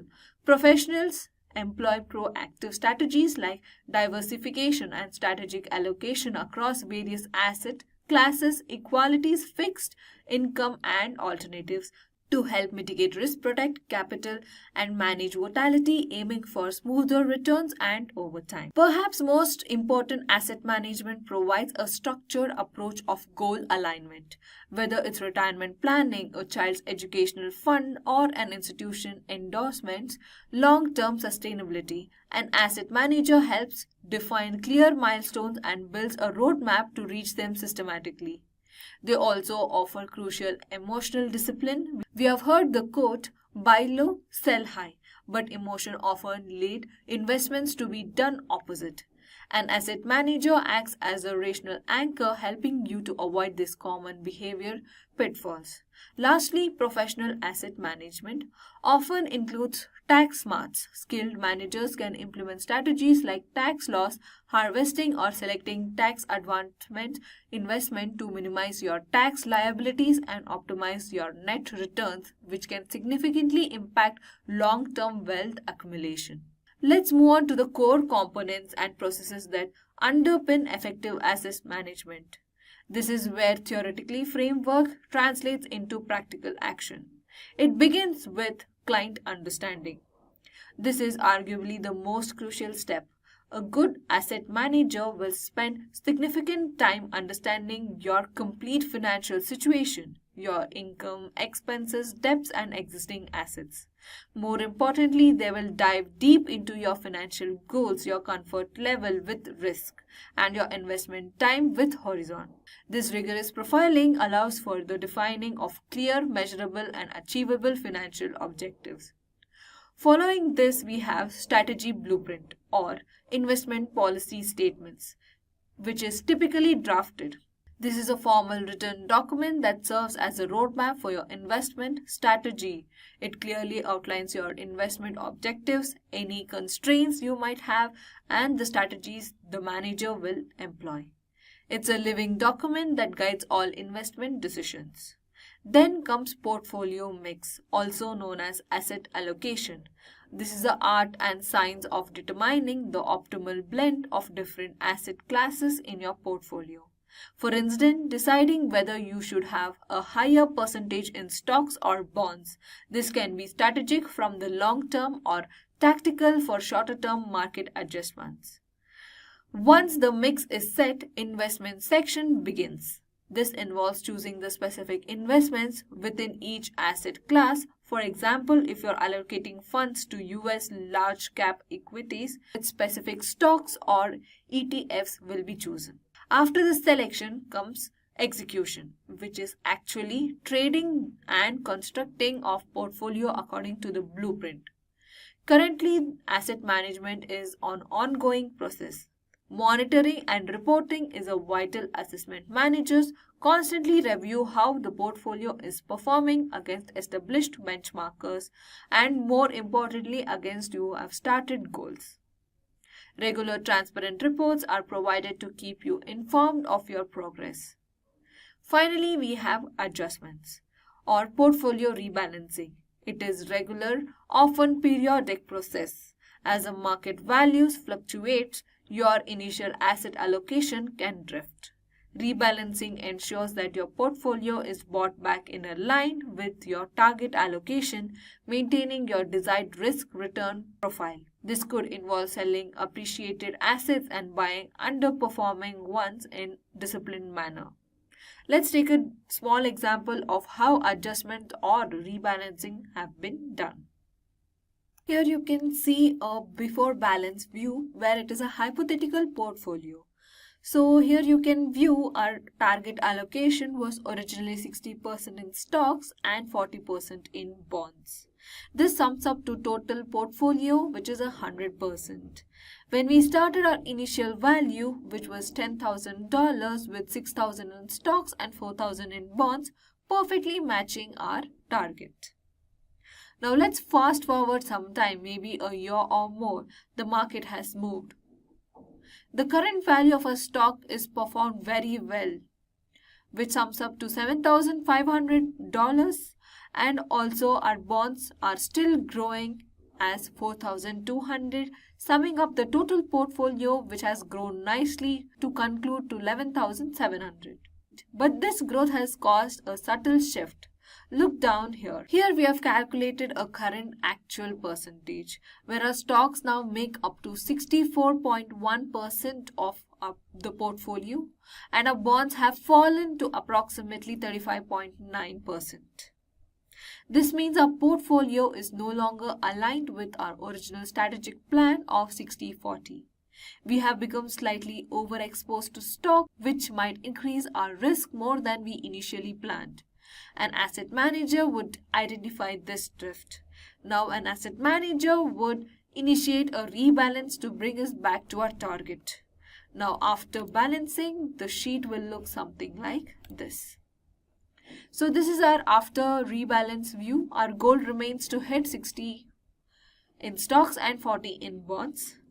But now, based on our total portfolio value of 11,007, for stocks we have placed 60% and for bonds as usual 40%. The total remains as 11,700. Now the most crucial part, where action, which is sell or buy, this is what the asset manager does. For stocks, we need to go from 7,500, which is our current value from sheet 1, down to 7,020. This means we need to sell 480 worth of stocks. For bonds, we need to go from 4,200, which is our current value from the sheet 1, up to 4,680. This means we need to buy 480 worth bonds. Notice that action totals up to 0. After selling stocks and buying bonds, our stock value is now 7,020 and then our bond value is 4,680. Our total portfolio value is still 11,700. So what's the use of doing this? Our portfolio is now perfectly back to our 60% stocks and 40% bonds allocation. Despite the market movements, this disciplined action of rebalancing helps us maintain our desired risk level, ensures we are not overexposing to one asset class, and demonstrate a key proactive management action in asset management. Let's zoom in on our actual role of asset manager, which goes far beyond simply buying and selling investments. Think of them as your strategic financial partner. For many particular registered investments, advisory, a significant aspect of their role is to fiduciary duty. This is a legal and ethical obligation to always act in the client's best interest, putting your needs above their own and their firm's. This contrasts with the suitability standard, where an investment only needs to be suitable for the client, not necessarily the best option. A core part of their daily work involves constant research. Asset managers are continuously immersed in market data, economic reports, geopolitical events, and company-specific fundamentals. They analyze market trends, form an economic outlook, and conduct deep dives into specific securities to identifying promising investments or risks. This informed perspective is invaluable.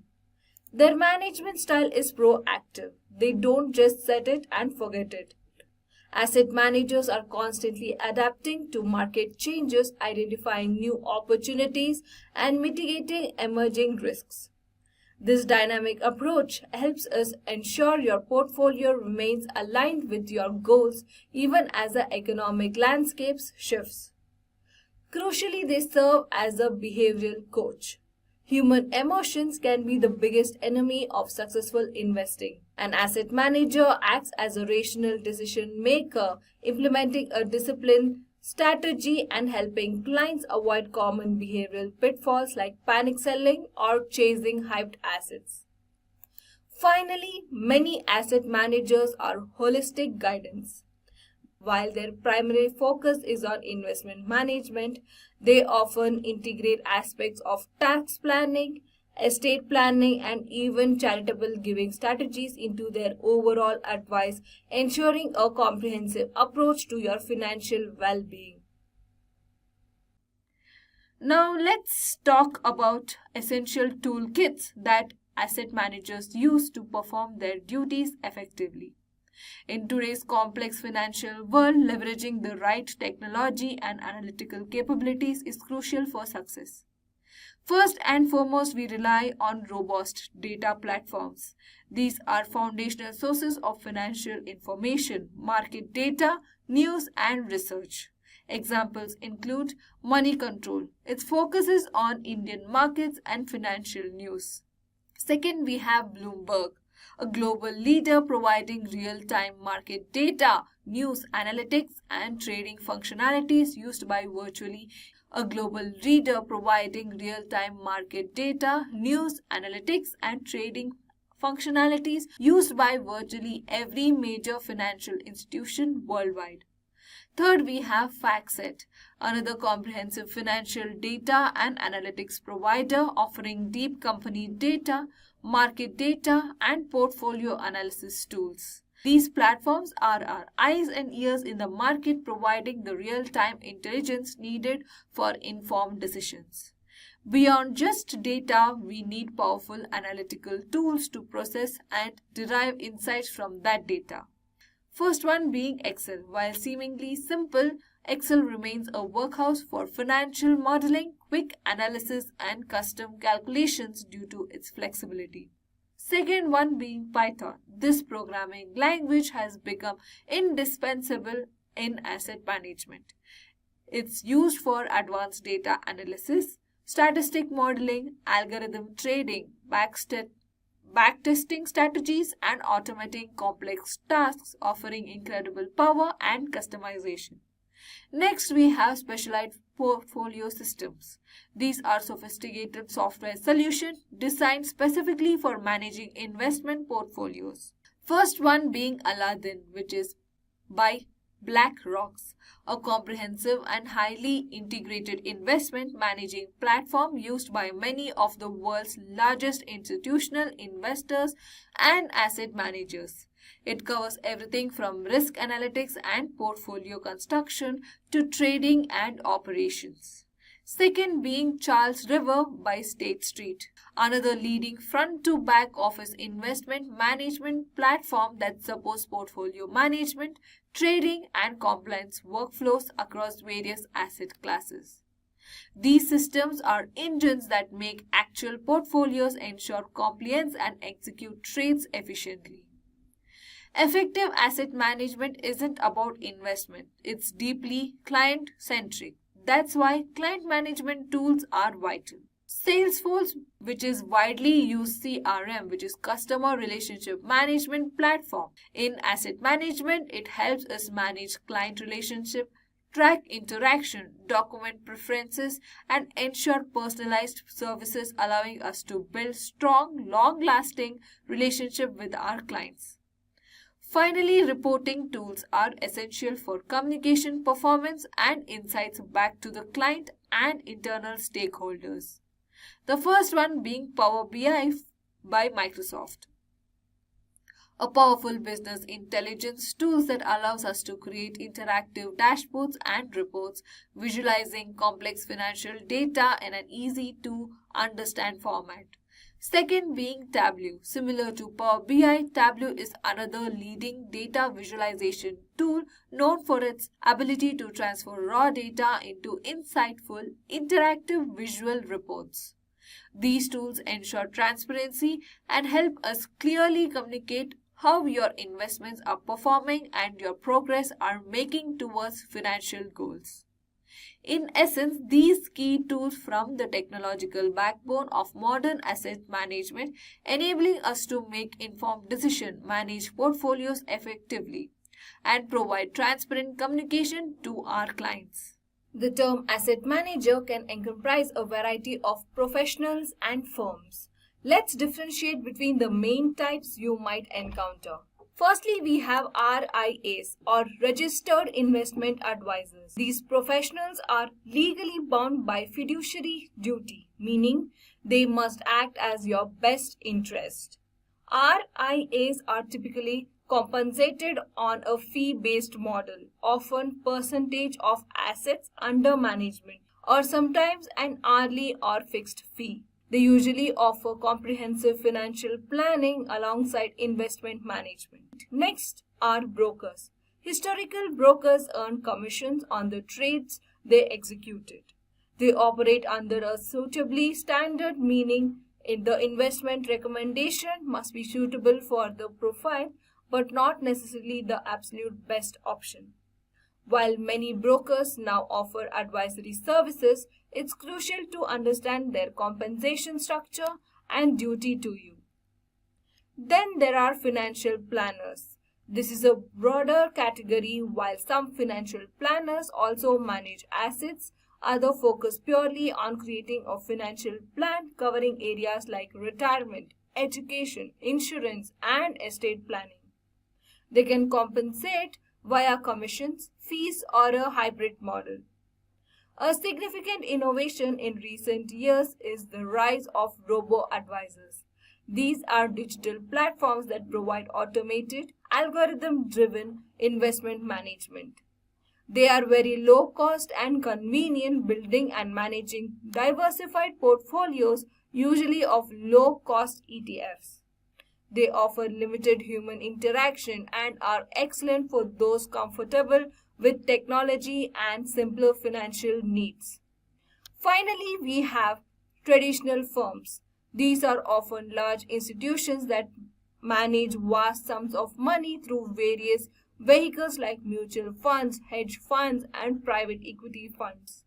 They cater to a wide range of clients, from retail investors in their mutual funds to large pension funds and ultra-high net worth individuals.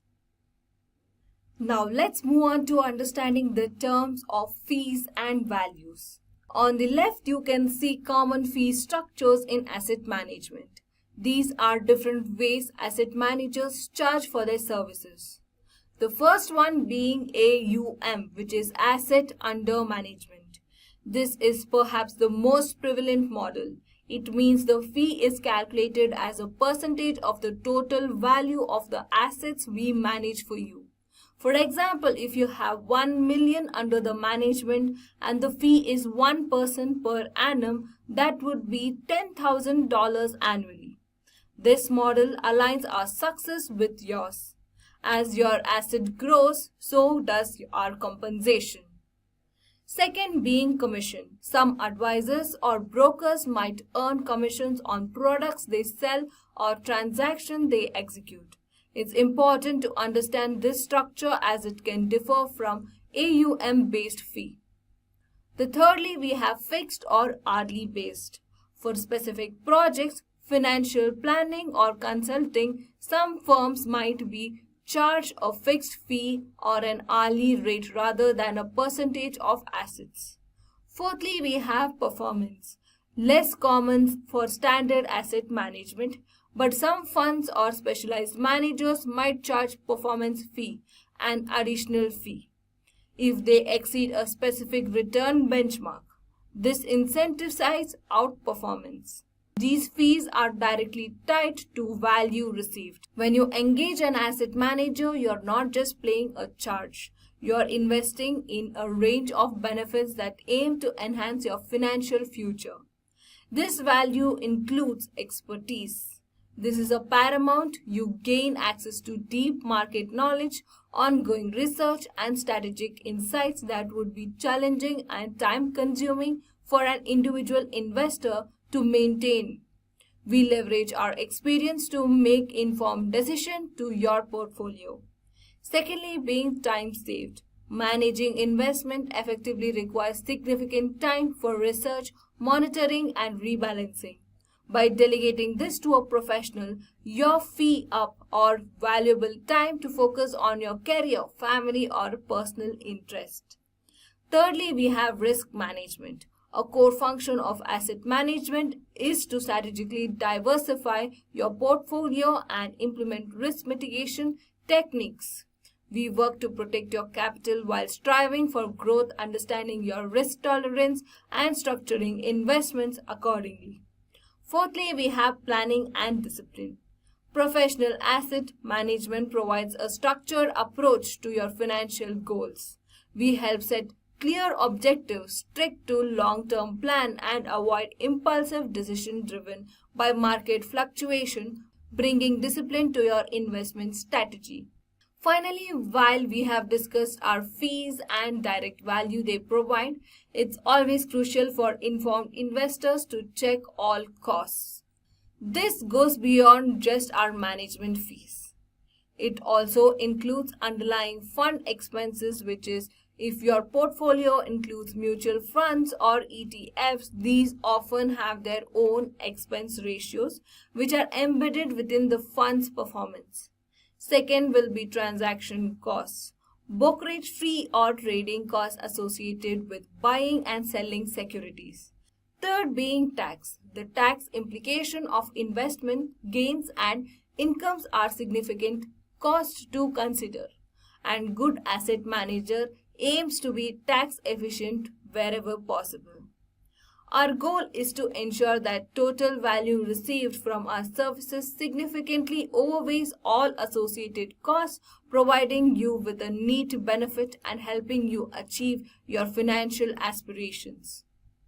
Now, as a bonus, here's a case study for you to analyze it with me. Our goal here is to illustrate the problem, the solution provided by the asset manager, and the positive outcome of a hypothetical client. Let's introduce you to Anjali and Rajesh, a busy couple in their late 30s. They are successfully earning well, but like many, they felt overwhelmed with their finances.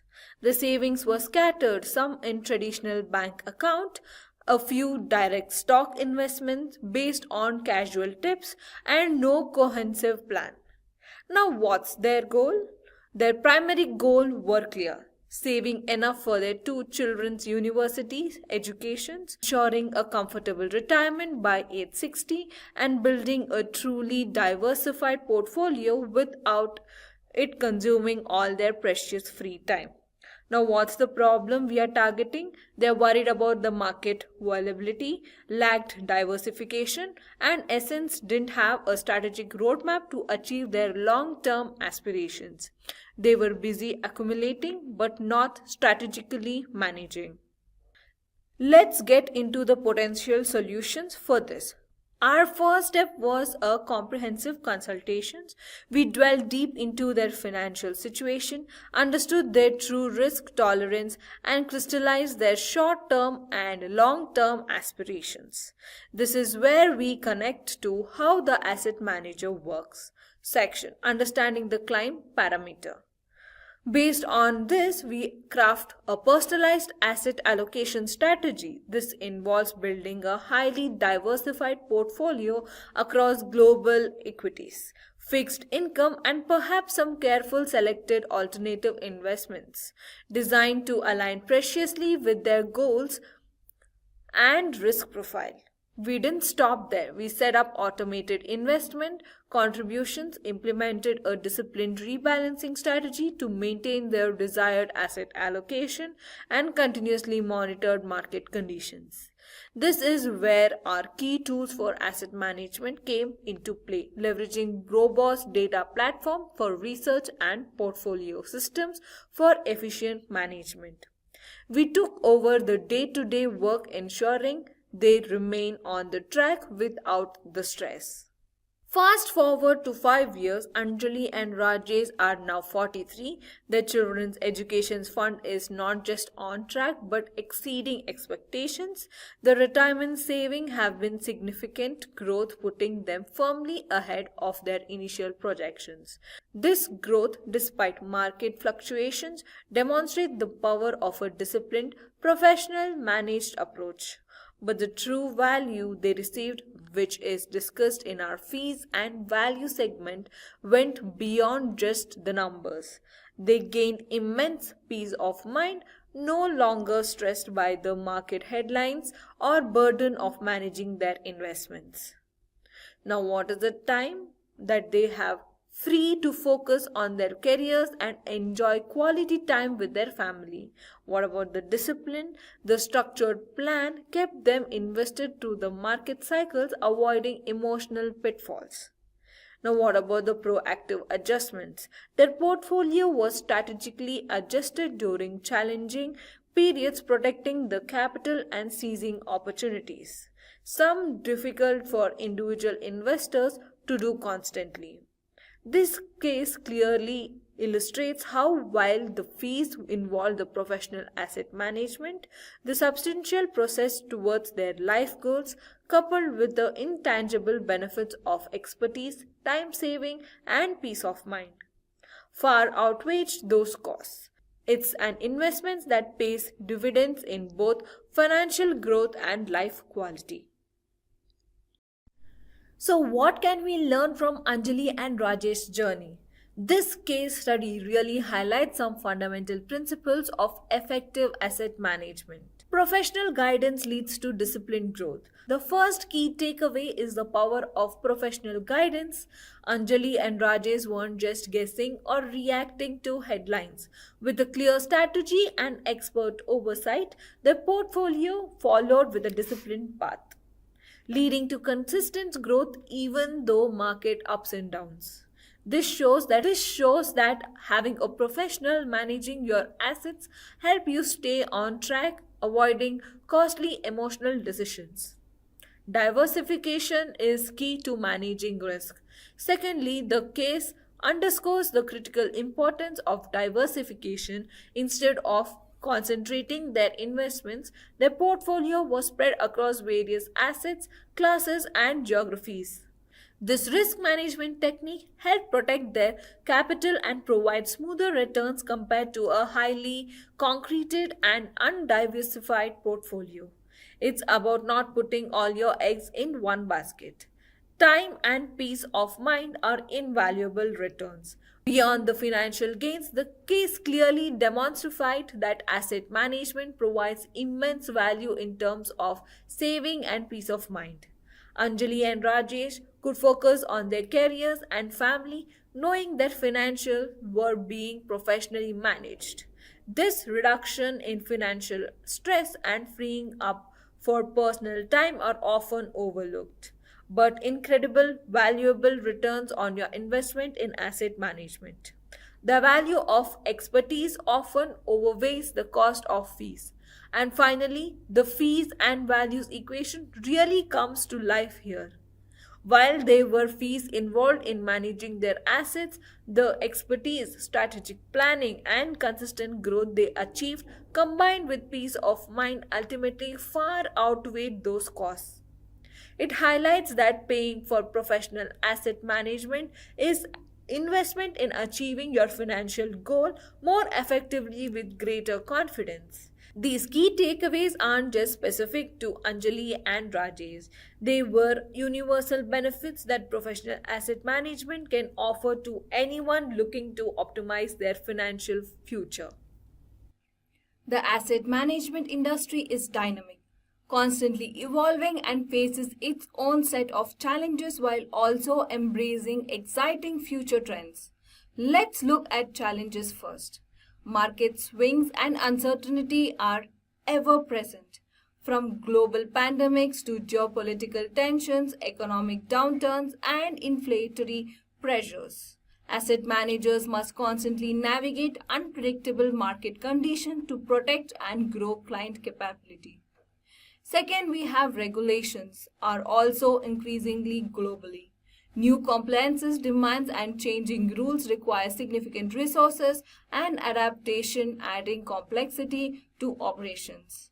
Third one being fee pressure is another significant challenge. The rise of low-cost passive investing and fierce competition among asset managers is putting downward pressure on fees, forcing firms to justify their value more explicitly.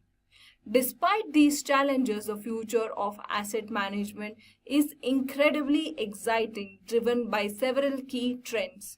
First one being technology, which is revolutionized the industry with AI and machine learning used for sophisticated data analysis and risk modeling. Robo-advisors are just one example of how automation is democratizing access to professional advice. These are strong shift towards hyper-personalization. Firms are using data to create highly tailored portfolios and deliver individualized advice, moving away from standardized products. Third being ESG investing, environmental, social, and governance factors. is no longer a niche. Investors are increasingly demanding that their investments align with their values, leading to a significant increase in funds and strategies focused on sustainable and responsible investing. We are also seeing a rise in alternative assets as traditional asset classes face voluntaries, and these increased interest in private equity, private credit, and even digital assets, which offer diversification and potential high returns, albeit with higher risks. Lastly, we have democratic shifts are profoundly impacting the industry. Asset managers must adapt to the needs of tech-savvy younger generation who expects digital interfaces while simultaneously serving the complex retirement and estate planning needs of an aging global population. With all this information, how do you go about choosing the right asset manager for you and your organization? It's significantly decision, and here are few key considerations. First and foremost, you need to define your needs. Before even talk to a manager, clearly define your financial goals. What do you want to achieve? What is your comfort level with risk? How much are you looking to invest and over what time frame? Clearer you are, the better you can access if a manager is a good fit. Next, we have to check the credential and fiduciary status. Look for professional certifications like Certified Financial Planner, which is CFP, or Chartered Financial Analyst, which is CFA. Crucially, ask if the operator under a fiduciary standard. This ensures they legally prioritize your best interest. Third being to review their experience. How long have they been in the business? What's their investment philosophy? While past performance is never a guarantee, a consistent track record and a clear philosophy can be reassuring. Fourthly, we have understand fees. As we discussed, fees vary. Get a clear written breakdown of all costs. Advisory fees, funds expenses, trading costs. There should be no hidden surprises. Fifth, you have to consider assess communication skills. How often will they communicate with you? Through what channels? Email, phone, in-person meetings? Do they respond promptly to your inquiries? Effective communication is vital for building trust. Sixth, we have to align services. Do they provide just investment management, or do they offer a broader suite of services that align with your needs, such as tax planning, estate planning, or insurance advice? A comprehensive approach can be very beneficial. Finally, and perhaps most subtly, build trust. This is a long-term relationship. Do you feel comfortable and confident entrusting your financial future to them? Do you feel they truly understand you and your goals? Trust is a foundation of any successful client advisory relationship. To conclude to our discussion today, I hope now you have clear understanding of asset management. It is sophisticated. It is a sophisticated strategic discipline designed to help individuals and intuition maximizing their financial value and achieve their unique long-term objectives. It goes beyond simply buying and selling. It involves a combination of professional expertise, disciplined process, and the ability to adapt the changing market conditions. We have seen that there's a variety of choices in asset managers and service models available. The key is to choose a partner whose philosophy, service, and fee structure align perfectly with your specific needs and comfort level. Ultimate Professional Asset Manager offers a valuable partnership serving as your financial partner to navigate the complexities of financial markets, manage risk effectively, and keep you on track towards achieving your financial dreams. We have journeyed through the dynamic world of asset management today. We started by defining what it is, exploring its immense importance, delved into how it systematically works, understood how key players are, and even uncovered the powerful tools that underpin its effectiveness. We then critically examined the balance between fees and values delivered, and importantly, we saw these concepts come to life through the compelling story of Anjali and Rajesh in our case study. Finally, we touched upon the evolving landscapes of challenges and future trends and the crucial steps in choosing the right partner. As we draw to a close, I want to leave you with a few overarching takeaways. These aren't just summaries, they are fundamental principles to consider as you think about your financial future taking the next step. Firstly, and perhaps the most profound, recognize that asset management is not just about numbers on your spreadsheet or market movements. It is, as its heart, about fostering a strategic partnership of your goals. Think back to the discovery and goal setting slide. The very first step in our process, your life goals, whether it's retiring comfortably, ensuring your children's education, leaving a legacy, or simply gaining financial freedom. These are deeply personal. A professional asset manager isn't just an investment advisory, they become a co-pilot on your financial journey. They work with you, taking the time to understand your unique aspirations, your risk comfort, and your specific circumstances. This partnership is built on trust, transparency, and shared commitment to turning your financial dreams into a tangible reality. It's about having someone strategically aligned with your success, guiding you through every market cycle and life event, making sure your investments are always working towards your vision.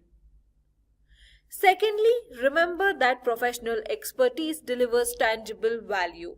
In our discussion on fees, values, and key tools for asset management, we highlighted the immense resources and knowledge that come with professional management. This isn't just about accessing a Bloomberg terminal or knowing how to use Python. It's about the decades of collective experience, the rigorous analytical capabilities, and disciplined decision making that informs every investment's choice. The value delivered extends far beyond just investment returns, though those are certainly a primary aim. It includes tangible benefits of saving your countless hours of research and market monitoring. It provides the invaluable peace of mind that comes from knowing your financial future is in expert hands, freeing you to focus on your career, your family, or your passions. And as we saw with Anjali and Rajesh, this expertise helps navigate complex markets, mitigate risks, and prevents costly emotional reactions, ultimately protecting and growing your capital more effectively than you might do on your own. Third, this is the principle that stands the test of time.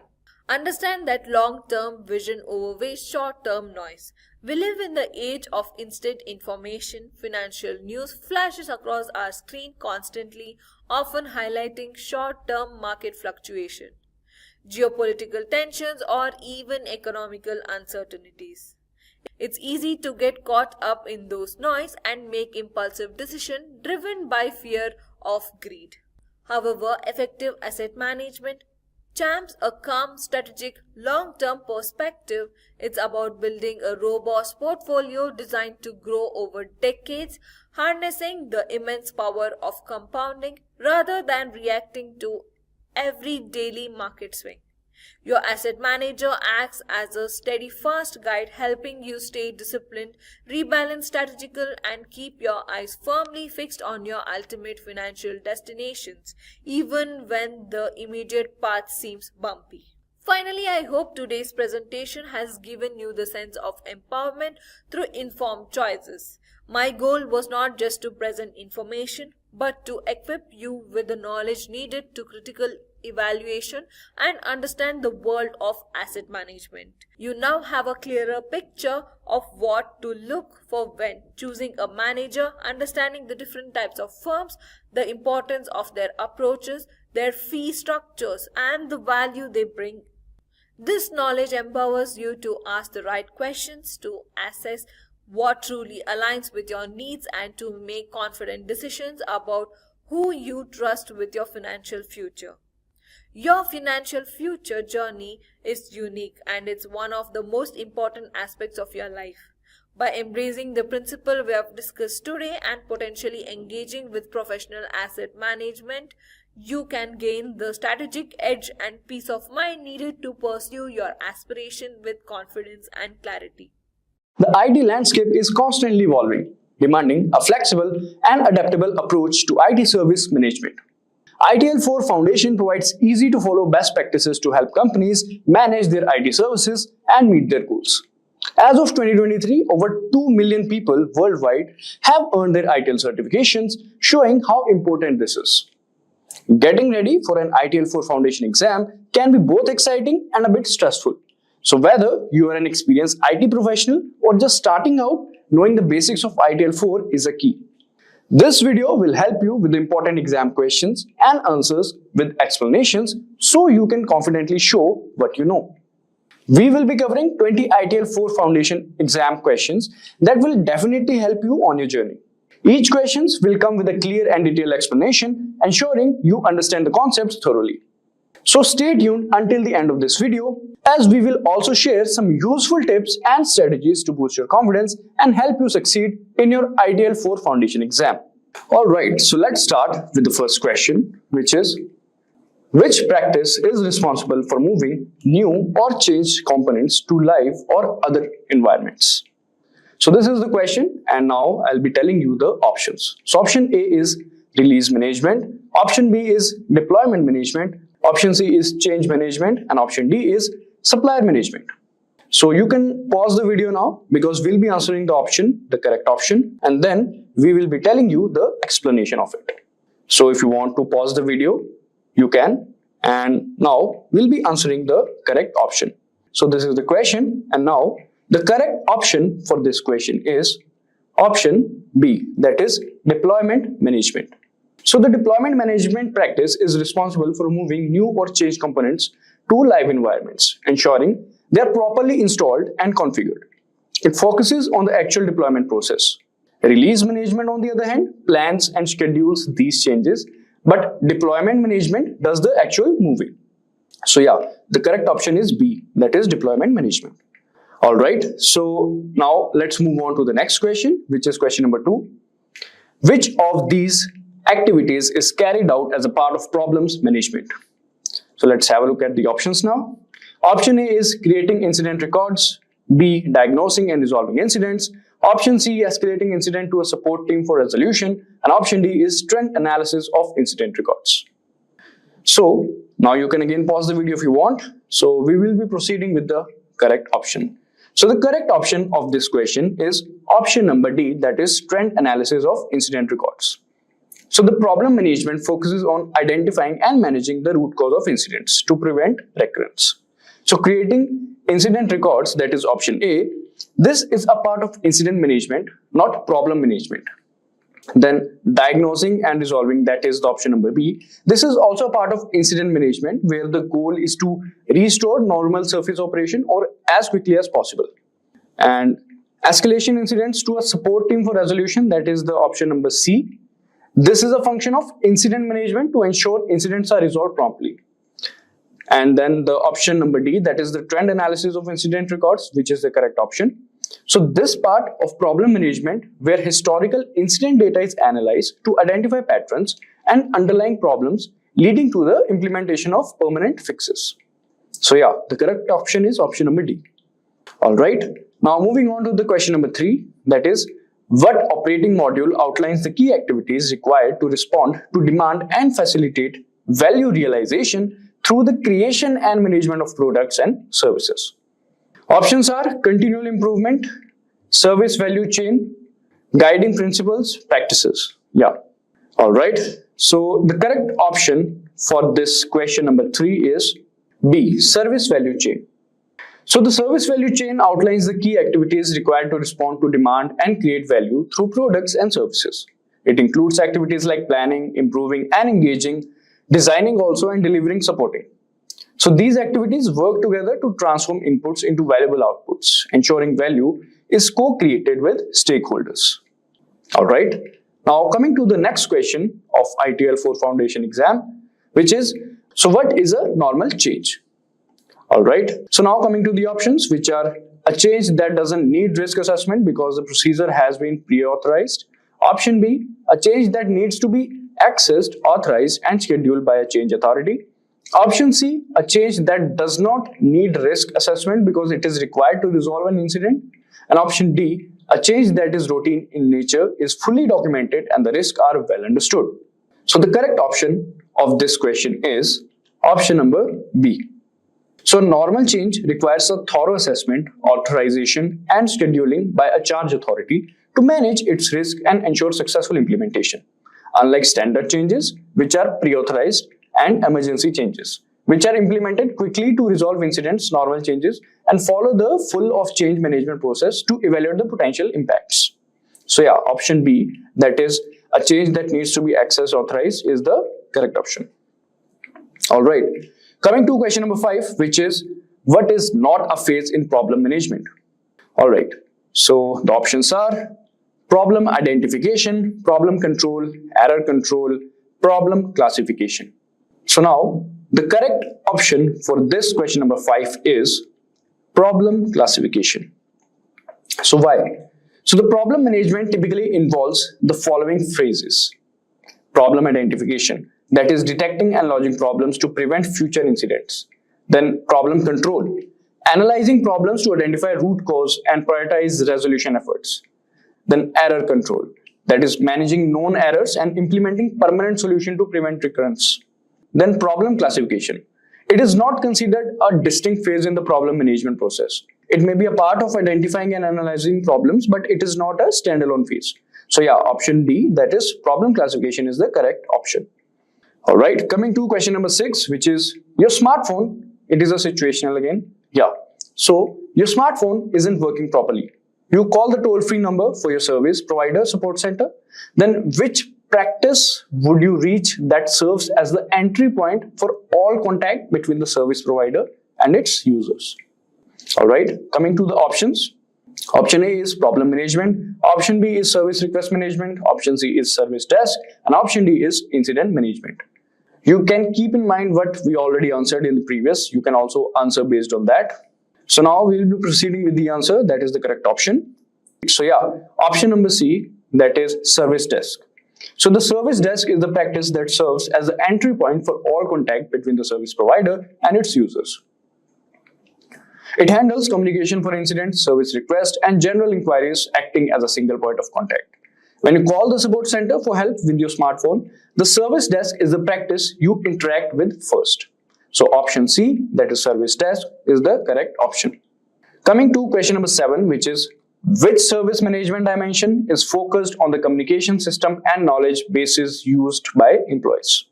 You can have a look at the question first. Now we will be proceeding with the options, which is information technology, organization and people, partners and suppliers, value streams and processes. So question is, which service management dimension is focused on communication systems and knowledge bases used by employees? So pick the correct option according to you. You can also pause the video as I previously said. Alright, so the correct option of this question is option number A, that is information technology. So the information technology dimension of a service management focuses on the tools, systems and knowledge bases used by employees to deliver and support services. This includes communication systems, IT infrastructure and data management, which are crucial for effective service delivery and support. Alright, coming to question number 8 now, which is the next question. So it is again a situational based, like you are working as a part of an improvement initiative and your team would like to release a new module into the existing customer relationship management system. Which type of change should you initiate? So we have 4 options, that is standard, B normal, C emergency and D routine. Now you can pick the correct option according to you. Alright, proceeding with the correct option, that is option B, that is normal. So a normal change is the appropriate type for releasing a new module into the existing customer relationship management, that is CRM system. Normal changes require a full assessment, authorization and scheduling by a change authority, ensuring that the new module is properly evaluated for potential risk and impacts before the implementation. Standard changes are pre-authorized. Routine changes like emergency changes are for urgent issues, and routine is not a specific change type in ITIL. So yeah, option B, that is normal, is the correct option. Coming to the next question of ITIL 4 foundation exam, that is question number 9. So your company has decided to install a service management tool that provides incident management as one of its functions. What is the benefit of using an incident management system? So this is again a situational based kind of question. So you have read the question, I believe. Now let's proceed with the options. Option A is it can provide automated resolution and closure of complex incidents. Option B is it can ensure that incidents are resolved within the agreed upon time frame in the service level agreement, that is SLA. Then it can provide automated matching of incidents to provide or non-errors. Then the system can provide specialized knowledge for solving complicated incidents. So 4 options are there. You can select the correct option. All right, I believe you have selected the correct option, and you can pause the video as I already said. Now let's proceed with the correct option. So the correct option is C. That is, it can provide automated matching of incidents to problems or known errors. So an incident management system offers the benefit of automating the matching of incidents to existing problems or known errors. This capability helps streamline the resolution process by leveraging historical data and knowledge, thereby reducing the time and effort needed to address recurring issues. While ensuring SLA compliance and providing specialized knowledge are important, the key benefit here is the efficient linkage of incidents to the known issues for faster resolution. So the option number C is correct one. All right, coming to question number 10. So how does service request management contribute to deliver and support value chain activity? So this is the question. Option A is it ensures that users continue to be productive when they need assistance from the service provider. Option B is it collects user-specific requirements, sets expectations, and provides status updates. Option C is by initializing standard changes to fulfill service requests. And option D is it requires pre-approved service components to help fulfill service requests. You can select the correct option, and the correct option is option number A. It ensures that users continue to be productive when they need assistance from the service provider. So service request management contributes to deliver and support value chain activity by ensuring that users remain productive when they need assistance. It handles requests for information, advice, and access to services, helping users to continue their work without unnecessary delays or disruptions. This supports the overall goal of maintaining service quality and user satisfaction. So yeah, option number A is correct one. Moving on to the next question of ITIL 4 foundation exam, which is question number 11. So which practice provides support for managing feedback, compliments, and complaints from users? So this is the question. We have to select the correct one. Option number A is change control. Option B is service request management. Option C is problem management. Option D is incident management. All right. Now moving on to the correct option among these 4. So the correct option is option number B, that is service request management. So service request management provides support for managing feedback, compliments, and complaints from users. This practice handles various types of service requests, including requests for information, advice, access to services, and even feedback mechanisms, ensuring user interactions are managed efficiently and user satisfaction is maintained. All right. Coming to next question, that is question number 12. So what is expected outcome of using a service value chain? All right. Option number A is the application of practices. Option B is value realization. Option C is customer engagement. And option D is service value streams. You can take your time. All right. So let's proceed with the answer now. So the correct option is value realization. That is option number B.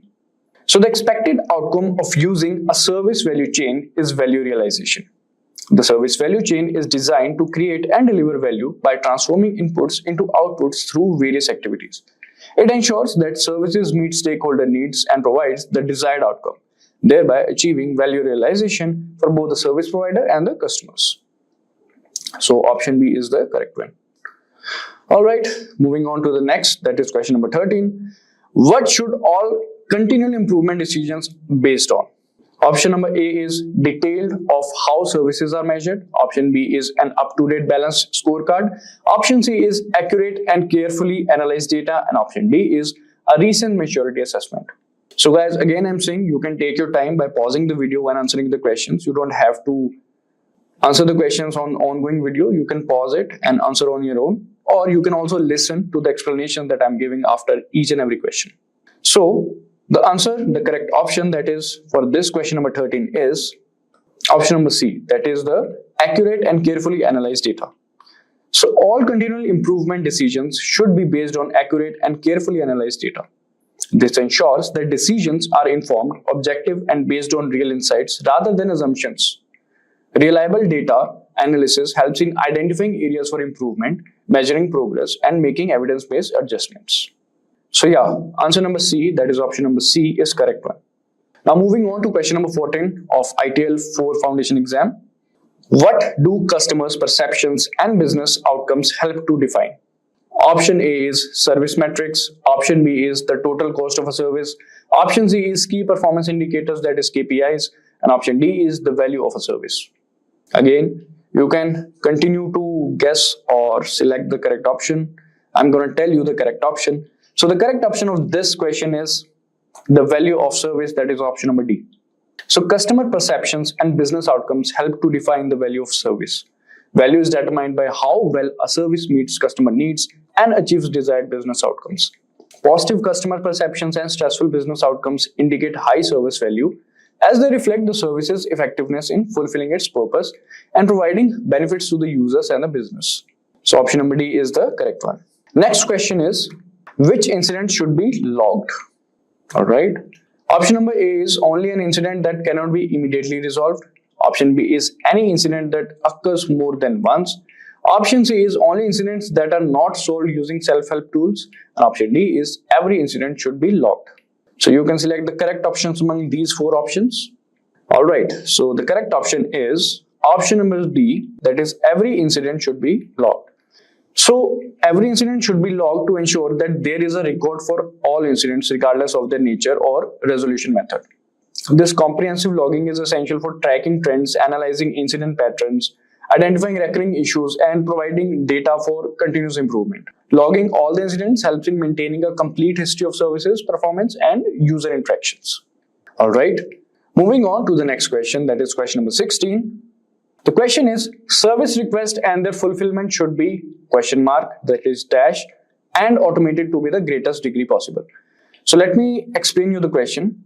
So here the question mark indicates what should come here. So the question is, service request and their fulfillment should be, the dash is here, you'll have to fill this gap, and automated to the greatest degree possible. So the question mark is replaced by the option that we will be giving you. So option A is standardized, option B is uniquely handled, option C is creatively solved, and option D is ignored. So which among the options should come in place of question mark in the question?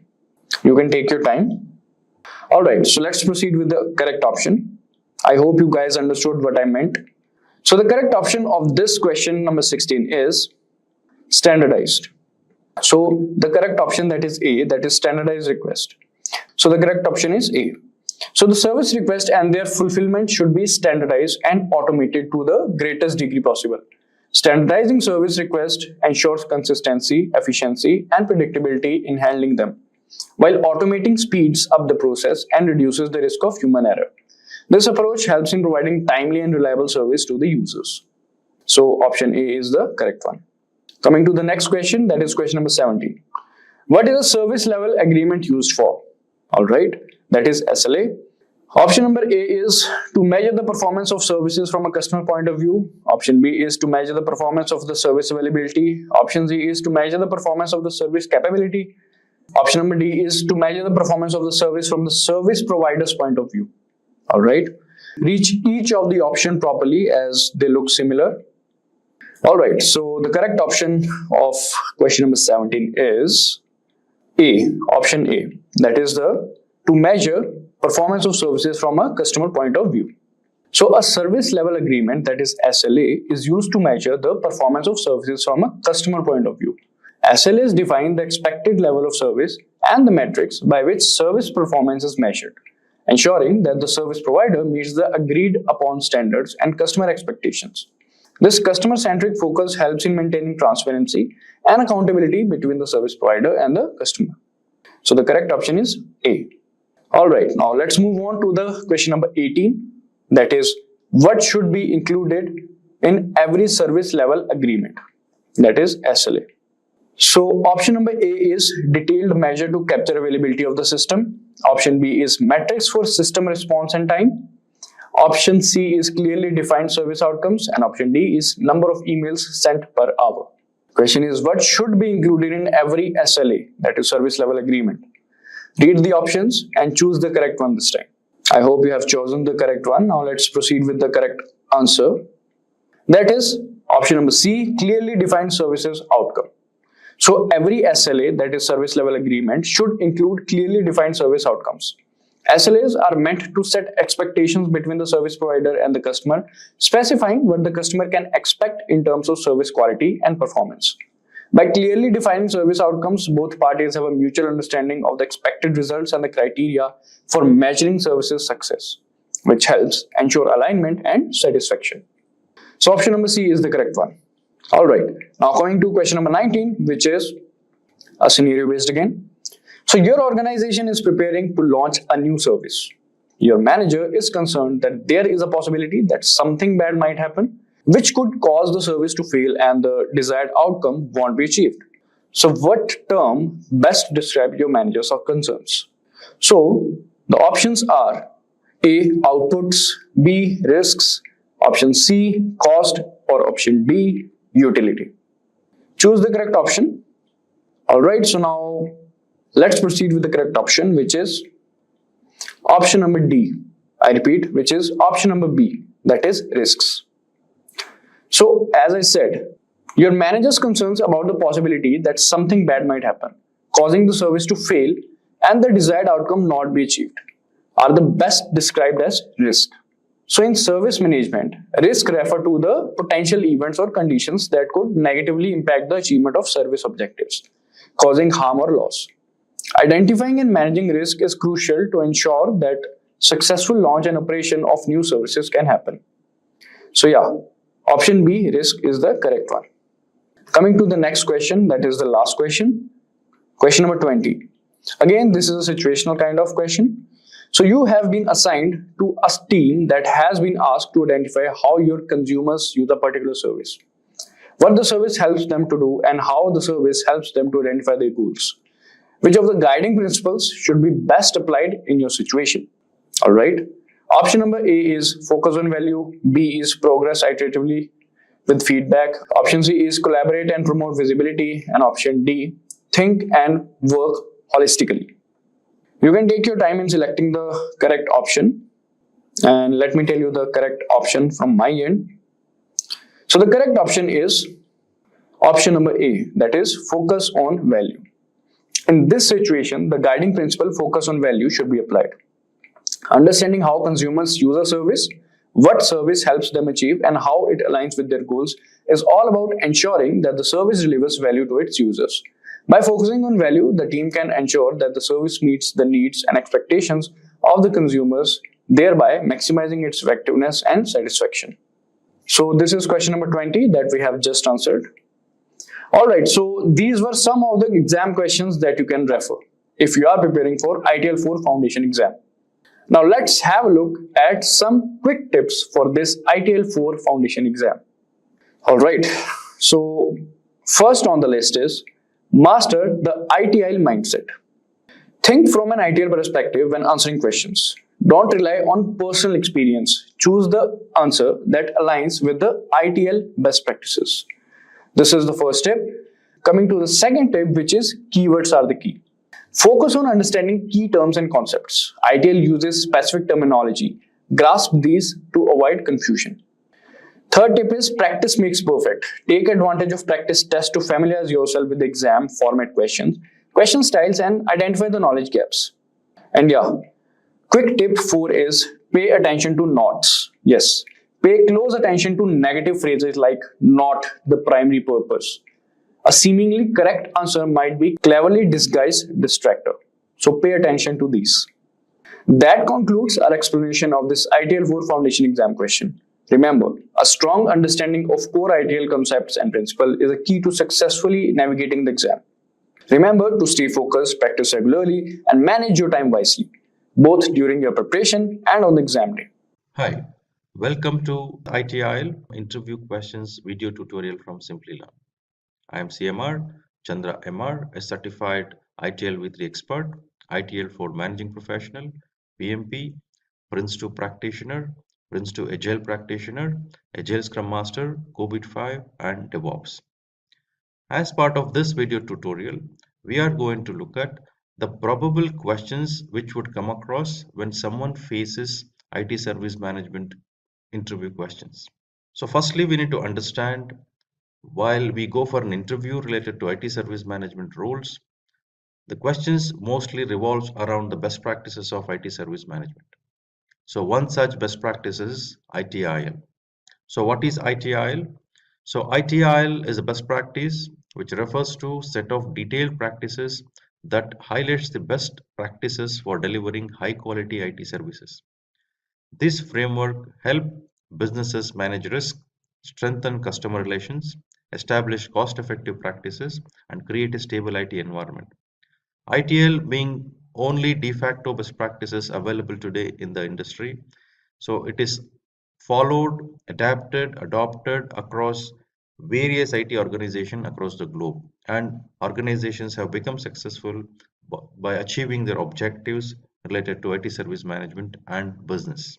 What is ITSM? So ITSM stands for IT service management, which basically refers to the practices of delivering IT services and supporting internal customers with help of people, process, and technology. So ITIL being the best practice for IT service management is used by ITIL professionals to implement the best practices for ITSM within their organization and to ensure the delivery of the value. So as we know, value is realized by consumers only when service management organization engages with the businesses and customers, the consumers, very closely. So when we say value related to a business or value related to consumer, which they realize can only happen through better engagement, which means value can be created only through value co-creation. There should be close engagement between service provider and service consumer. What are the dimensions of ITIL? So there are 4 dimensions which are looked up when managing IT services. That includes organizations and people, information and technology, partners and suppliers, value streams and processes.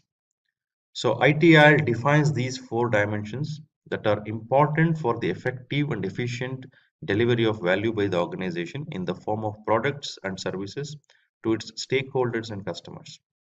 So these 4 dimensions are influenced by various different factors. The one which we can focus mainly are political factors, economical factors, social factors, technological factors, legal factors, and environmental factors. So it is very important to consider these 4 dimensions and influencing factors while delivering an IT services by service provider. So these dimensions, when I say organization and people, so this refers to the corporate culture needs to support the organization's objectives and to make sure there is appropriate level of staff capacity and competencies. So the structure of organization, the way the organization is organized to ensure the business objectives are accomplished. So IT service management being part of a business, for managing IT services, there needs a specific set of organization structure and a specific set of people with the specialization. So information and technology refers to ensure that there is a right set of technology considerations the service provider makes. So organization needs to ensure that to maximize the value of the data while delivering technology services, they need to manage risks and obligations that result from owning that information. Partners and suppliers refers to those third-party organizations who play an important role to increase the value through co-creation. They actively engage with service provider to collectively provide or create that value for service consumers. So they actively involve in designing, deployment, delivery, support, and continuous improvement of services and their relationship to the organization. Value streams and processes. So these are considered with various different flow which happens within the service provider. So right from the point, the trigger which happens for providing an IT services till the value realization by the consumers. So these are concerned with how the different parts of the organization work in combined manner to make sure value is created with the help of products and services. So these are activities, workflows, controls, processes, procedures which are required to fulfill the organization's objectives. So each processes interfaces, each activities interfaces has to be looked at carefully to ensure there are no bottlenecks in the flow of the value stream. So what is service portfolio, service catalog, and service pipeline? So the term service portfolio refers to the list of all the products and services of an organization. So when I say portfolio, so this terminology itself refers in business sense. A service provider will have a set of services or products which are to be provided to the consumers. The considerations what they have made to introduce the new set of products or services, and evaluation of the existing services to check whether they're still viable and justifiable by business to keep or just retire that particular service. So such decisions are made as part of portfolio decisions. Similarly, for a service provider, all that services which service provider keeps in the operation, which means they provide it actively to their consumers. Secondly, the one which is in pipeline, which service provider thinks about introducing newly, and the one which service provider evaluates, which is in currently operation stage, those can be retired. So such strategic decisions are made as part of service portfolio management. Speaking about service catalog, so service catalog refers to the list of products or services which are currently offered by service organization, service provider. So these are the one which is actively provided to consumers, and consumers are utilizing those services, using those services, and then the business value is realized by using those services. Service catalog captures the details of these services which are active currently. So these are referred by service consumer before they avail this service. So for example, if there is a website of an organization like a mobile service provider, the details of the plan of mobile services can be considered as service catalog. Service in pipeline. So as I was mentioning earlier, so the services which are yet to be provided to the consumers, which are not live, but further organization is considering to introduce those, and those are getting created, those are being evaluated. So these are the services which are not yet introduced to the market. So the service pipeline would refer to the services that are still not live, and they are proposed, they are designed, they're in transition stage. So those can be referred as service in pipeline, which are not live. So explain the difference between an end user and customer. So these terminologies, the end user, the customer, the sponsor, are the one which are introduced in ITIL 4. So where end user refers to the one who is using the service, actively using the service. So whereas customer refers to the one who provides the requirement of the services, products, and may or may not be able to choose different products or supplies. So now, important thing we need to consider here is we speak about three roles like sponsors, customers, and end users. So sponsor refers to those who approves the budget for procuring the services. And we see these roles as part of service consumers who receives the services from a service provider. What is SLA? SLA or service level agreement is an agreement between the service provider and its customers. So SLA will detail the quality of services the customer expects from the provider and the metrics that will be measured along with the remedies and penalties that service provider would face should the service not be of the expected quality. So further, if there are any clarity required on the services which needs to be received by service consumer and provided by service provider, so service level agreement will become a basic reference document. So this will be established formally when service is being provided by a service provider to a service consumer. What are the types of service providers? So service providers are of three types. So one is internal service provider, second is shared service provider, third is external service provider. So when I say internal service provider, the service provider is internal to a business unit of an organization and focuses on the requirement of the business unit. Whereas external service providers are the one who provide the services to external customers, who is external to the organization. So they would handle specific and special scenarios depending on the market conditions. So here a formal establishment of an agreement, service level agreement is required while providing services to external customers. So shared service provider are the one who are internal to organization, but they cater to entire organization. So unlike internal service providers who are very specific to a specific business unit, shared service providers provide the services to all the business units within the organization. What is service request? So the service request refers to the request which are placed from the users for information or to advise a standard change or access to particular services or a specific product. The service request involves things that have already been approved by organization like pre-authorized, low risk, low impact changes which can come into the system without any problem. And they do not require any additional permissions because of the level of impact and the kind of effort or investment required for those. A standard change, for example, a password reset, can be considered as a service request. Explain PDCA, Plan, Do, Check, Act cycle. So PDCA, Plan, Do, Check, Act cycle is used in businesses for the control and continuous improvement of products and processes.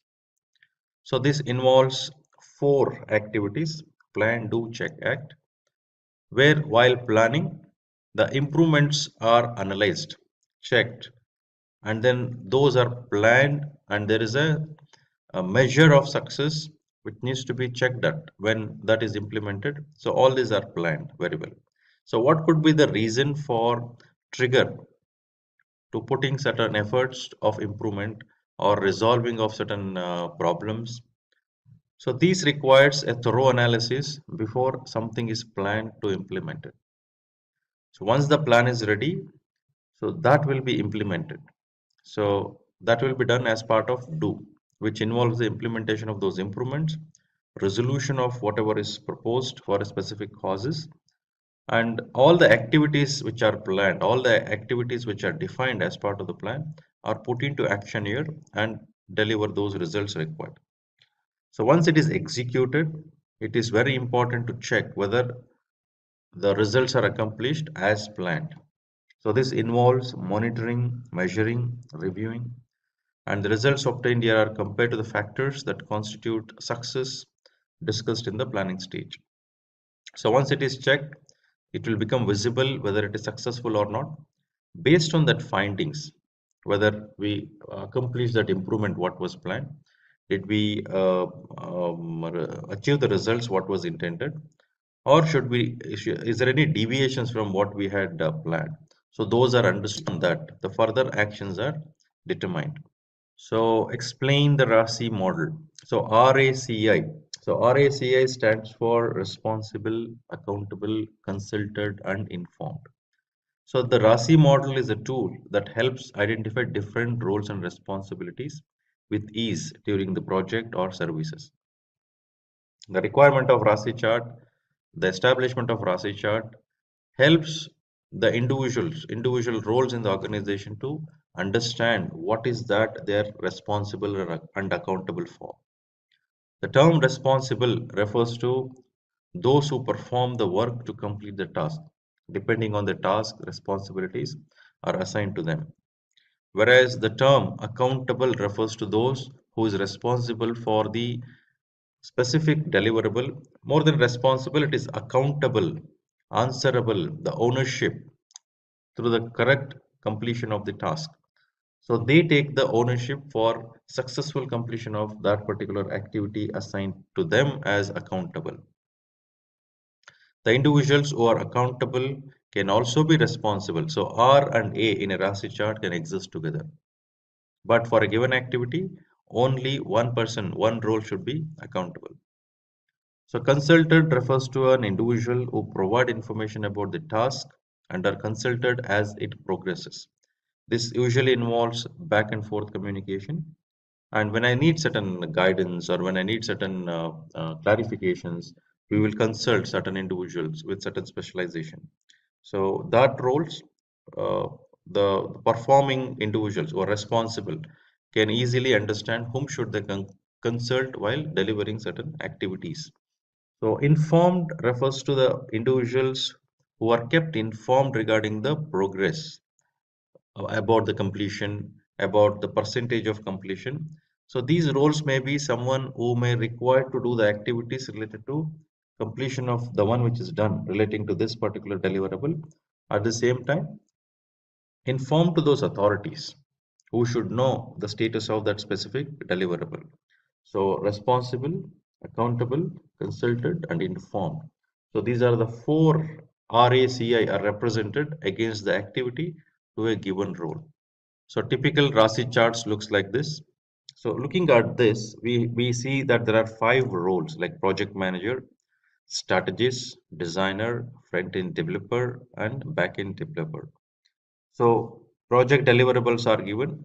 So if you look at any of these deliverables, there is only one role who is accountable. For example, if you see sitemap designing, if I look at this activity, designer is accountable, whereas strategist is responsible.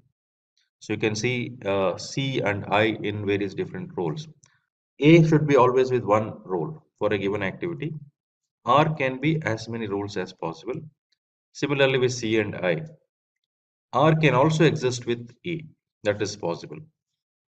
So these rules should be kept in mind while establishing RASI chart.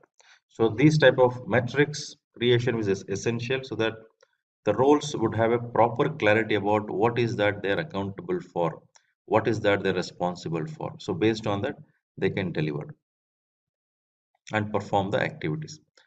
So explain how availability, agreed service time, and downtime are related. So when you use the terminology called availability, it refers to an ability of an IT services or any configuration item to perform its expected function when required. So for example, if I say a service is provided between 9 and 10, 9 a.m. to 10 p.m., for example.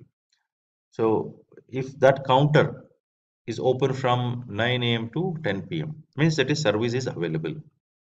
So before 9 a.m., after 10 p.m., you cannot expect that services to be available because service window, that service is available during that service window.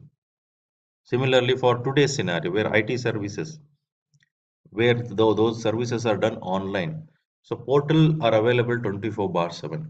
For example, net banking, you can go and log in anytime, 24 hours. So availability here is 24 hours in a given day. So accordingly, service provider has to fulfill or provide the services to the service consumer. So agreed service time is the expected time during which the service will be operational, as we looked at the example of net banking as well as the example of a specific service which is done between 9 a.m. to 10 p.m. So downtime refers to the time within the agreed service time during which the service is not operational.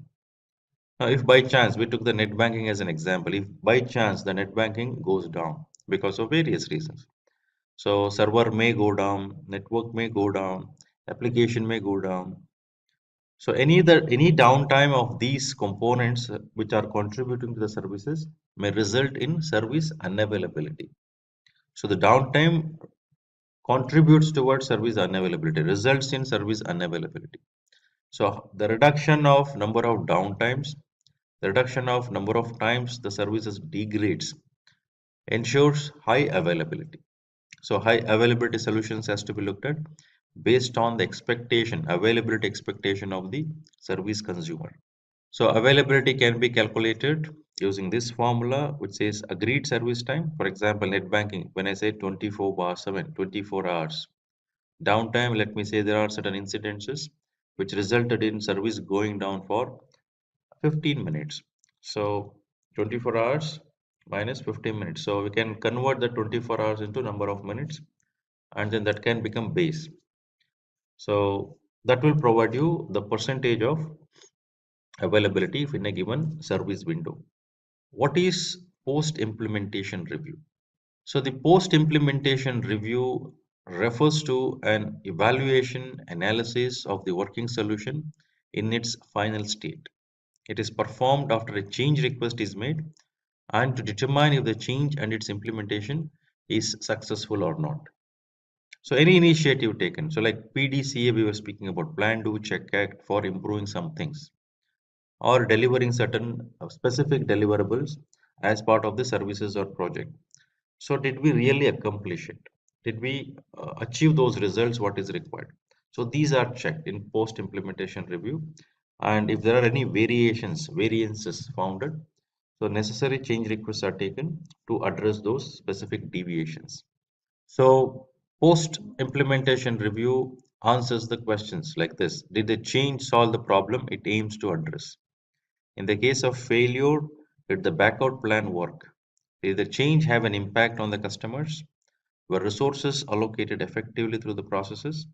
Was the change implemented based on a budget and in a timely manner? So explain the 7 R's of change management. So the term 7 R's refers to 7 questions relating to change management. So before a change is actually executed, a change request has to be raised. So these change request has to capture the details of the proposed change by answering the questions which are associated with 7 R's. So change management, as we know, enables organization to ensure all the changes are controlled and implemented effectively to accomplish the business objectives. So while doing this, it is very essential to answer the questions related to all 7 R's. So what does this 7 R's means? What are these R's refers to? So who raised the change? So this will indicate or has to put the information about those who are actually initiating this change, requesting for this change. So they would raise this change. So who raised the change? An individual or a specific entity. So what is the reason for the change? So why? What actually triggered to initiate this particular change? So then what is the return the change will deliver? So what is that expected return by doing this change? So what risks are there if the change is not carried out? Or what risks are there if change is carried out? So means when I say risk, we speak about positive risks and negative risks. So but positive risk anyway when it happens, that is an intent what you are doing. So it is very important for us to understand both the scenarios. What if I do this change? What if I don't do this change? We need to analyze both the scenarios. Then what resources are required to perform the change? So what resources? Human resources, technology resources, facilities, which are very essential to deliver this change effectively.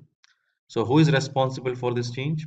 The individuals, the specialization, the human resources, or the who is actually taking an accountability, like RASI chart you can establish here. Who is responsible, accountable, consulted, and informed when you actually do this particular change. So what is the relationship between this change and other changes? So whenever we are delivering some changes, whenever we are doing some changes, so we need to ensure other changes around this specific change. So if I'm implementing a server, means a new server getting into a data center. So I need to make some space for it. There should be some readiness. Other changes means a specific change need to be made to that environment before I go and put this particular server. So that is one thing we can think of a relationship with the change associated to the primary change. Secondly, when I do the change, other team or other functions would have planned for the change on the same schedule, during the same schedule. So we need to understand those. Is this change is going and conflicting with it? So besides these 7 hours, we should also know there are scenarios where changes will fail. So this 7 hours requires to be captured in change request, fine. But once the change is being implemented, if it is not successful, what should we do? So I would be adding the 8 hour to this 7 hours, which means rollback plan. What is the remediation plan when change fails? So we should be ready to ensure that business will not get impacted when change fails. So we should come back to the original working condition. So what is the difference between a change request and a service request? So typically a change request refers to a formal proposal to make alteration to a product, services or system and stakeholders. So this needs to be approved and execution should be happened accordingly. A service request is done by the users, like for an information, for an advice, a standard change, and access to particular service. Now, change and service request, when we link these both, so there is something called standard change, which is pre-approved, pre-authorized, low impact, low risk. So since these are pre-authorized, there is no formal request which is raised to do these changes. Instead, these are requested by the user directly and they are pre-approved and implemented by service request management function or the team. Like service desk takes up this practice, service request management practice, and they would implement it. So no specific approval mechanism is followed while fulfilling the standard changes. So what is a problem and how is it managed? So term problem refers to cause of one or more incidents. So generally what I have seen whenever I ask these questions during my training programs, what is problem? People tend to say problem is repeated incidents. So repeated incidents are repeated incidents. That is, those cannot be called as problems. So problem refers to the underlying cause which resulted in the incident. It may be a single incident, it may be multiple incidents. So we need to find out those. We need to find those root causes and we need to have workarounds or permanent solutions for those causes, elimination of those causes. So that due to these causes, the incidents will not occur anymore. So problem management is the practice or the process that manages the life cycle of the problems. So detecting and providing solutions or workarounds are considered as successes to ensure the impact of organization is limited and doesn't reoccur. So problem management phases includes problem identification, problem control, and error control. So explain the difference between an incident, problem, and known error. So I've come across people who alternatively use these terminologies, incident versus problem. So here we need to clearly understand the difference. So only then we can able to have a right actions in place. So the term incident refers to an unplanned interruptions or disruptions or reduction in quality of an IT services to the service consumer. So this is a scenario where service is not available to the service consumer. This is a scenario where the services performance has degraded. It is not usable at the moment. Like internet services, I cannot browse.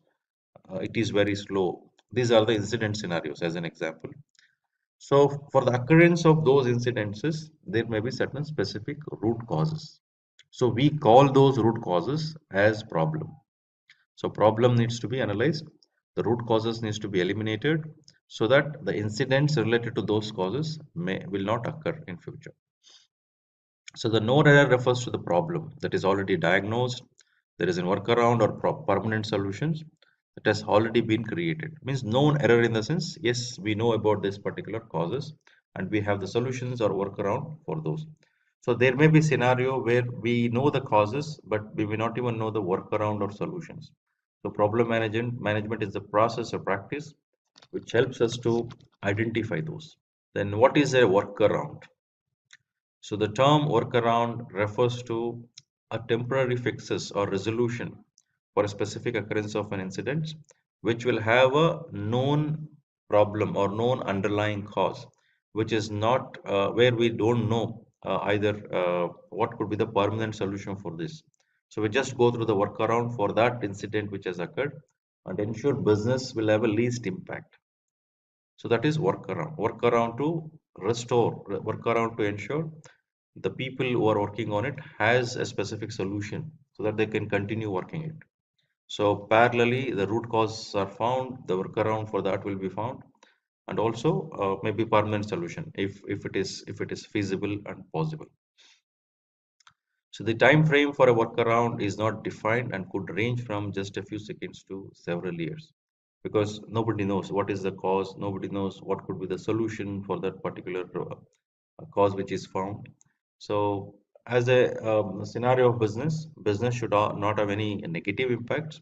So workarounds are created so that things can be quickly restored for the organization, the business continuity, or the transaction which is being made that should not get stopped because that would result in business standstill. So what are some workarounds recovery options? So some of the recovery options, though best practices don't mention specifically about this, but these are the terminologies which are used in industry. So like fast recovery, intermediate recovery, gradual recovery. So fast recovery refers to the recovery which would take place within the least amount of time, for example 24 hours. Intermediate recovery is something which is higher than fast recovery and lesser than gradual recovery, which may be termed like 3 days as an example. So gradual recovery can occur in a matter of days or weeks, but always after 24 hours, after some specific number of days. So now these terminologies provides us an impression how long it would take for resolve this, and also that will help us in analyzing the impact of the business and have a specific workaround to reduce the impact of the business accordingly. And we need to decide how quickly can we resolve this. We need to analyze that. So what are the objectives of incident management?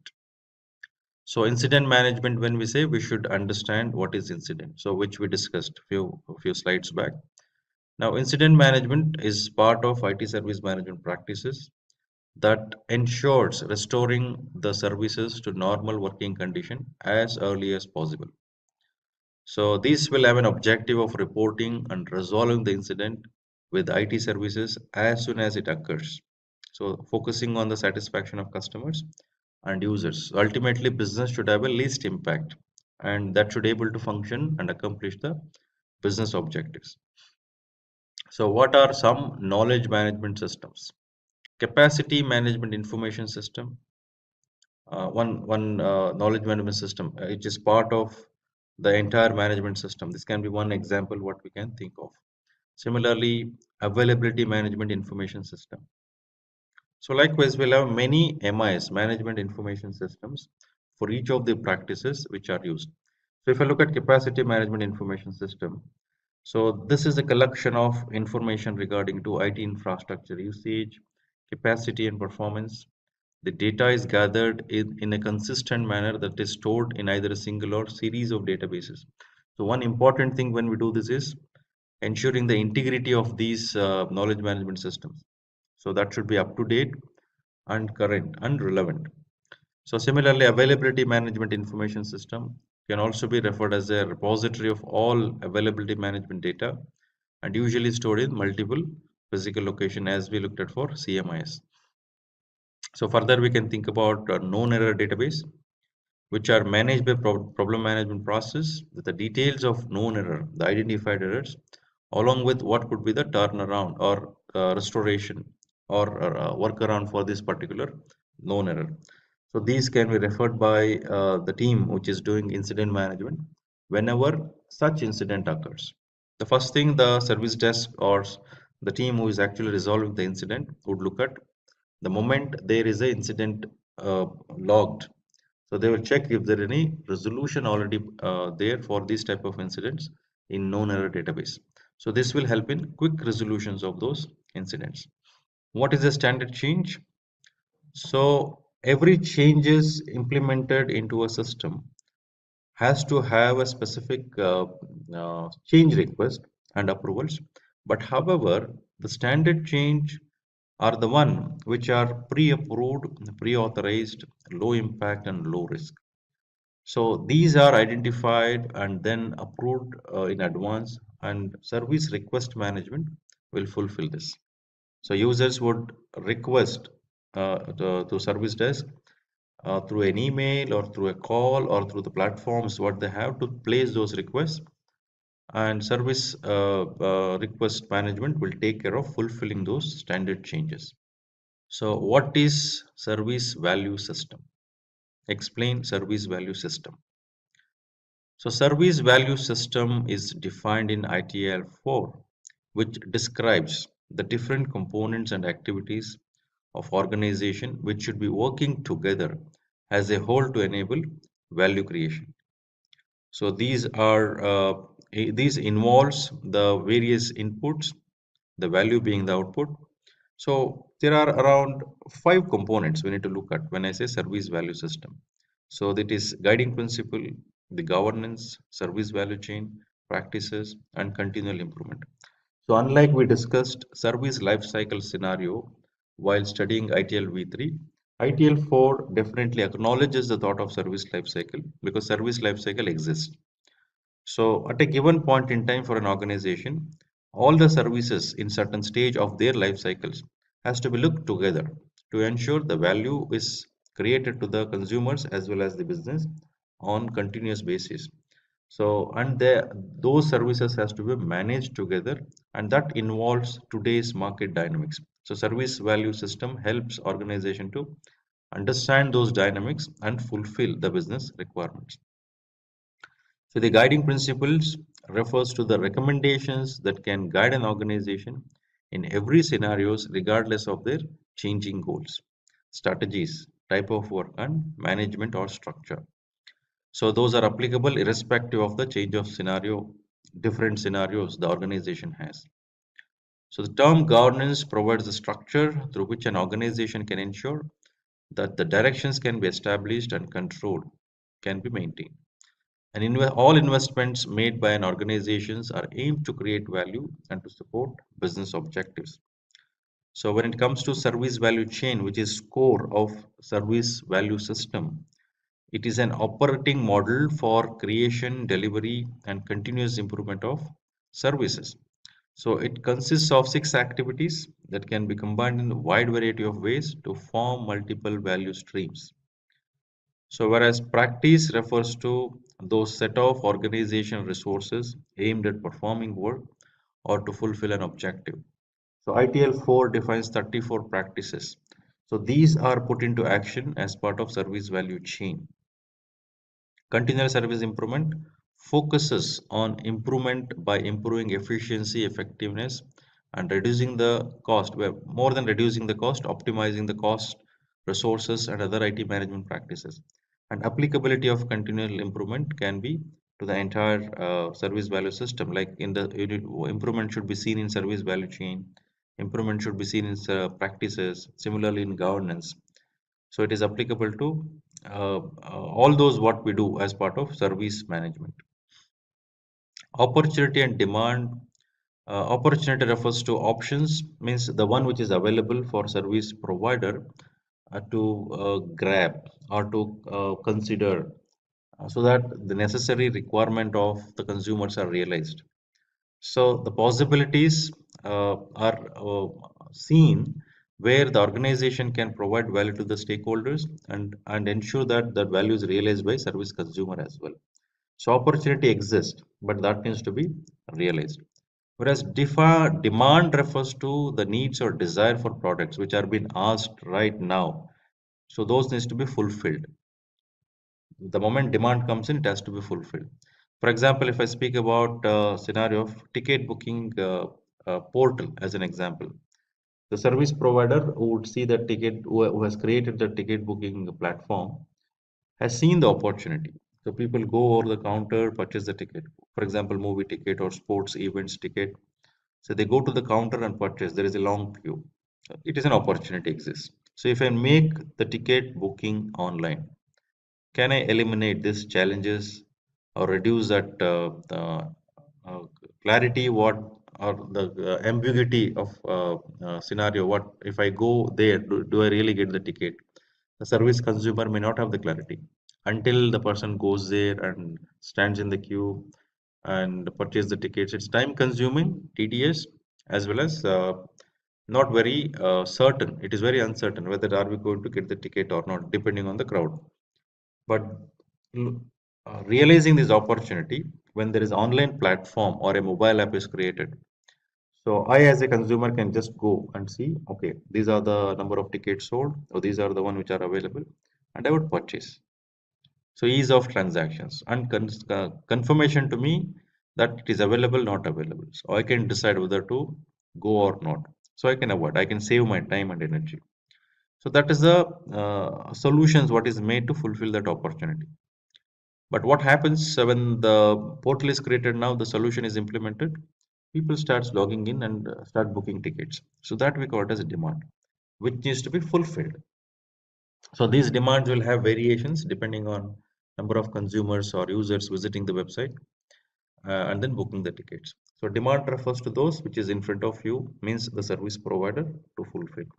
Why do we need relationship management? So service provider and service consumer, while the services are provided, it is very essential for service consumer to realize the value, benefits what is delivered from the services. So as we know, services are very intangible in nature. The active involvement, active collaboration with the service consumer by service provider helps in ensuring service consumer realizes the value.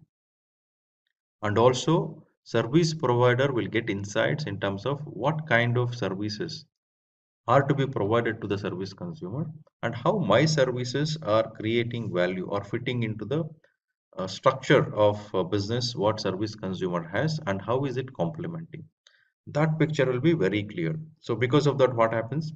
Being a service provider, since I know what kind of value my services are creating, so I can able to also contribute further in terms of improvising it to enable the consumer's business better. So this is an ongoing transaction which keeps happening.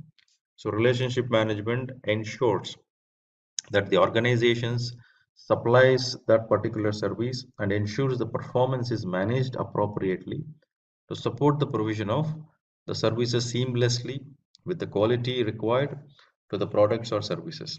So this requires active collaboration between service provider and service consumer. So value can be created by co-creation, means collaboration. So value co-creation is the terminology which is mentioned or spoken more often nowadays. There should be active collaboration between service provider and service consumer. So this ensures the benefits what is realized by service consumer is known to the service provider as well, and necessary corrections needs to be made, can also be looked at carefully and addressed. So the main objective is to establish and nurture the links between organizations, that is a service provider and its customers or stakeholders. So why do we need information security management system? So the term information security management system refers to protection of information of an organization. It may be the information related to service provider. It may be information related to the service consumer who is utilizing the services from a service provider.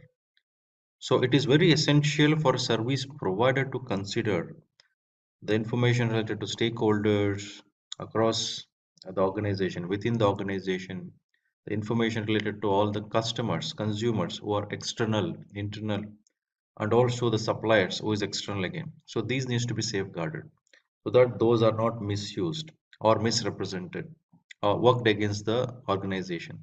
So to safeguard that particular or protect to that particular information security management system is very essential. So this will also help aligning business and information security while also making sure information is handled effectively across services and service management activities. So CIA, confidentiality, integrity, and availability of information has to be ensured for effectiveness of the business.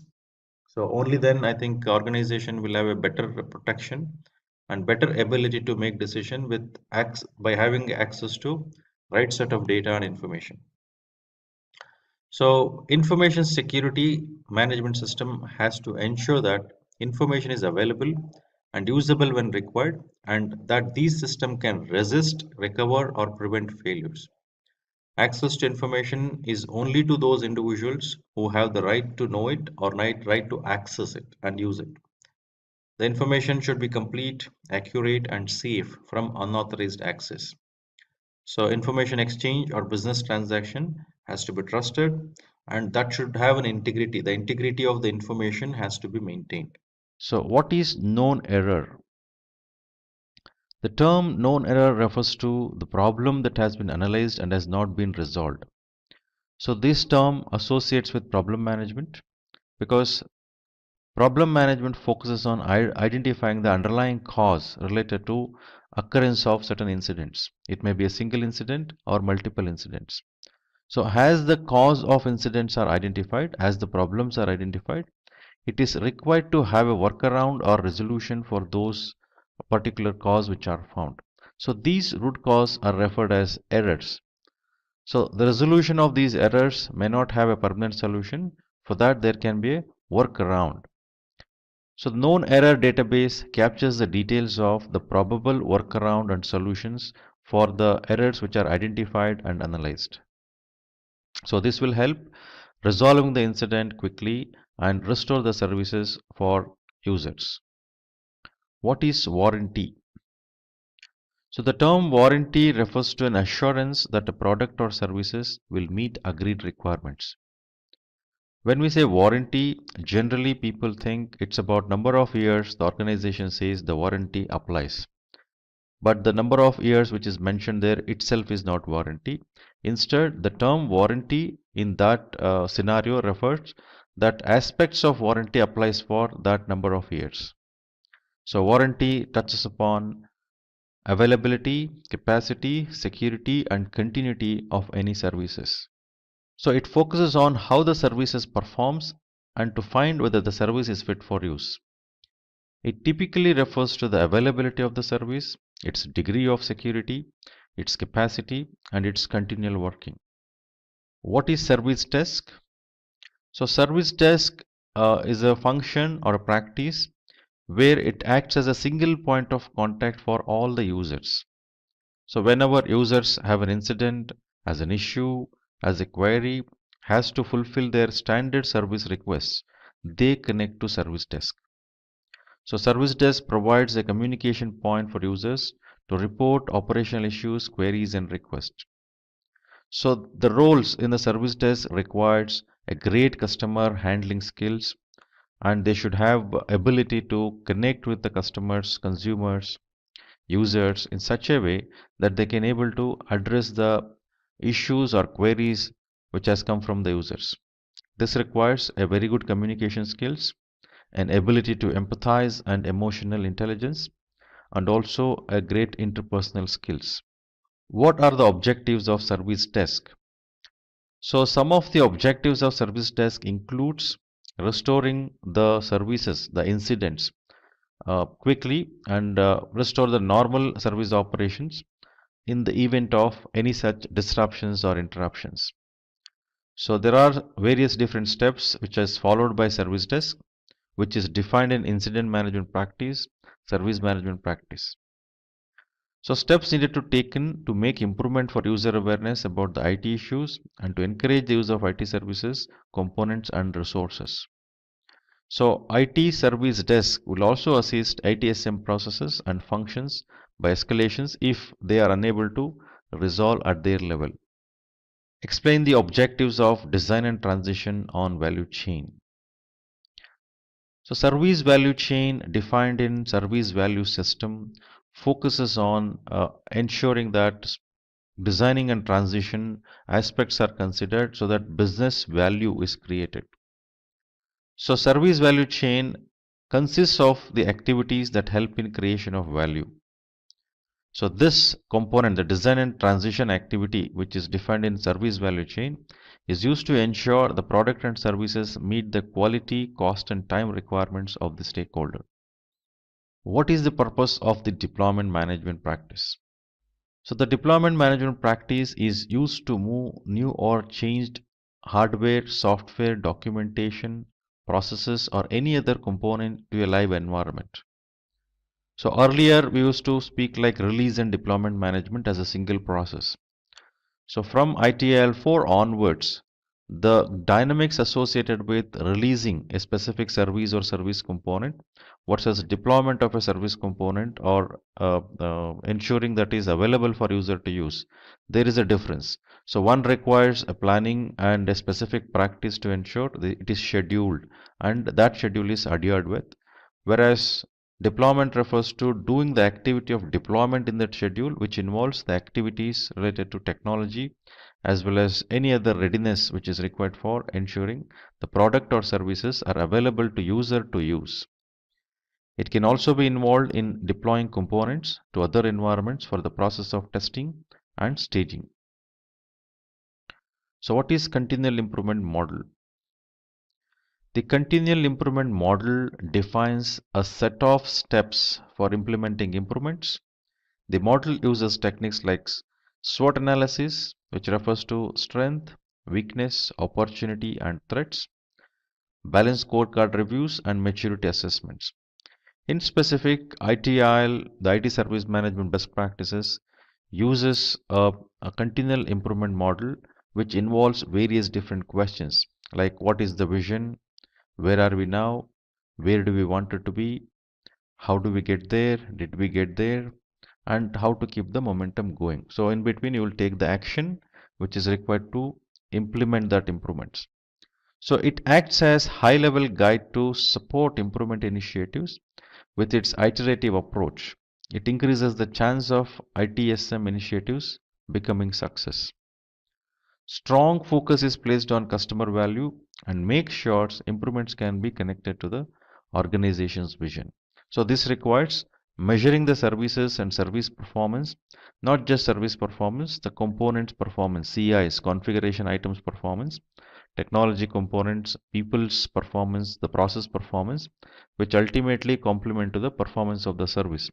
So the performances of these should ensure complementing to the business objectives, and any improvement considerations which are made are based on the business requirements and accomplishment of business objectives. What is an IT asset?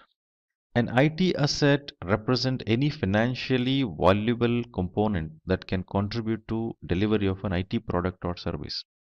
So each of these IT assets may be configured as part of an IT service because every service is made of a specific component, a product or a service. If I think about a monitoring service, an IT monitoring service, if you look at, when I speak about monitoring tool, it is a product. When I speak about a person sitting monitoring, people resource. When I speak about documentation, that is also a configuration item. Similarly, internet service is very essential to make this monitoring service successful. Meaning many configuration item, which is basically an IT asset, are configured in such a way to fulfill the objectives of the services. So similarly, these IT assets can also be in a library like spares. Whenever there is a repair required, resolution of incident required, the IT assets kept in a library can be used to resolve those incidents. So this basically all those components which are used to configure the specific IT services configured already as part of that IT service plus the one which is stored for future use can also be referred as IT assets. So these needs to be monitored and ensure they remain functioning always. So that requires continued monitoring and checking the IT assets functions and their ability to contribute to the service objectives. What are emergency changes? So the emergency changes refers to the changes that need to be introduced as soon as possible. Now, when does the emergency scenario arrives?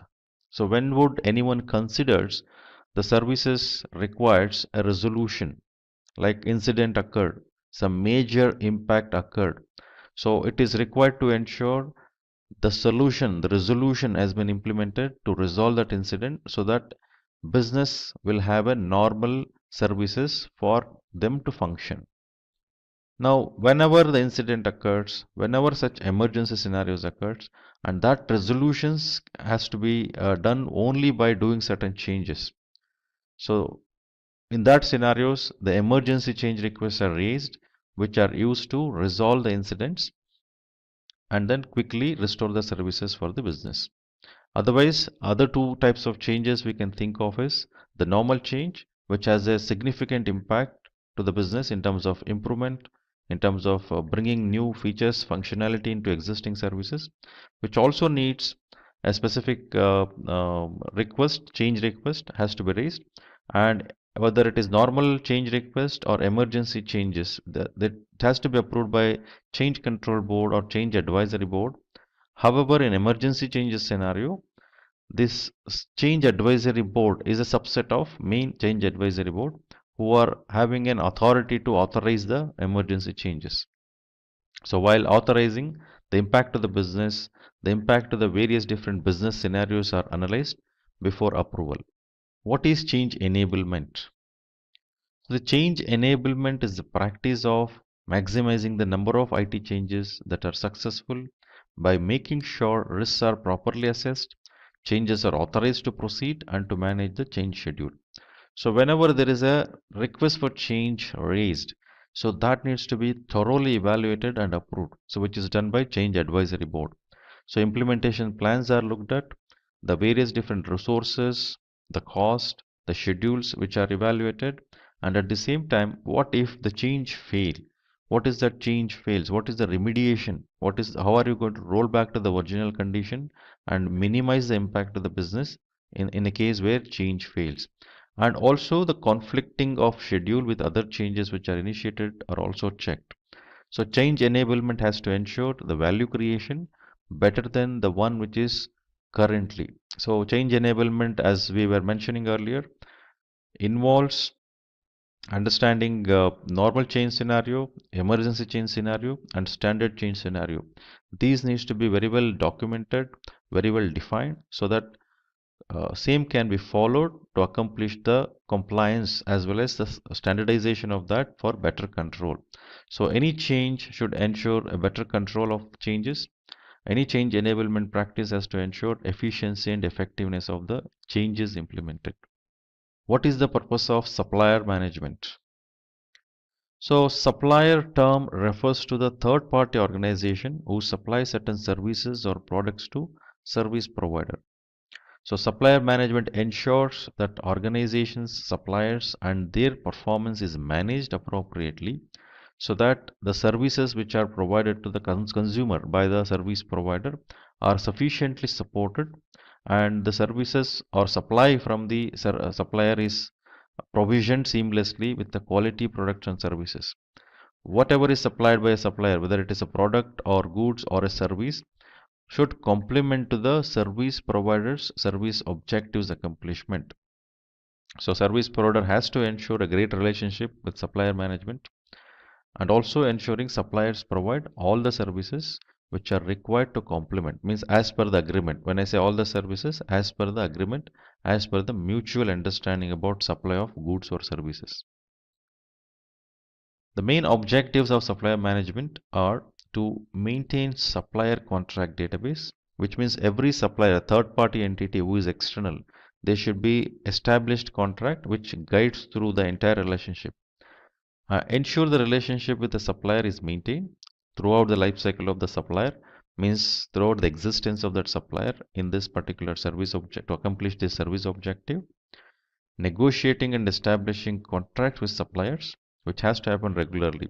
So we onboard supplier, we monitor and manage suppliers throughout the life cycle of supplying, and then we also look at the supplier's performance on a regular basis, and we renew or terminate the contract based on the supplier performance or the requirements being a service provider. What are outcomes in ITIL?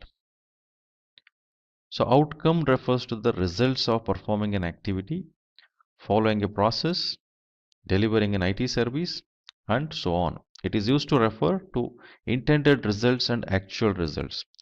Now, when we deliver a service as a service provider, for example, if we are an organization who provides a taxi services, now consumer who uses the taxi services has various different touch points. The touch points like the mobile app which they use for booking the taxi, the website which they visit to book the taxi. Similarly, the contact which they interact with the driver, the time it takes for vehicle to arrive, the way the vehicle is maintained, then the entire experience during the travel. So various different touch points the consumer of the services will have. Based on those experiences, the interpretation of whether the service is good, the service is not good, should we really look at the service as a genuine which is complementing and contributing to accomplishment of our objectives.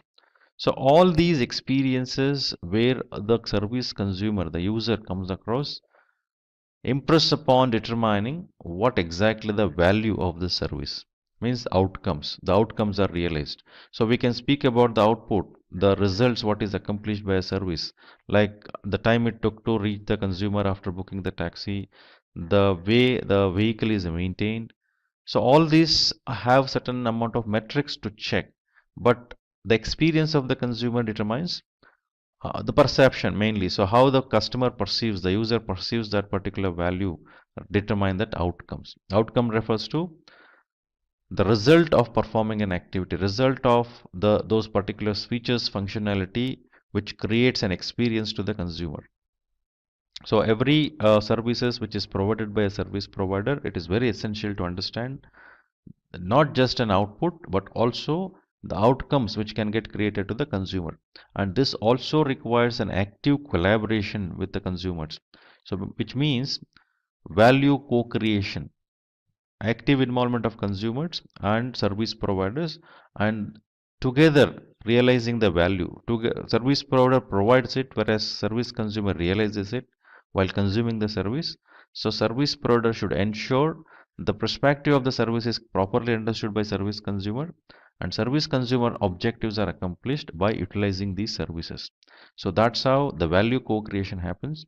Outcomes from a service specific utilization of a specific service can be realized by the service consumer. So they are both quantitative and qualitative in nature. The success of outcomes are greatly based on the perspective of the people who uses the services. So why do we need engage as part of service value chain? So service value chain has various different activities like engage, plan, design and transition, obtain, build, deliver and support, improve. So these are the 6 activities it has, where engage comes as a first activity. So to engage with the consumers, to engage with the users, this is required to provide an understanding of the needs of the stakeholders with active collaboration in various different scenarios. So these engagement can be to fulfill the new service. These engagement can be for ensuring the existing services has to be improved to the next level, or to resolve an incident. When incident occurs, the disruption occurs. So this requires active engaging with the stakeholders so that necessary transparency, necessary details will be obtained. The picture, the clarity the service provider can get. So this requires a regular engaging with the stakeholders with a good relationship. What is utility in ITIL? So the term utility refers to the functionalities offered by product or services to meet a particular need, the features and functionality of a specific service. So if I speak about a taxi service, as I was mentioning earlier, the features and functionality offered by the website, the mobile app, and by availing that services, what exactly I get. It's not just a travel, or am I going to get some vouchers? So all this defines, all these are features and functionalities of a service. Like we speak about timelines of how long the taxi takes to reach, that is also a feature, a specific feature. And we would also say a specific feature of a driver, the vehicle, we'd articulate those. Even that is a features and functionality. So through these features and functionality, the consumers experiences the service. Consumers make some perception out of it. So value gets realized through that particular utility. So utility also refers to fit for purpose. What is service request management?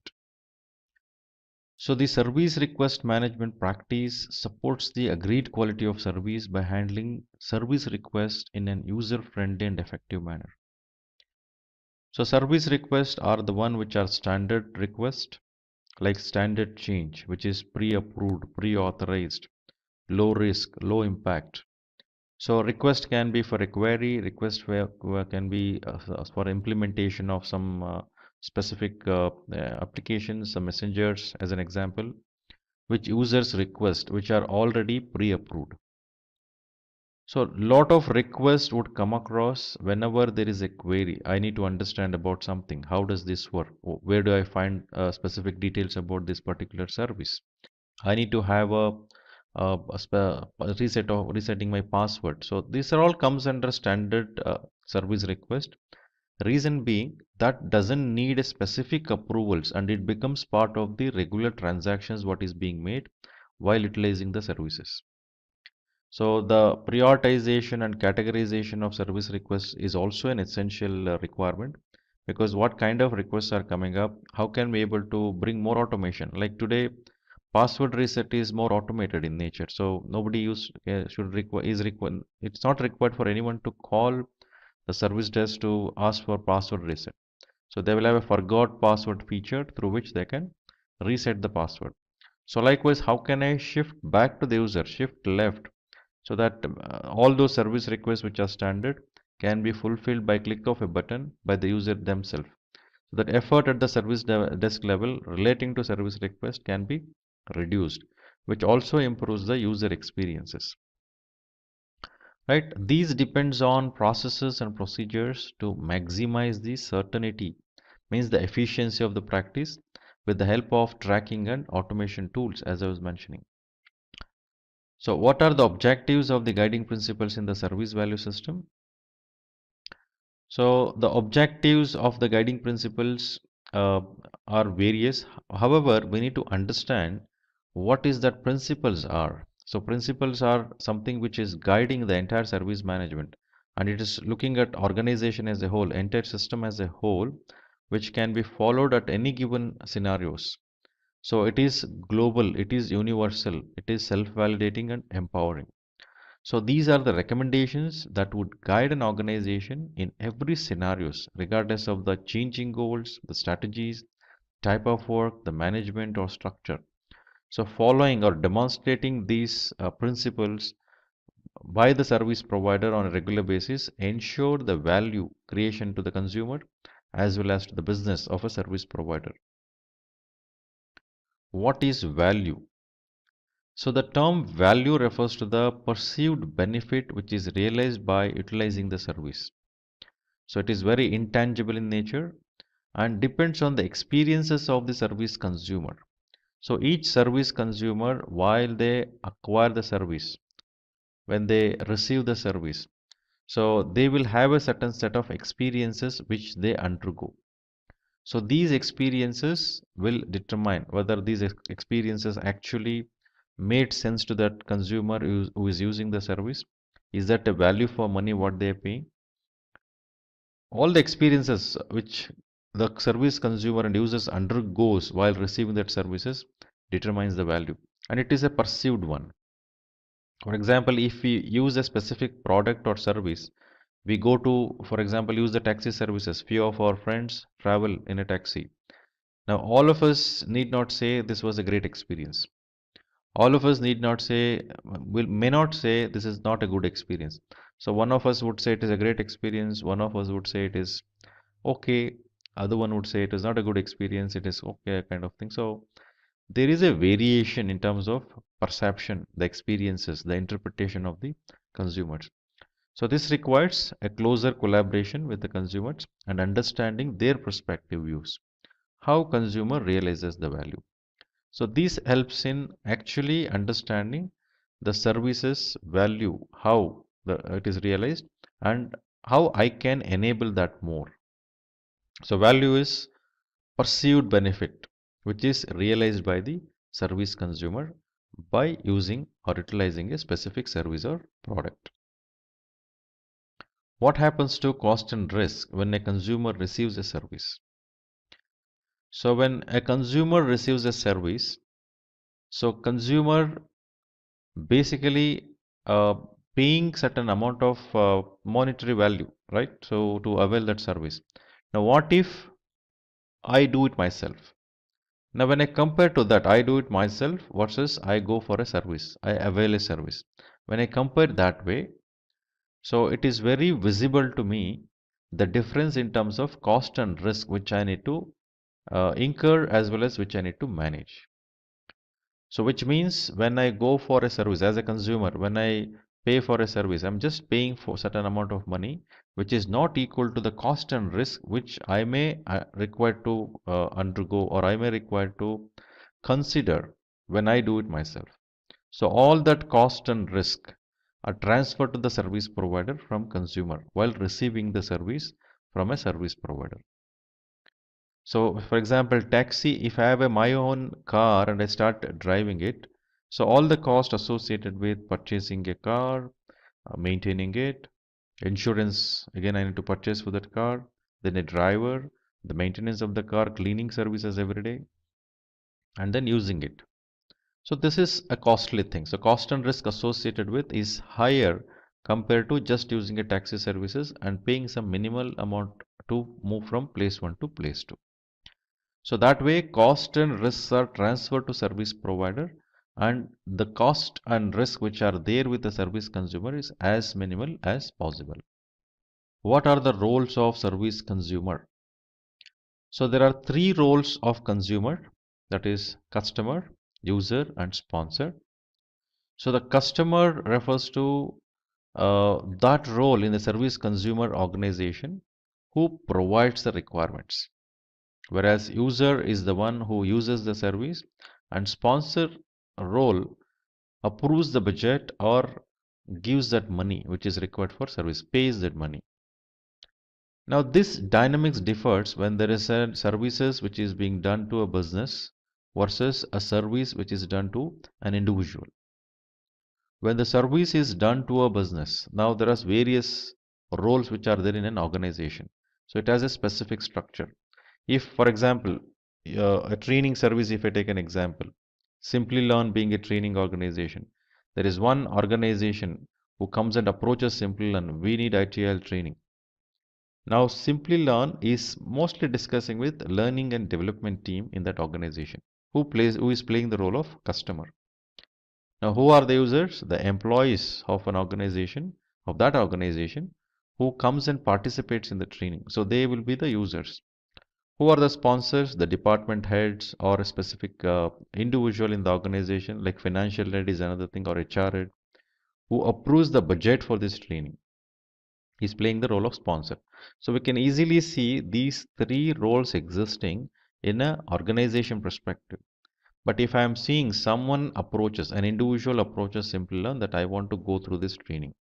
So as an individual consumer, this person is playing the role of customer, user and sponsor because all the requirements is mentioned by this particular user or the individual who is actually speaking about the requirements of training, and that person is participating in the training and the same person is paying for it.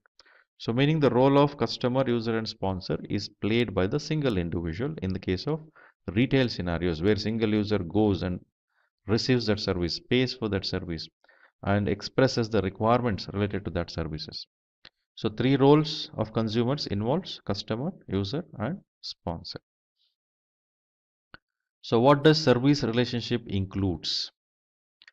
So service relationship is required to be established with service consumers as well as suppliers. But looking at the perspective of a service consumer by a service provider, establishment of a service relationship. So it is very essential for better collaboration and value co-creation. So in the service relationship, the actions involves during service provisioning by service provider, by service consumption, service consumer is doing certain activities, and service relationship management, which should be very effectively managed so that each one of them are complementing to the scenario of the services. So three things which are involved in service relationship management are service provisioning, service consumption, and service relationship management.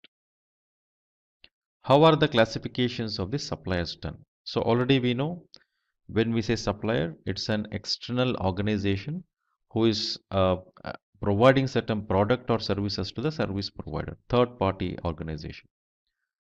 So these specific product and services supplied by a supplier depends on various different impacts of that service on the services itself. The classification is made, and accordingly the engagement and management of that particular supplier should be done.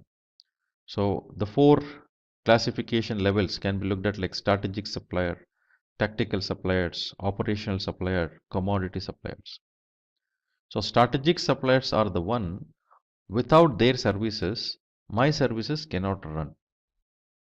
So for example, if I'm speaking about training service, which we are speaking about for Simplilearn, if I do not have a license from PeopleCert, if I do not have license from Axelos to conduct ITIL services, I cannot even conduct ITIL service. So very strategic in nature. So entire ITIL services I am not authorized to do without having the license from them. So without having that supply from them. So strategic suppliers. So tactical suppliers may be an example like an internet service provider. If you are doing a LVC, global live virtual class sessions, which are more predominant nowadays. Now, if there is no sharing platform like WebEx or an internet connection, if they don't function, that individual training sessions which are happening cannot happen. So those are again important, not as strategic, but it will have an impact to every transactions we make. So tactical suppliers.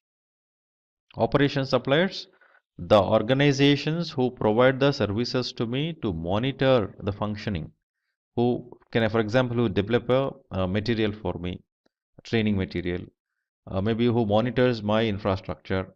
So operational suppliers, who does an AMC is another example. So commodity suppliers can be referred to as who supplies spares, who supplies a specific pen, paper to organizations. So these can be referred to as commodity suppliers. So when the non-availability of the supply from the specific supplier is not there, means it is not available, how the impact to my service? Can I really have my services provided to customer without any interruptions? So which is that service which will have more impact? So I'll consider that. Based on that, I'll classify and categorize my suppliers. So how is service value system different than service life cycle? So service value system is defined and explained, articulated in service value system defined in ITIL 4. So this considers and provides the insights towards the entire organization and all the services which are involved in business value creation. So which have various different components like principles, governance, service value chain, practices, then continual improvement. So visualizing the entire organization, a holistic view, which is very essential while looking at value creation for an organization in entirety. So and visualization of many services which are there together, connected in certain way, and creating the value. So co-creation is happening. And at the same time, service value system stresses upon co-creation of value, means active engagement with the consumers.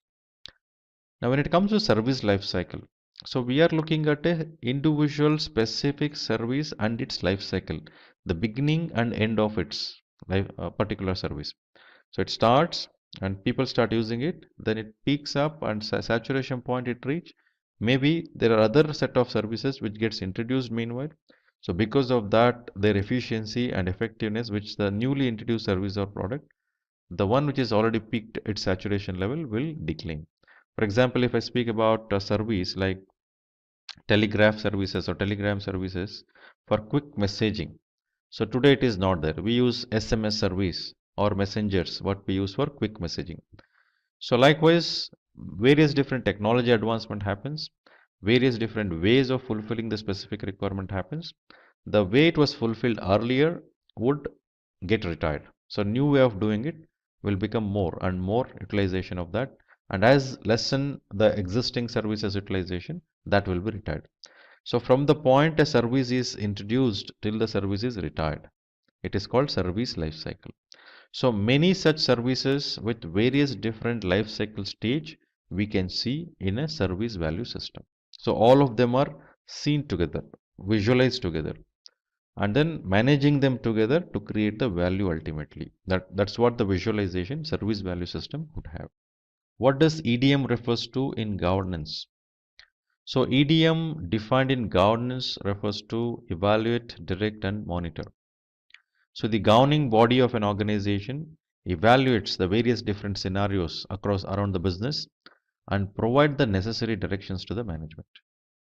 So taking these directions provided by the governing body, for example, IT governance provides direction to IT service management.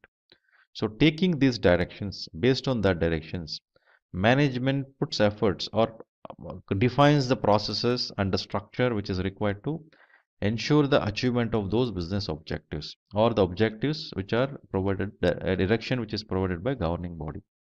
If it is a bank, for example, compliance to a regulatory as a bank is essential. Now, corporate governance of a bank provides directions relating to this. Based on that, IT governance set a direction to IT service management. So IT service management has to implement those solutions in such a way that regulatory compliance is accomplished. So and these are monitored on regular basis, means the management actions, the results, what comes up towards the direction set. So governing body monitors it, and based on those learnings also they will provide the necessary directions. So this is a continual process which keeps happening. So governance is an authority who makes a decision. It is an authority who sets the directions for organizations, based on which management creates a particular structure, a process, and activities and action them so that necessary results, appropriate results can be accomplished. How does project management practice fits into service management framework? So project management practice is also one which is defined in ITIL 4 framework, which is very essential in every service scenarios. So the term project refers to a temporary initiative taken to accomplish an unique and specific outputs and outcomes. Now these specific outputs can be a product, a service or a result.